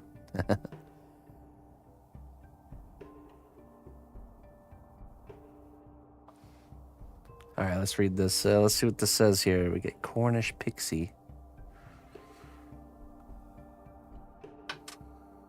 Oh, yeah. Yeah, it's extremely generous of you, my friend. I'm very thankful for that. Remember, the greatest adventure is found within yourself. Discover it and let it lead you to greatness. Yes, indeed. Yes, indeed. A pursuit we're all on, whether we know it or not.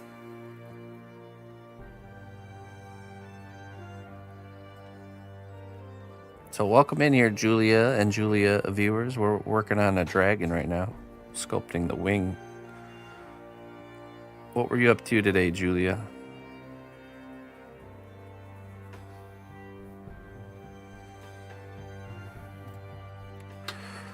Julia.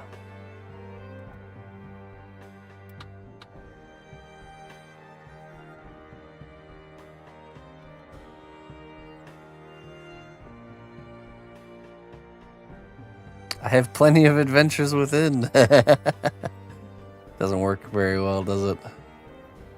Are you an introvert that married an extrovert or partnered up with an extrovert?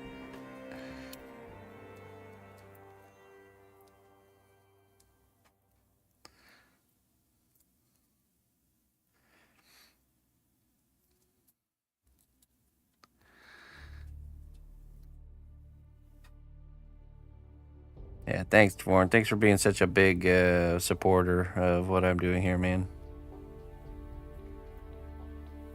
I appreciate it, my friend.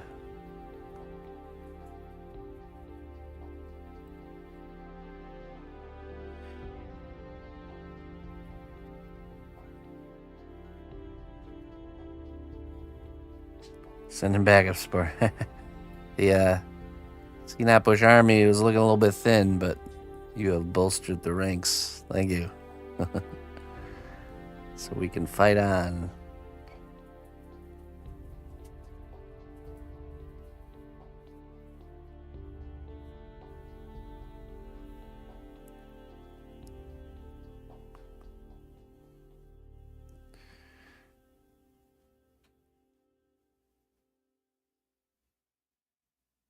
That's good, Feral Moon.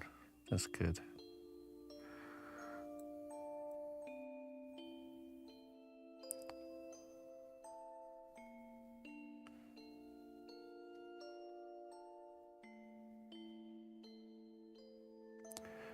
I'm an introvert with extrovert tendencies.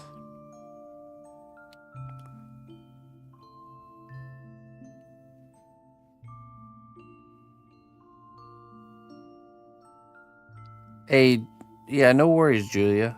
Well, what's your main language? Curious. Julia.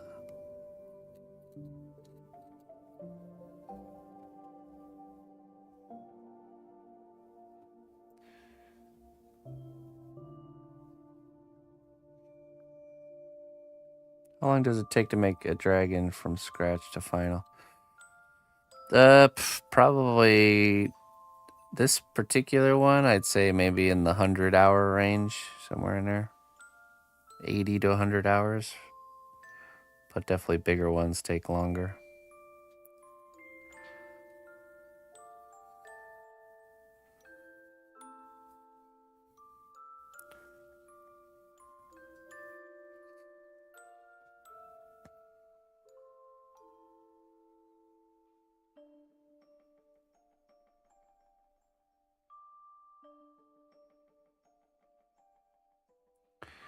Russian, but started to learn English a bit. She can translate to. Okay, very good.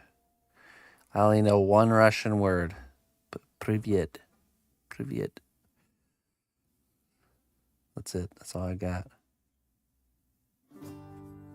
Around 150 on yours. Yeah, that seems appropriate. Privyet. I certainly know more German than I know Russian. I think I know more Spanish than I know German.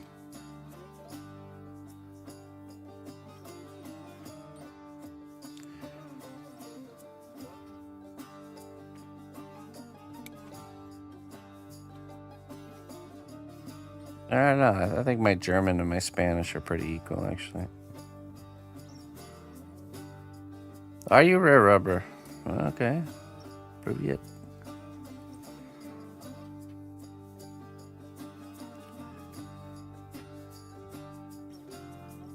Guten dias. That happens a lot, actually, that my Spanish words will want to like intermingle with my German words.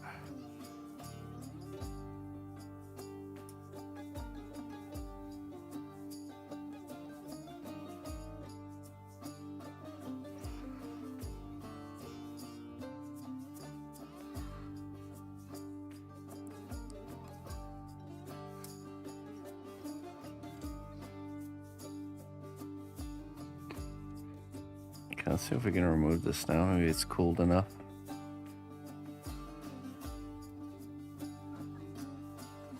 T-shirt print. Okay. Very cool. Making some t-shirts.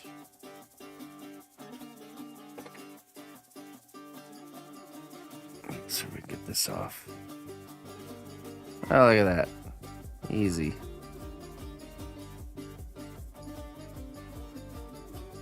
That was way easier than I expected.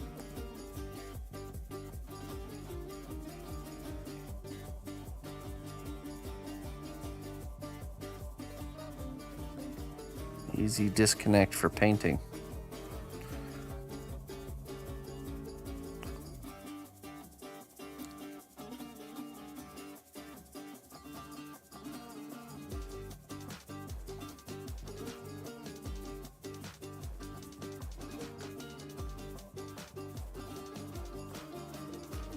Oh, we're gonna try and do the whole border of this wing here. Oops. The whole border in one go.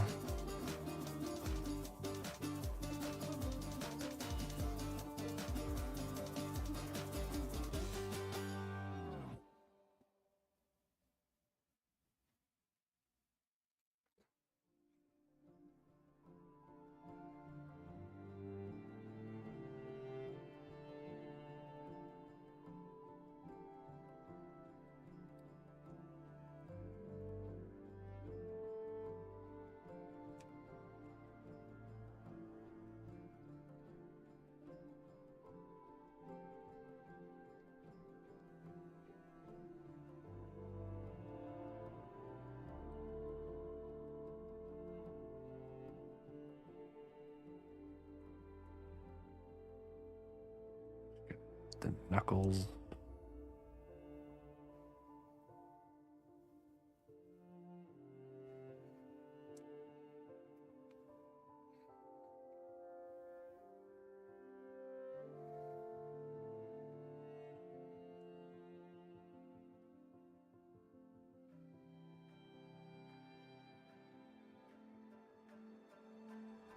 Oh. Hey. What's going on here?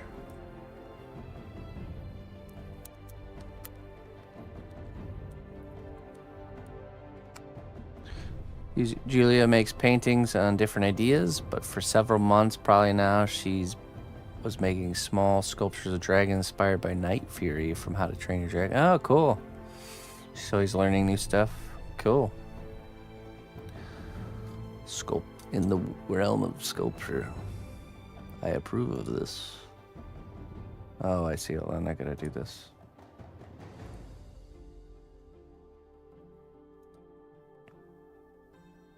Hey.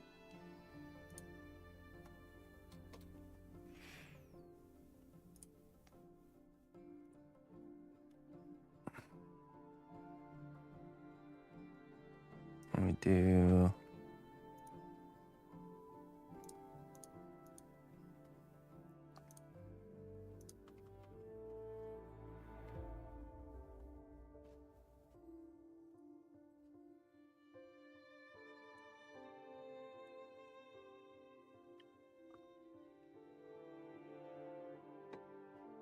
There we go.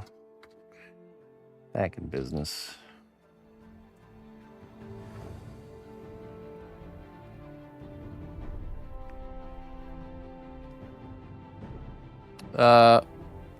I mean, all the sculptures are.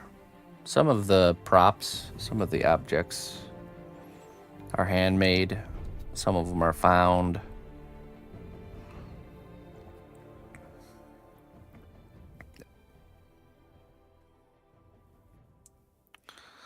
Lots of treasure hunting. Modern day treasure hunting.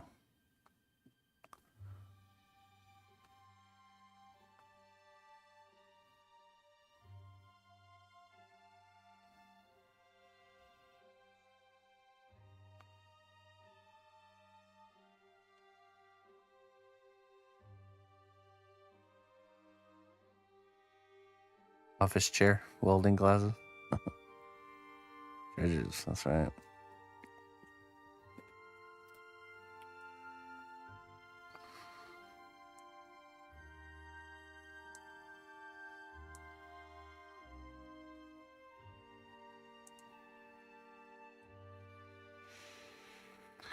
We're going to do some tutorials in the future where I will show how to make certain kinds of medieval looking props and stuff. I think that would be cool.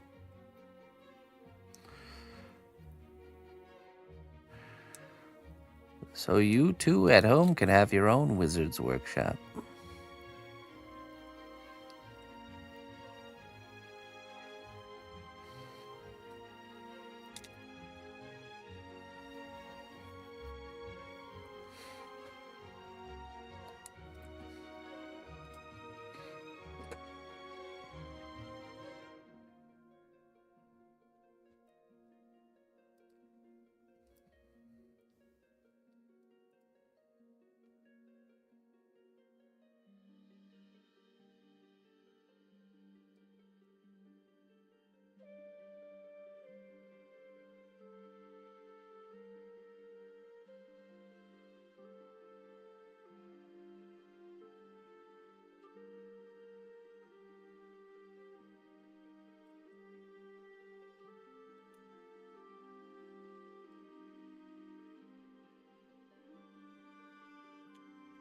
Why am I? Because I think I can do the membrane and the digits all at the same time because they're so close together. You know, whereas this wing is spread out, so.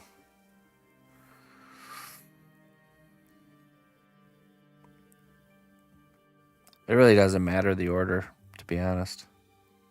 The border or the membrane could be done first. But I chose to do the border first because I want to do the digits and the membrane simultaneously. So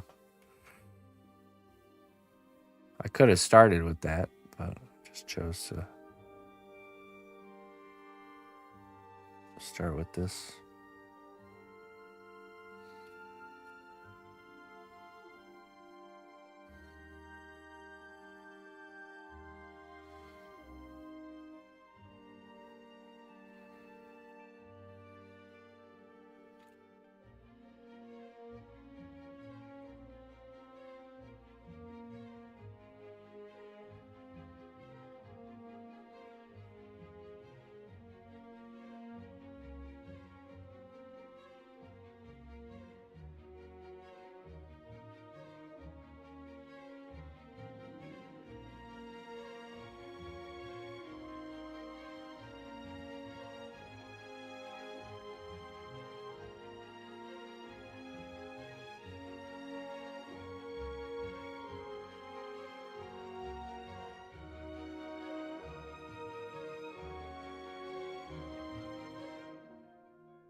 Hey, Firelight. Thanks a lot, my friend. Thanks for transcribing for me. How do you say goodbye in Russian? I need to improve my vocabulary.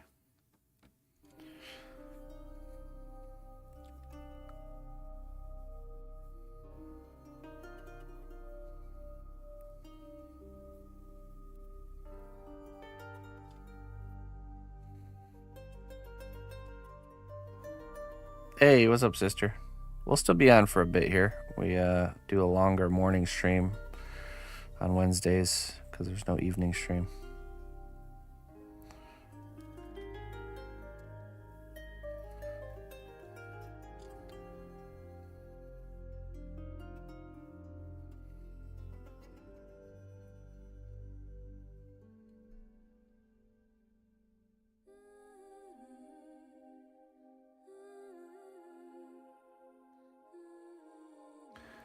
Swidania. Do Swidania.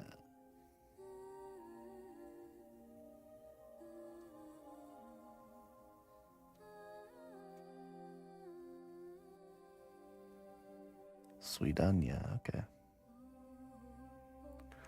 Do Swidania. Now I can say hello and goodbye. Привет, do Swidania.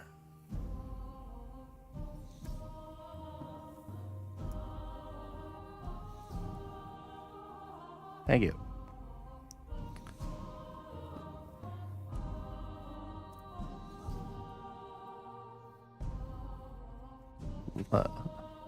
Vamos.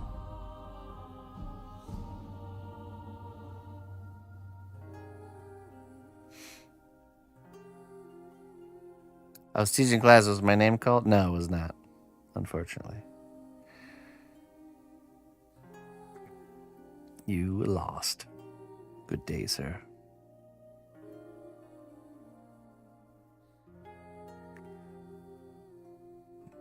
Do Svidania. Svidania.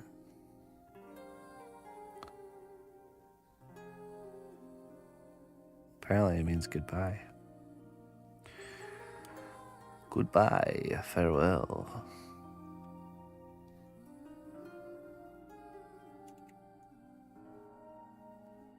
Till next time we meet. Okay.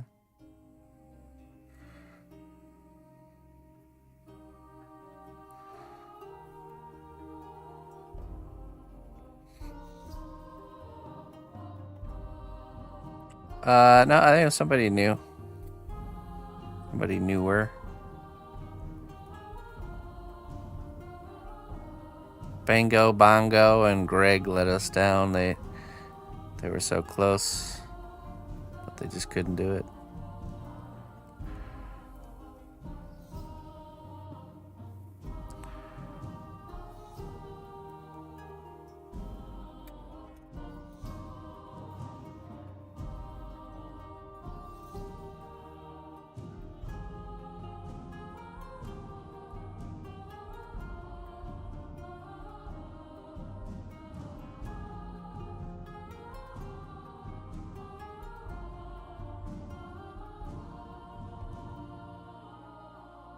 World culture learning. Yeah, it's quite a mixed bag here.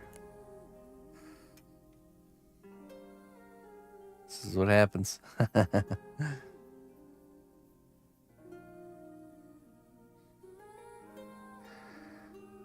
Right, yeah, exactly. You know, just like when you say later nerd, could be a bad thing. It could be a good thing. Later nerds.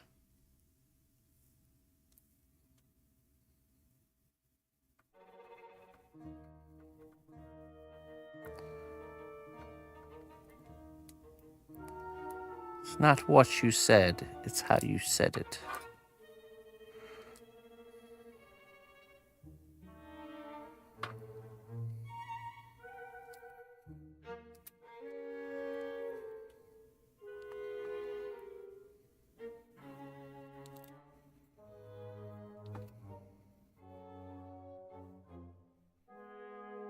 Almost always.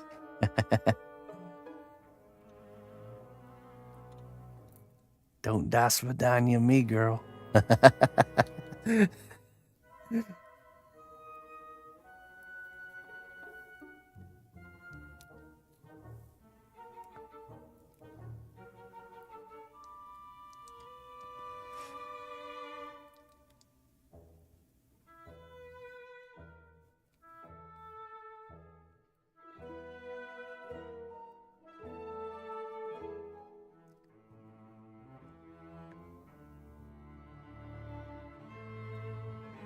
Hello, Rachel.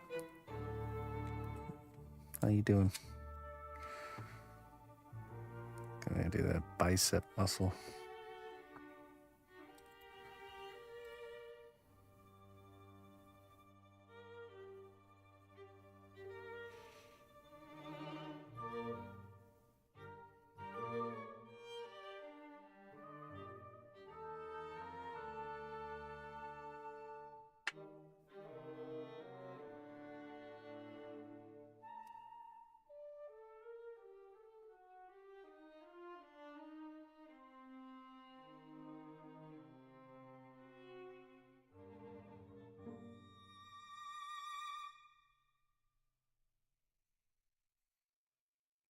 It's been a pretty good day, I have to say.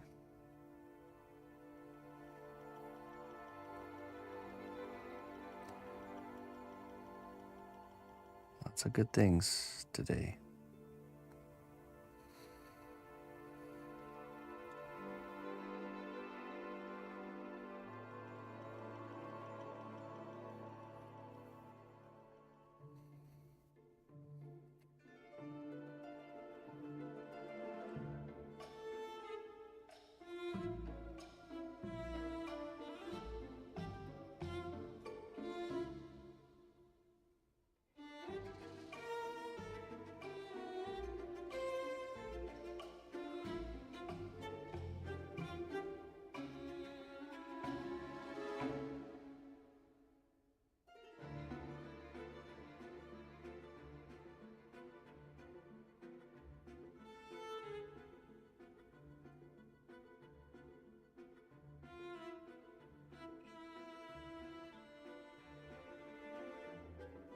Rough brain. Better than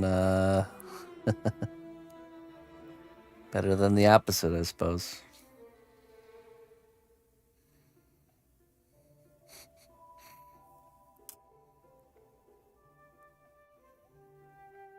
Coarse brain.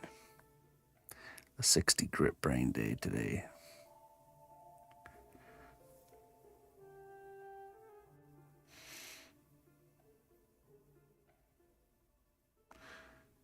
Do you use scrapey tools made of guitar strings? Those make great rakes, and I don't really use a lot of rakes. In my workflow, I don't rake a lot.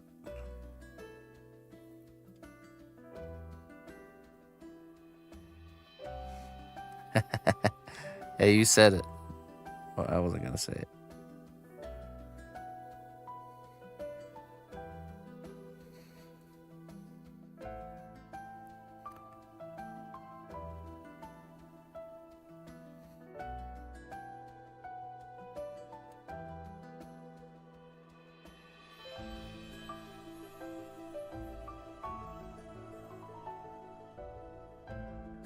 Yeah, the guitar string tools. So what does raking do? It's a form of smoothing. So just like what I'm doing here, you got these lumps of clay. They all need to be kind of smoothed together, you know, to kind of be all one piece after you add them. That's usually the same job a rake would do. But I just do my smoothing different. I use more of like a tool like this. I just think that polymer clay is just,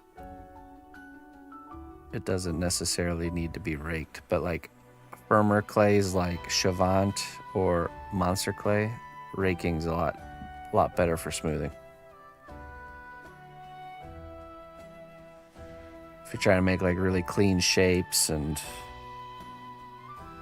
you know, that's where rakes come in handy.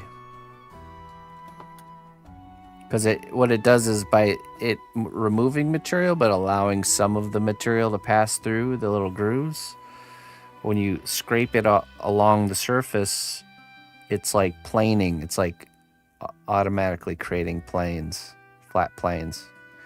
It's automatically pulling the high spots into the low spots, you know.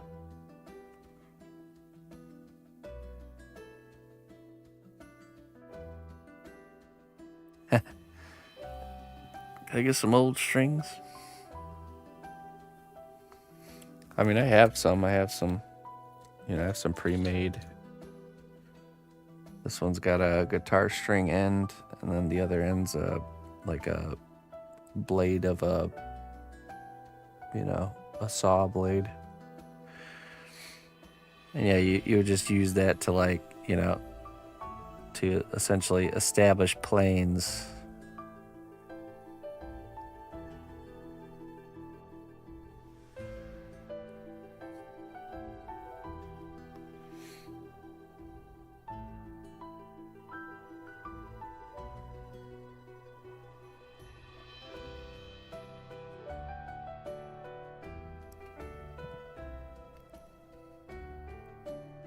And like I said, it works better for the harder clays, but you get the idea. It's that fact that it lets the material kind of slide under it really easily because of those little grooves. It just gets rid of the bumpiness of a surface naturally. This right here, that's definitely a guitar string, I think. Here's an even thicker one. Look at this one. I don't know if that is.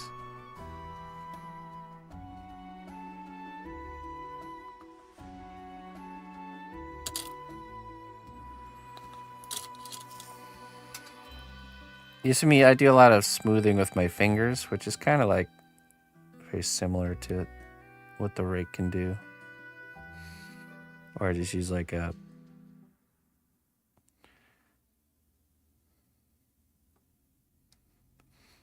like a wooden stick tool like this, just to kind of pull the clay over those seam lines.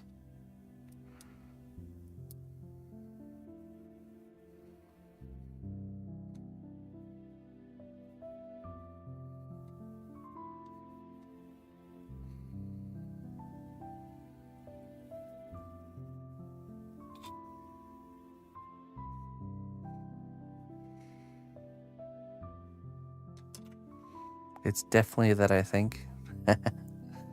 I definitely think. I definitely know that. I think.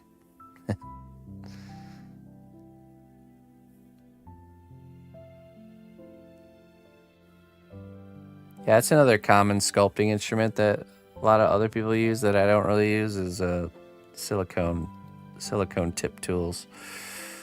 I just never really got into them. One day I might just pick one up and start. That's how it is with me. I just, for the longest time, won't use something, and then one day I just decide to start using it, and I'm like, oh wow, I really like this, you know. And then it becomes part of my workflow.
Oh, totally. I know I'm the oddball on that one. Broken magical wood tool. So here's the reality when it comes to tools. It can literally be anything. And if you use it long enough, you're going to get good with it. It could be a broken magical wooden stick. And if you use that stick for 5,000 hours, you're probably going to be good at using it, for pushing clay around. You just kind of know the ins and outs. You know it like you know your own fingers, what it does, what angles to use it at. It's just all natural.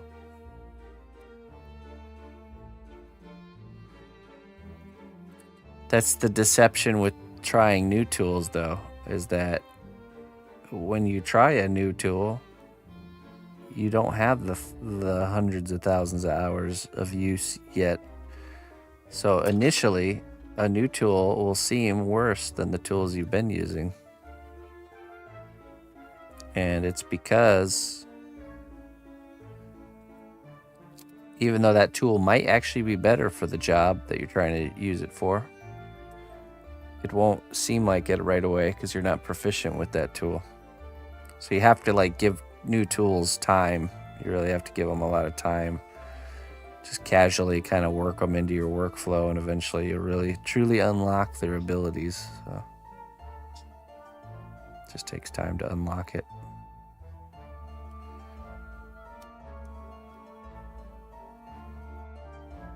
It's something I should do more, where I will almost force myself to use different tools. It's the same basis for learning anything and growing in art for anything. It's the more you push yourself outside of your comfort zone, the more you'll grow and the faster you'll grow. So tools are a comfort zone for sure.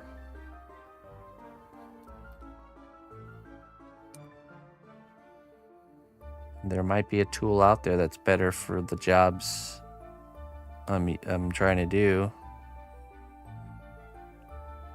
But if I don't step outside of my comfort zone and try them out, then you'll never get there, never figure it out.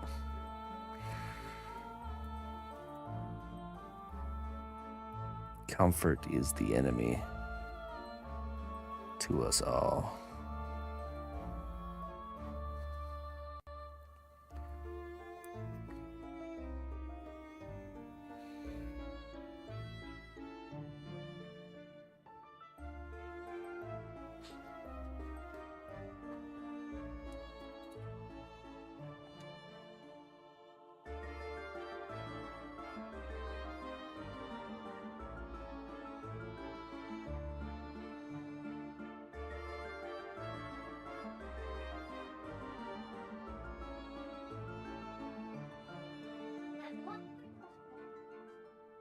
Yep.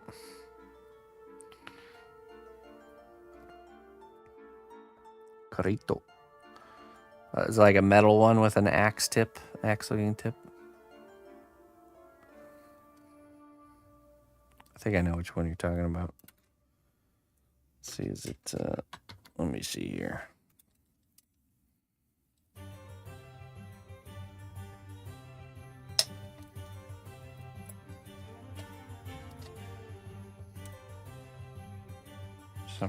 Somewhere in there.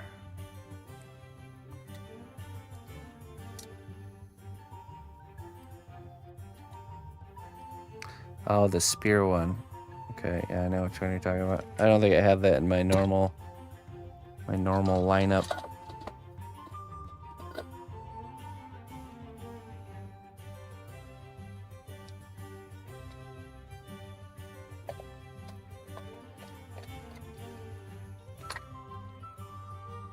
Yeah.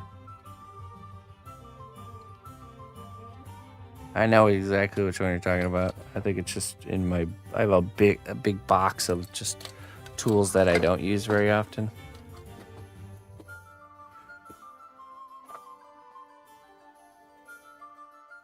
the spear tip.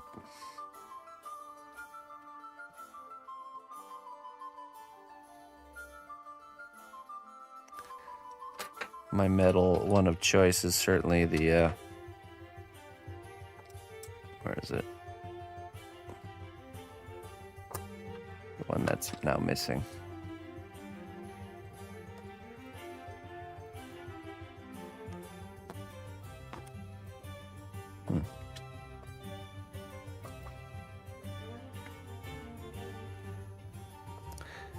It's also the hunt for the better tool. We're always on the hunt for the tool that makes the job easier. That, because we've all had those moments where we do use a certain tool for a certain job, and it makes that job so much easier. I suppose the page texture technique I just showed is a good example that that texture could take a lot longer if we didn't have that tool. This one's my metal tool of choice here, the old metal hockey stick.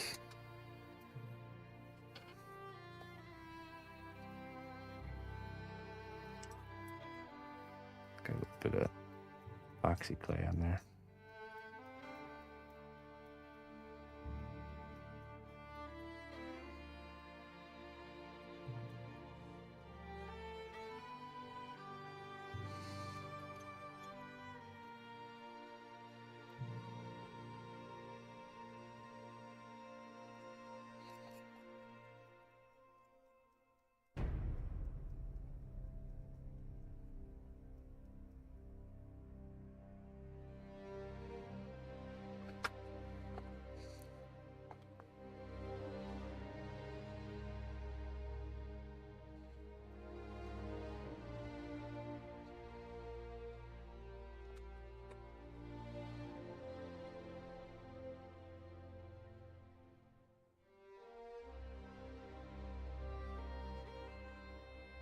The silicone cone one I've seen used a lot.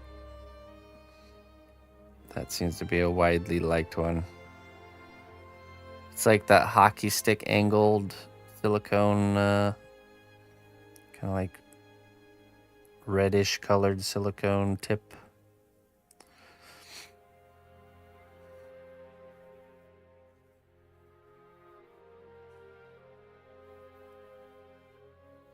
I was just cleaning. It had some residue from epoxy clay on there. Didn't want to let that set up.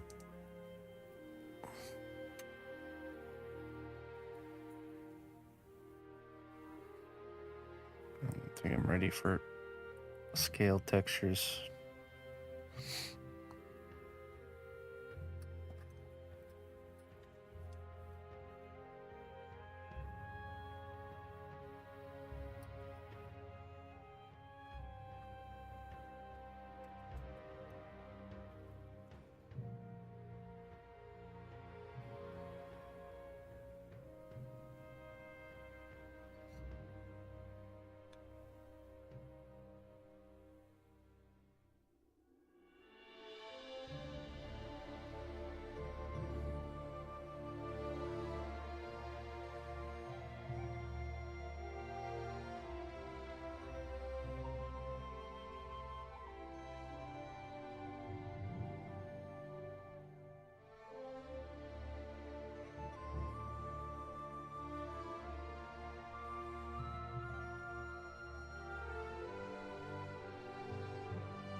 Yeah, sure. Go right ahead. How dare you promote another sculptor here? How dare you?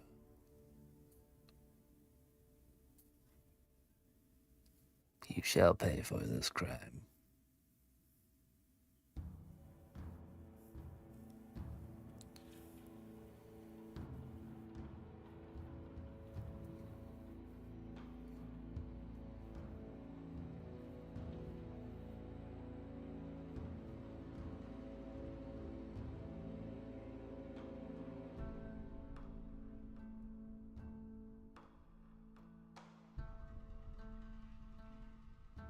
Oh, okay. Krito did a reel for it.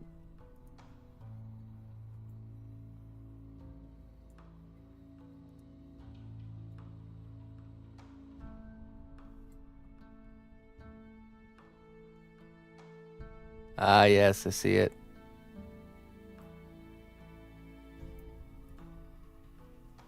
Thanks, you good, man. Krito.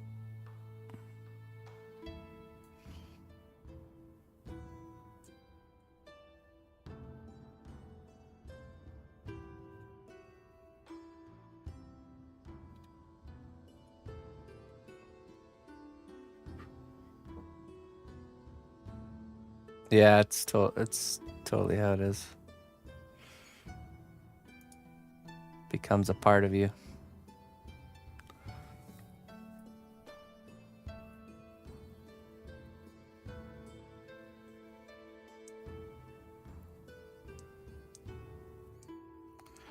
pretty confident you can take any tool and become just as familiar with it.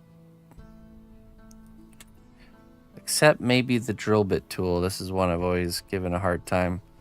You ever bought a multi-pack of sculpting tools? And one of the tools that comes with it is this weird drill bit tool. It's like both ends are like a flimsy drill bit that's really not useful for anything. You can't even drill holes with it.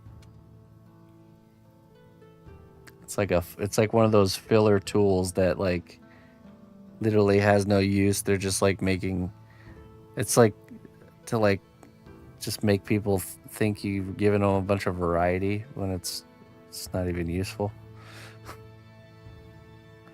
It's like, well, look at that crazy looking tool. It doesn't do anything good.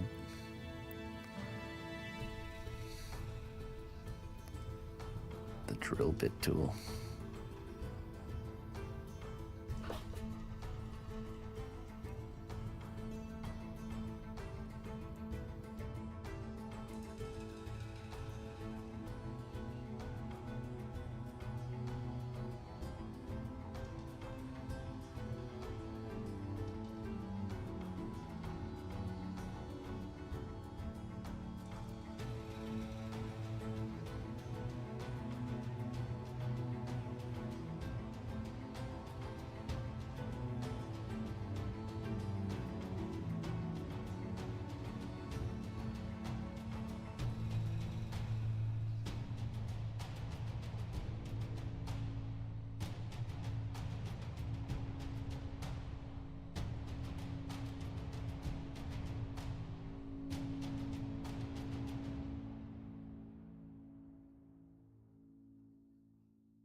You always wonder what that was for?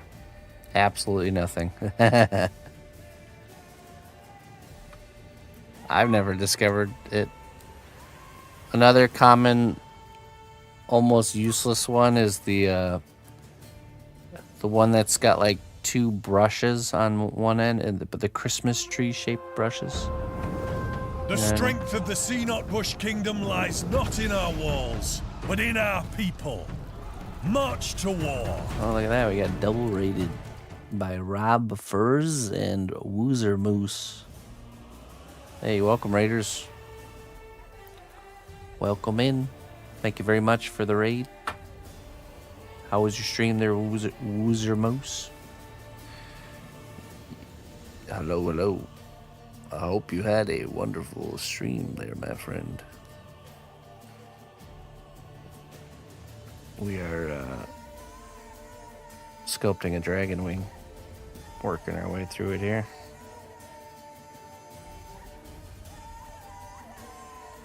How are you doing?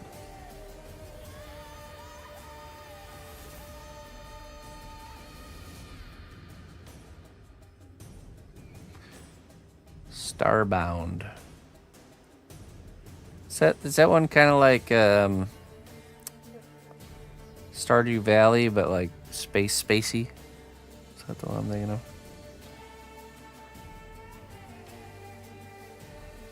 Sounds familiar.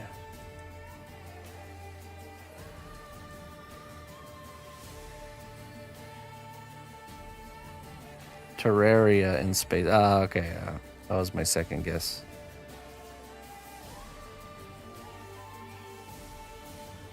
Cool.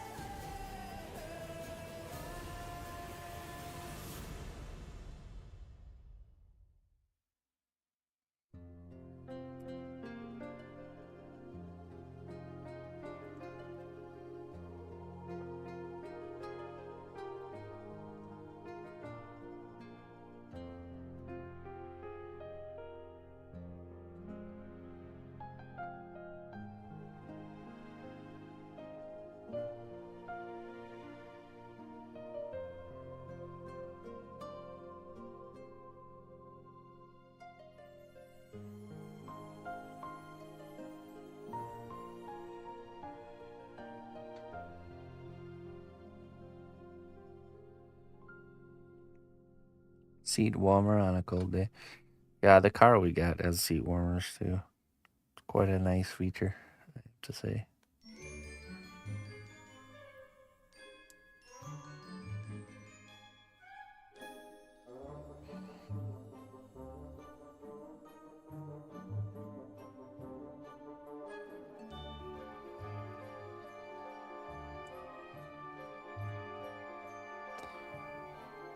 Ballet tonight, yes. Let's see here. I'm not sure. We're playing it by ear. Well, I could see finishing the week out, getting this dragon done so we can actually do the next painting class on Sunday. That's a possibility, but nothing set in stone. Maybe well, we got the mouse finished. There's a few little all the small things on the current works that we're trying to get finished are just stuff I can just do. I'll probably work on that this evening and get that done. Yeah, I'm not sure. We'll play it by ear, but yeah, most likely just working on the dragon, trying to get us to the next stage so we can do a painting class on Sunday. That would be ideal.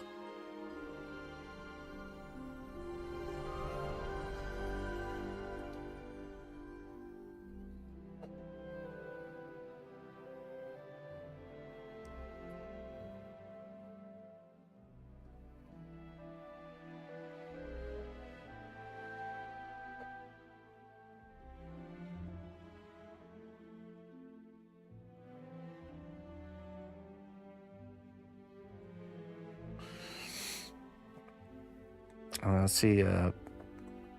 That means next week we start back with our old lineup. But the black dragon's done. Now the mouse is done. And Looper's piece is in the painting stage, and the missus is painting that one, so that one's off our plate. So be starting with 3 projects already removed. So we got the Minotaur, the chess set, Lazelle, the Blue Dragon, Morgoth, Alduin,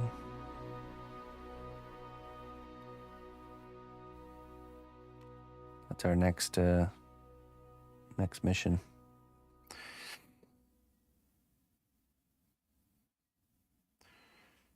And all those projects are really far along, so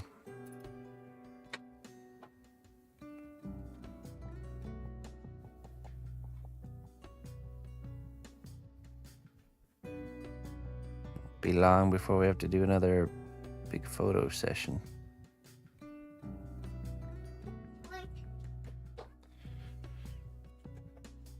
I bet the Blue Dragon isn't even blue yet. With the right filter, it is.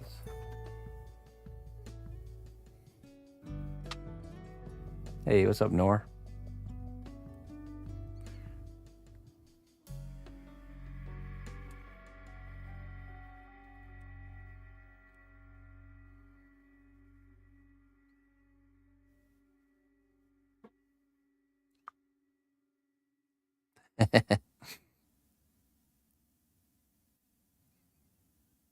The clay looks blue with the painting filter on.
I'm excited about the Blue Dragon. We're going to be doing our first resin deep pour.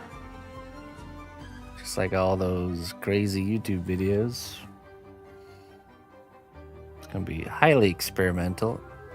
And hopefully we'll go down without a hitch.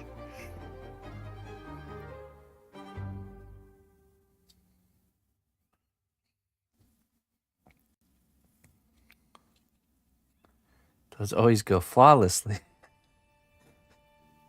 Well, it's kind of okay. So this is my game plan. Ready? We're gonna sculpt the water. That's like the water's like parting because of the breath from the dragon coming, and then there's the ship that's destroyed. We're gonna sculpt that out of Shavant, the water. Okay. We're gonna put the boat where it needs to go and everything. Then we're gonna mold that, and we're gonna cast it with clear, like a bluish tinted clear resin. but it's not going to be a solid block. We're going to just do like a shell. So it'll be like what they call a slush cast. So essentially, we pour the resin in there and then we kind of like rotate it around, you know, slush, and then pour out the excess. And then do it again and just kind of layer it up so it's a, you know, got a little bit of a thickness to it. And so technically the inside's hollow and it's going to be easier to light it up that way. So when the light from the dragon's mouth is hitting the, you know, the water, it's going to really kind of like permeate. That's the game plan.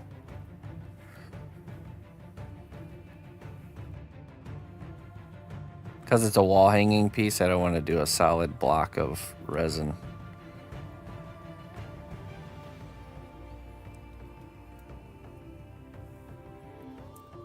It's a very, yeah, it's going to be quite a execution for sure.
Need dragon wings? I said it before and I'll say it again. I think there's a severe lack of fantasy themed restaurants in the world. I would totally eat at a restaurant that just decides to call normal chicken wings dragon wings. Baby dragon wings. And all the decor, you know, all the decoration kind of looking like my workshop. Some fantasy statues. Fantasy music playing, you know. I would eat there all the time.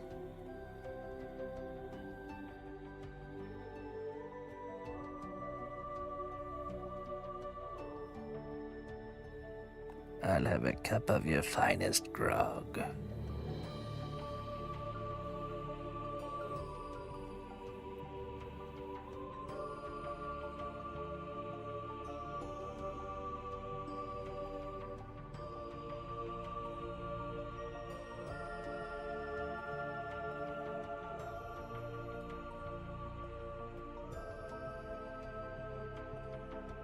Just a beer, yeah.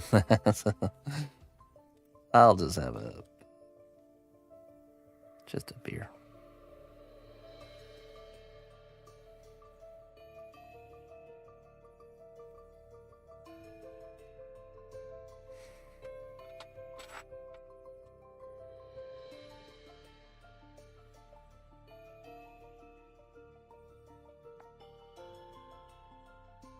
A wingless, flightless bird is more tender. Not to the realm of fantasy, I say. See, a dragon, Merrick, listen here. A dragon's meat is the most tender of all the meats because the dragon has armor over the meat, so it doesn't need to be tough. So you remove the scales and you got the, it's just like a crab. It's got this sweet, succulent, tender meat underneath. See?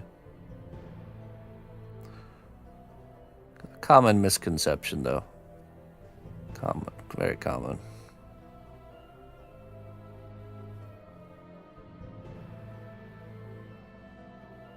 Dragon wing is like lobster tail. That's right. See? The meat can be nice and soft because it's the scales that are the armor. Does reptile meat feel similar to mammal meat? I have no idea. I've never eaten a reptile. Nor do I plan to. Unless, of course, it's dragons.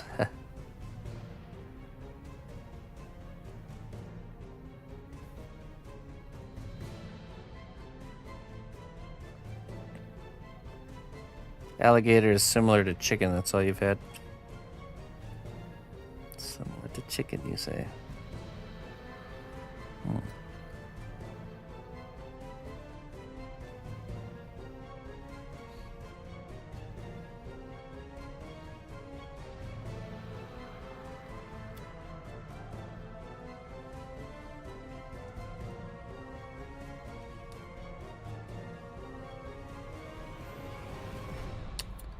I want to say frog is probably the other common eaten reptile, right? Some frog legs.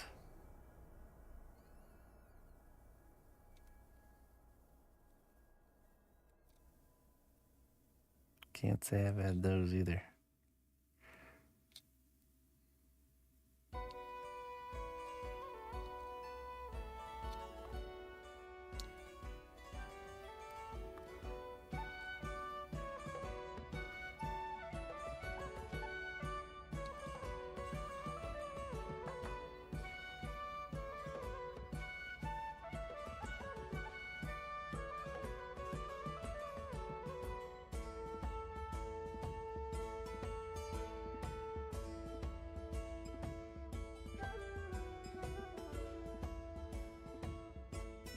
Yeah, the bodies are here.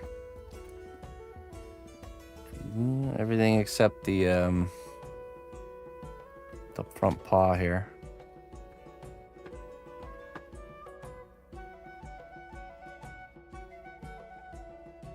It's so small, it feels cruel.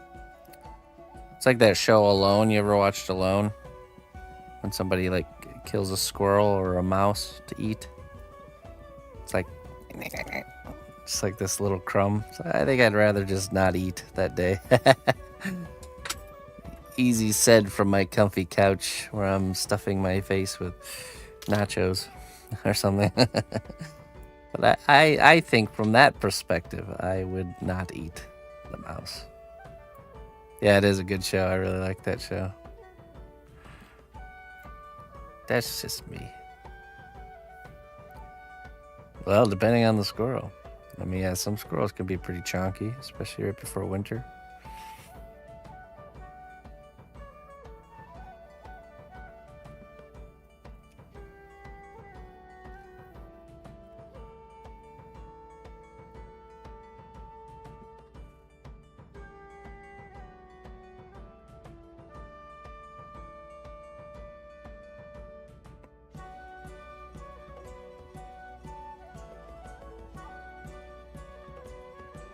I mean, if we think on those terms, Is the size of the animal determine the value of the life of the animal?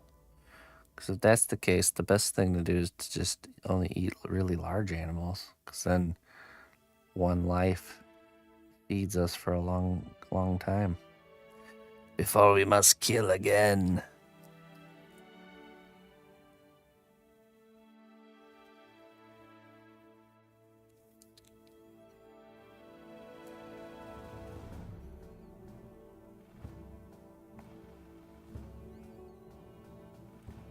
Pretty much everything we eat, we consume other life.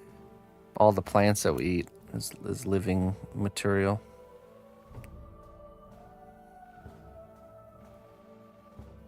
It's either living or recently deceased. When something's truly dead, that's when it starts to decay. And we don't eat that.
Oh, and then you got things like, for example, bugs seem to have a way less,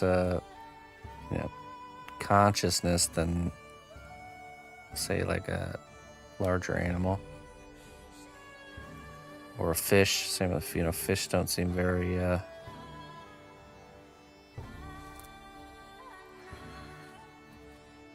Fish are definitely food. It'd be like going to a strange planet and there's like these loaves of bread jumping around on the ground. I feel like if I was visiting this world from another world and I saw a fish, it would just look like it was meant to be food. It's like a flopping just haunch of meat, It's like, look at this haunch of meat with a little head on it. What's going on here? Looks like food to me.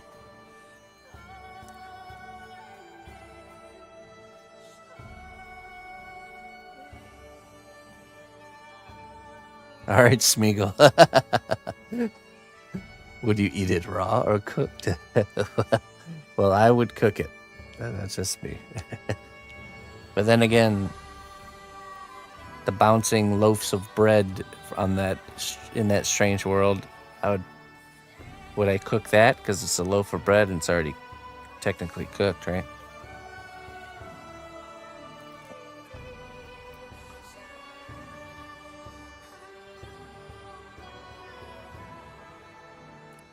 The living, I imagine almost like sheep looking loaves of bread on the pasture.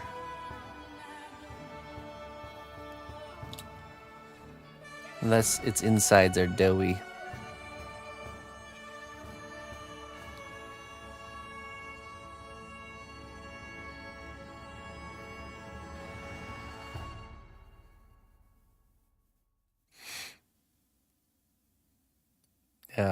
Nature has a lot of rhythms like that with the cicadas. One I learned about is really awesome is oak trees. All the oak trees in the entire world are all synced up to a 7-year cycle. Every 7 years, they drop a significantly larger amount of acorns. The strength of the cnotbusch kingdom lies not in our walls, but in our people. March to war. Caritisa, hello. Thank you for the raid. I was just getting into a oak tree rant. You guys can join me. How was your stream? Welcome on in. We're sculpting a dragon wing. What is it called? Oak tree 7-year cycle. Mast year. That's what it's called. It's called a mast year. Oh, okay. Sorry, it's not 7 year. Oh, wait, no.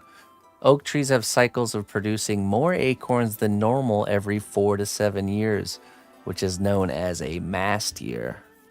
The cycle is irregular, with mast years occurring every 2 to 5 years. Okay. So what ends up happening is they produce a significantly larger amount of acorns every 7 years or 5 to 7 years. And the idea is the squirrels will harvest acorns like all through winter, and like they never stop harvesting. They're always harvesting acorns and then stashing it away and creating little food caches all over the place, right? That's what squirrels do. So the acorn tree, it's like it knows this, and it uses this to propagate itself better. Because so what ends up happening is those squirrels are used to a certain amount of acorns falling, but then there's this 1 year that happens and it's just like way more, and the squirrels are like, oh my goodness, and they're just like hoarding and stashing it all away. And then they go through winter, which is why they're stashing the food, and they don't even need to eat like barely any of what they harvested. The squirrel's job is never done. That's right. So what ends up happening is a lot of acorns get lost and forgotten and essentially planted by the squirrels. So the reason the trees don't do this every year is the population of the squirrels would grow to match the acorn production. So it's like a perfect distance that it's not enough to cause the population of the squirrels to grow, but it's enough to like give them a huge like feast 1 year, and also to like for there to be too many acorns that they're not going to be able to eat them all, and then they'll get planted essentially. So it's really interesting. It's like when you see stuff like that, it's like, oh my goodness, there's a lot more sentience going on than we know about, like the way everything works together in nature, and it's like perfectly put together.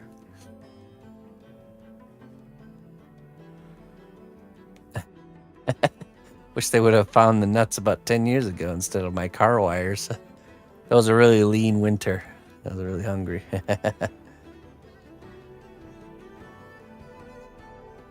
Squirrels are present in almost every environment except the extreme ones. Yeah, I believe it. Yeah. I love when I lift something up, or I'm like working around in the garden and I accidentally stumble upon a squirrel cache. I think I saw a video where a guy had like some sort of like large vessel on the roof of their house. I don't remember what it was for, but he opened the bottom of it and just all these acorns just poured out, like some squirrel was just hoarding it up like a silo. So I was like,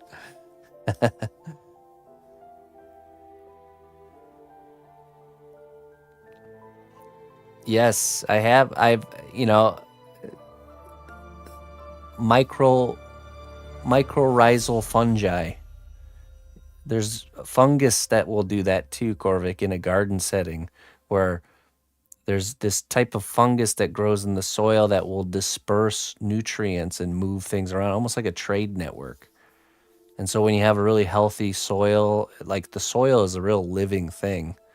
And when you have a real healthy ecosystem and soil in the garden, the plants will it's like creates like a little plant economy, and they trade, resources essentially. Mycorrhizal fungi.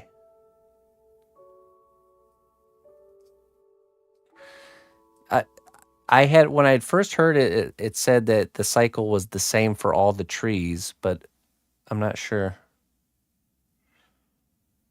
Let's see here. Let's see. Are all oak trees mast years the same? No, not all oak trees have mast years at the same time because different species of oak have different cycles for producing acorns. So I could see it being aligned within the species, you know.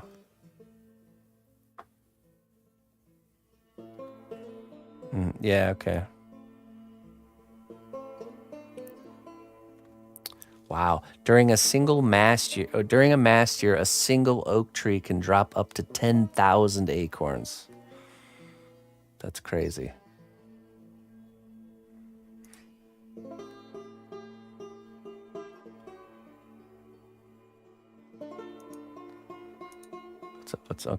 I'm curious, what's a normal amount of acorns per year from a tree?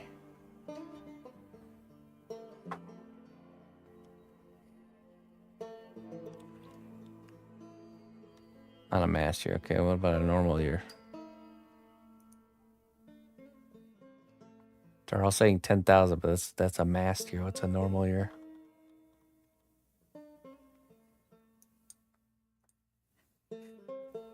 Oh, here we go. A 100-year-old oak tree will produce 2,200 acorns per year. Look at that. So that's significantly more on a mast year, producing 10,000. You are too late there, Mikos. You are too late. That's a huge difference. Yeah. Do you know you can eat acorns? The natives used to eat them all the time. I don't know if you were ever a kid. I mean, I grew up around large oak trees, 100-year-old oak trees in my neighborhood.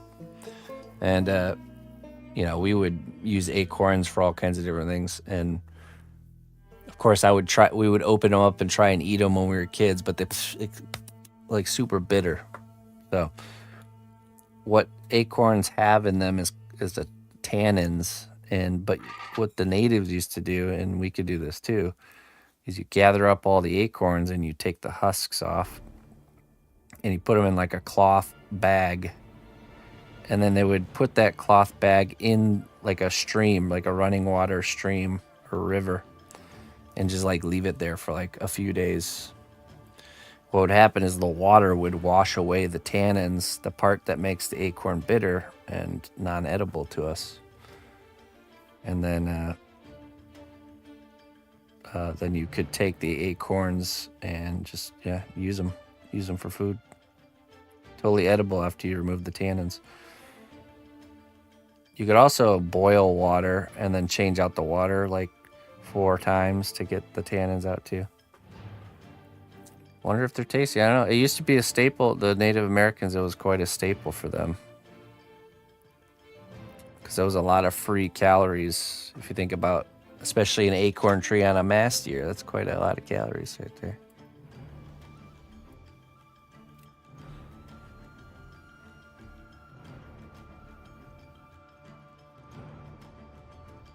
Who's counting all these nuts? Yeah, right. The intern.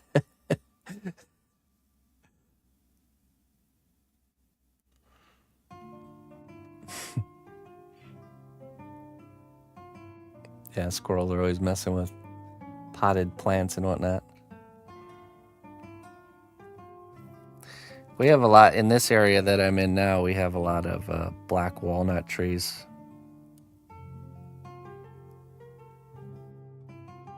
Me and Emma, actually, let me show you. We squirreled it up. So I learned I can make my own homemade black walnut wood stain using the husk of black walnuts. So this which is very very potent and useful for medicine if you get them when they're fresh. So I made a tincture, and then I'll show you. I gathered my own little stash here. I can grab it.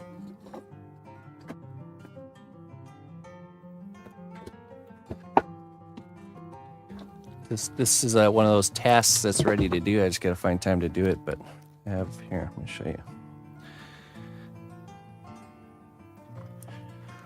I had this. Would you like a black walnut, sir? Me and Emma we were going on a walk every day, and we would stop by the black walnut tree, and they're all dried out now. But we would just. I would bring a little bag, and we would just fill it up every time we walked past. And I dried them all out. So now the walnut shell we're used to seeing is inside of this. Normally it's like a green kind of like tennis ball looking thing, and then inside of that husk is the actual walnut. So they have such a nice smell. I love the smell of the husk of a walnut. But anyways, I can take these. So we take this outer husk out. This is what the stain is made out of. And then the nut on the inside I can just eat, just like these are dried, walnuts, but the husk on the outside has this really potent stain. That's where we get the black walnut stain from. So when I crack this open and I remove this outer layer, I'll put that in a thing of water, like a bucket of water, and just swoosh it around and let it sit there for like a couple of days once I shell all these. Then we take that and we mix in a certain percentage of alcohol. We strain out all the chunks, so we just have the liquid from that. We add in. It has a really nice smell. It's almost like a little bit of like a lemony cleaning spray kind of smell. It's hard to explain, but I still have that smell. Yeah, so me and Emma, we went on a walk every day and gathered up our pockets full of them, and this was our haul from last year. Waiting for me to process. Oh boy, you can tell gardening season's coming. I'm getting on all these outside quest tangents. The reason I want to make my own stain is a lot of the darker wood stains that you can buy are really like toxic stuff. And with this wood stain, it would literally be black walnut husks and some alcohol. So I'm excited to see how that turns out.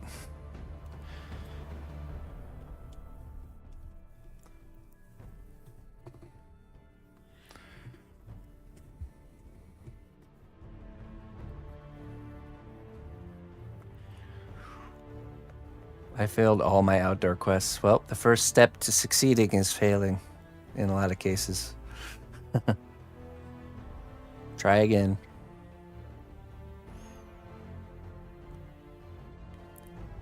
Need more garden emotes? I will forward the message to the missus. But yeah, and black walnuts are pretty expensive too. So I'm gonna get 3 products out of just picking them up off the ground. A medicine. I made a black walnut husk tincture, which is already made. The stain, and then the actual nuts themselves. 3 very useful things.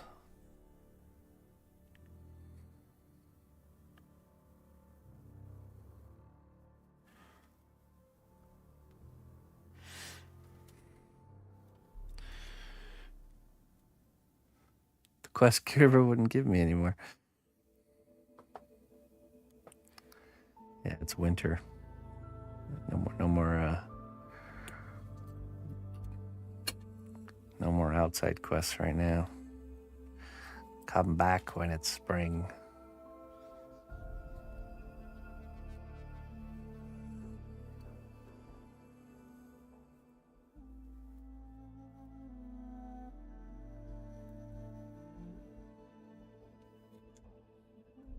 The nuts we generally eat from the store are dried. Yeah, they're dried and the exterior husk is removed. When you get like the full shell black walnuts or walnuts, that walnut shell is the interior shell. It's not the exterior of the walnut. Like I said, a walnut looks kind of like a green tennis ball when they first fall from the tree. It's like a green tennis ball on the ground.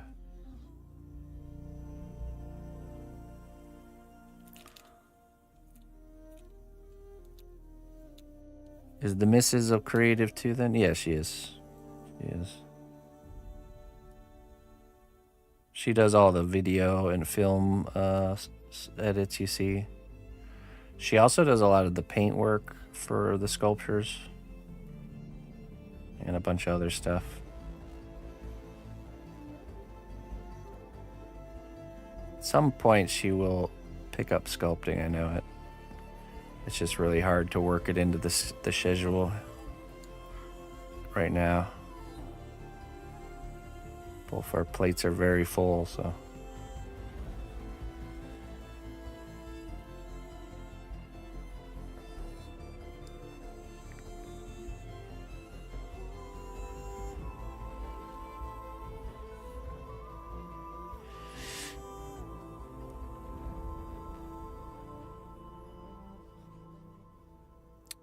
That's right, yeah. Yeah, all the ones you buy at the store won't look like that. They'll have that outer husk removed. And you really have to be careful with that. So when you get the walnuts, when they're still green, that outer husk is so potent, it'll stain your fingers for weeks. So you have to really wear gloves when you're getting that outer husk off. That's why I let them dry, so they'll be a lot cleaner to remove, a lot easier to remove.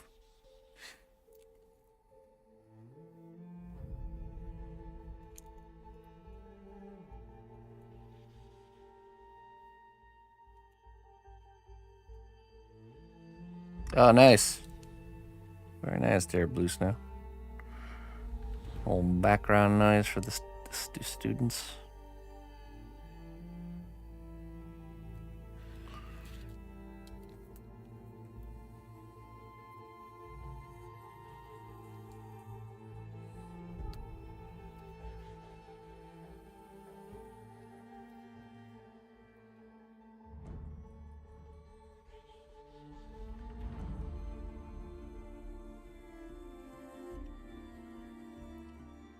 All right, that's looking good.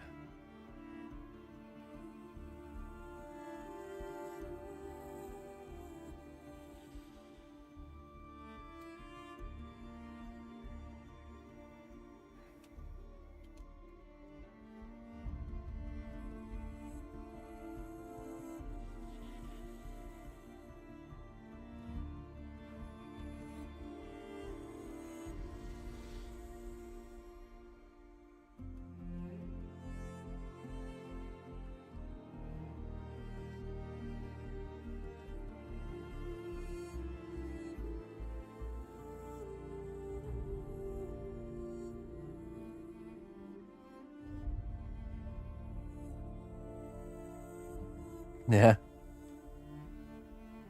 Boiled chestnut. I haven't.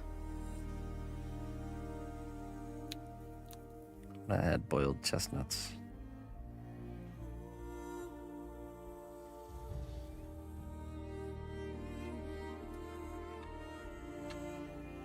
Chestnuts boiled on a open fire.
Hey, there you go. There you go, PB. Daily commitment. Make a daily commitment out of it. Stuff will start moving.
Once you get into gardening, you really understand what nature is actually doing, like certain parts of nature. And with trees, trees are actually miners. They're like kind of like how an oil pump works or a mine shaft. Those big, huge trees, they put their roots down so deep that they access minerals and nutrients that nothing else can reach. And then every cycle, it takes all the things that it gathers and brings it up to the tops, and then it grows leaves. And then what happens every year, it deposits those leaves right on top of the ground. So year after year, it's just mining materials and bringing them to the surface.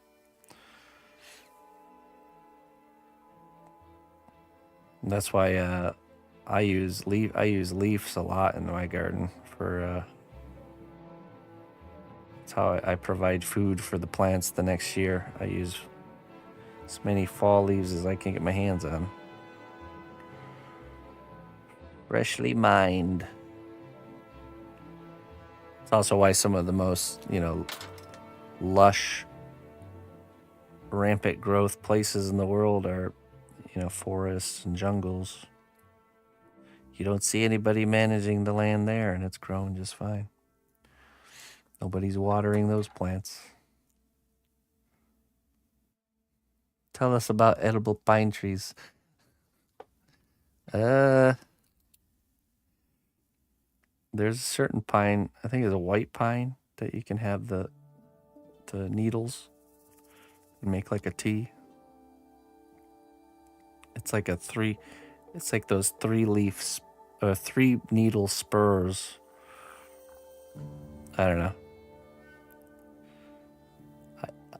I've looked into it a little bit, but I don't remember the details. I think it's white pine. I think there's some juniper berries or pine nuts. They're from pine trees. Triple needles. Yeah. Definitely look into it yourself before consuming anything. Definitely not a pine tree expert.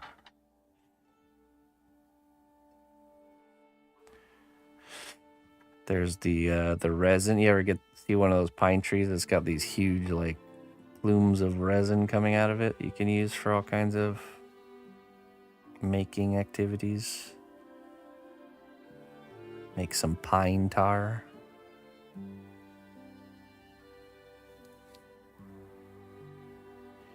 Spruce tea. Resin and ash, yep. And you have to heat it up and you mix it together and you can make pine tar.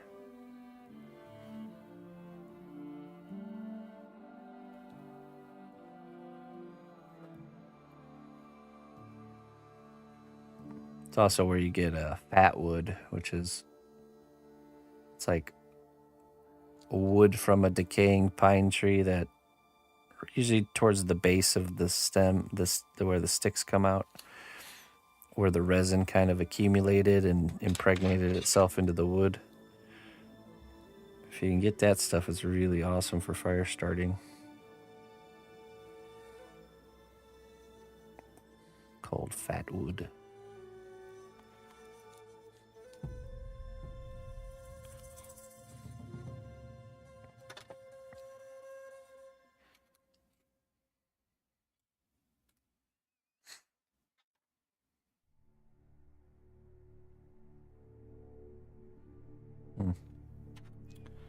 We should probably leave it right there for now, folks. Let's see how things are looking.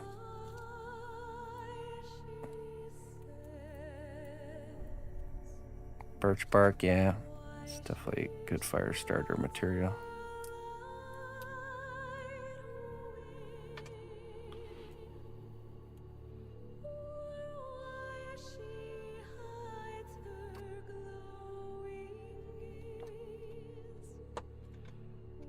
Pine schnapps? I don't know. Seems like humans figured out a way to make schnapps out of anything. Every culture in the world figured out how to turn everything around it into alcohol.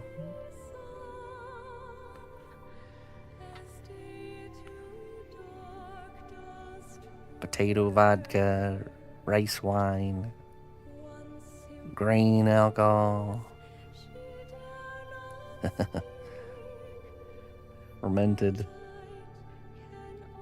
fermented horse milk beer.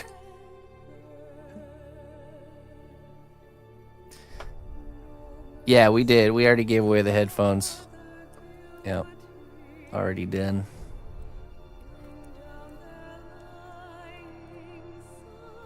Okay, folks. Hey, thank you all for joining me today. It's been a really, really awesome day. Lots of raids. Lots of people coming back and hanging out, and really, really generous 100 gifted subs by Devorn. So thank you everybody for joining me today. Thanks for the support, and I will be back tomorrow. I think we'll be working on the dragon for the rest of the week, and then that means Sunday we will should be ready for painting. So we'll do the paint job painting class on Sunday. If you want to come and learn how to paint this dragon, that's what we're shooting for. Yeah, we'll be getting the mouse, the Tyranids, and the Logitech pieces all wrapped up and documented, and hopefully we'll get those videos up and posted for you to check out.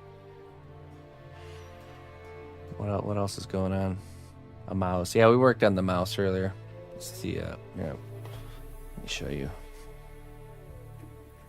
It's this one right here. So it's just a project we have been working on that we finished up. Well, it's bad lighting, but you get the idea.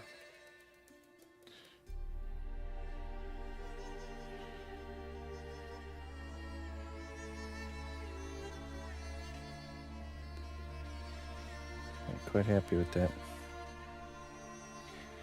So that, I'll make the base for that, and then we can get that one ready. Lots of good stuff getting finished up. Next week we'll be back to our normal lineup, so we'll be working on all those projects we had going before we did the sponsored works. We'll be start getting those back up and get those finished. You have to show your husband the stream. He's an avid minis player. Yeah, I appreciate that. If you share my stream with people that you think would like to watch it, or even with the people you don't even know would like to watch it, I appreciate that. So it's amazing the amount of good things that have happened because of word of mouth over the years. I'm telling you, all kinds of opportunities, people coming into the stream, jobs, stuff like that. I will, Sid. I'll post the final stands. All that stuff will get posted. All those projects we've just finished will get posted on social media. And we probably will be even making like a YouTube summary video for it, where it'll be like a 10-minute start to finish type video. That's what we're hoping to do. So just keep your eyes peeled. We just have to do all that work to get that done. So, all right, let me find someone to raid here and get on out of here.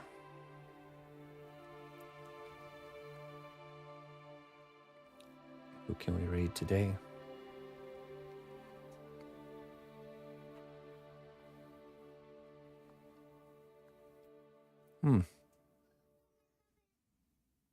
Go raid Brox.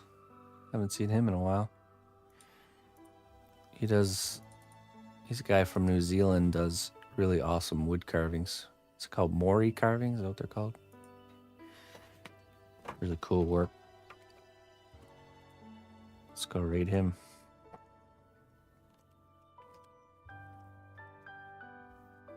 Brox.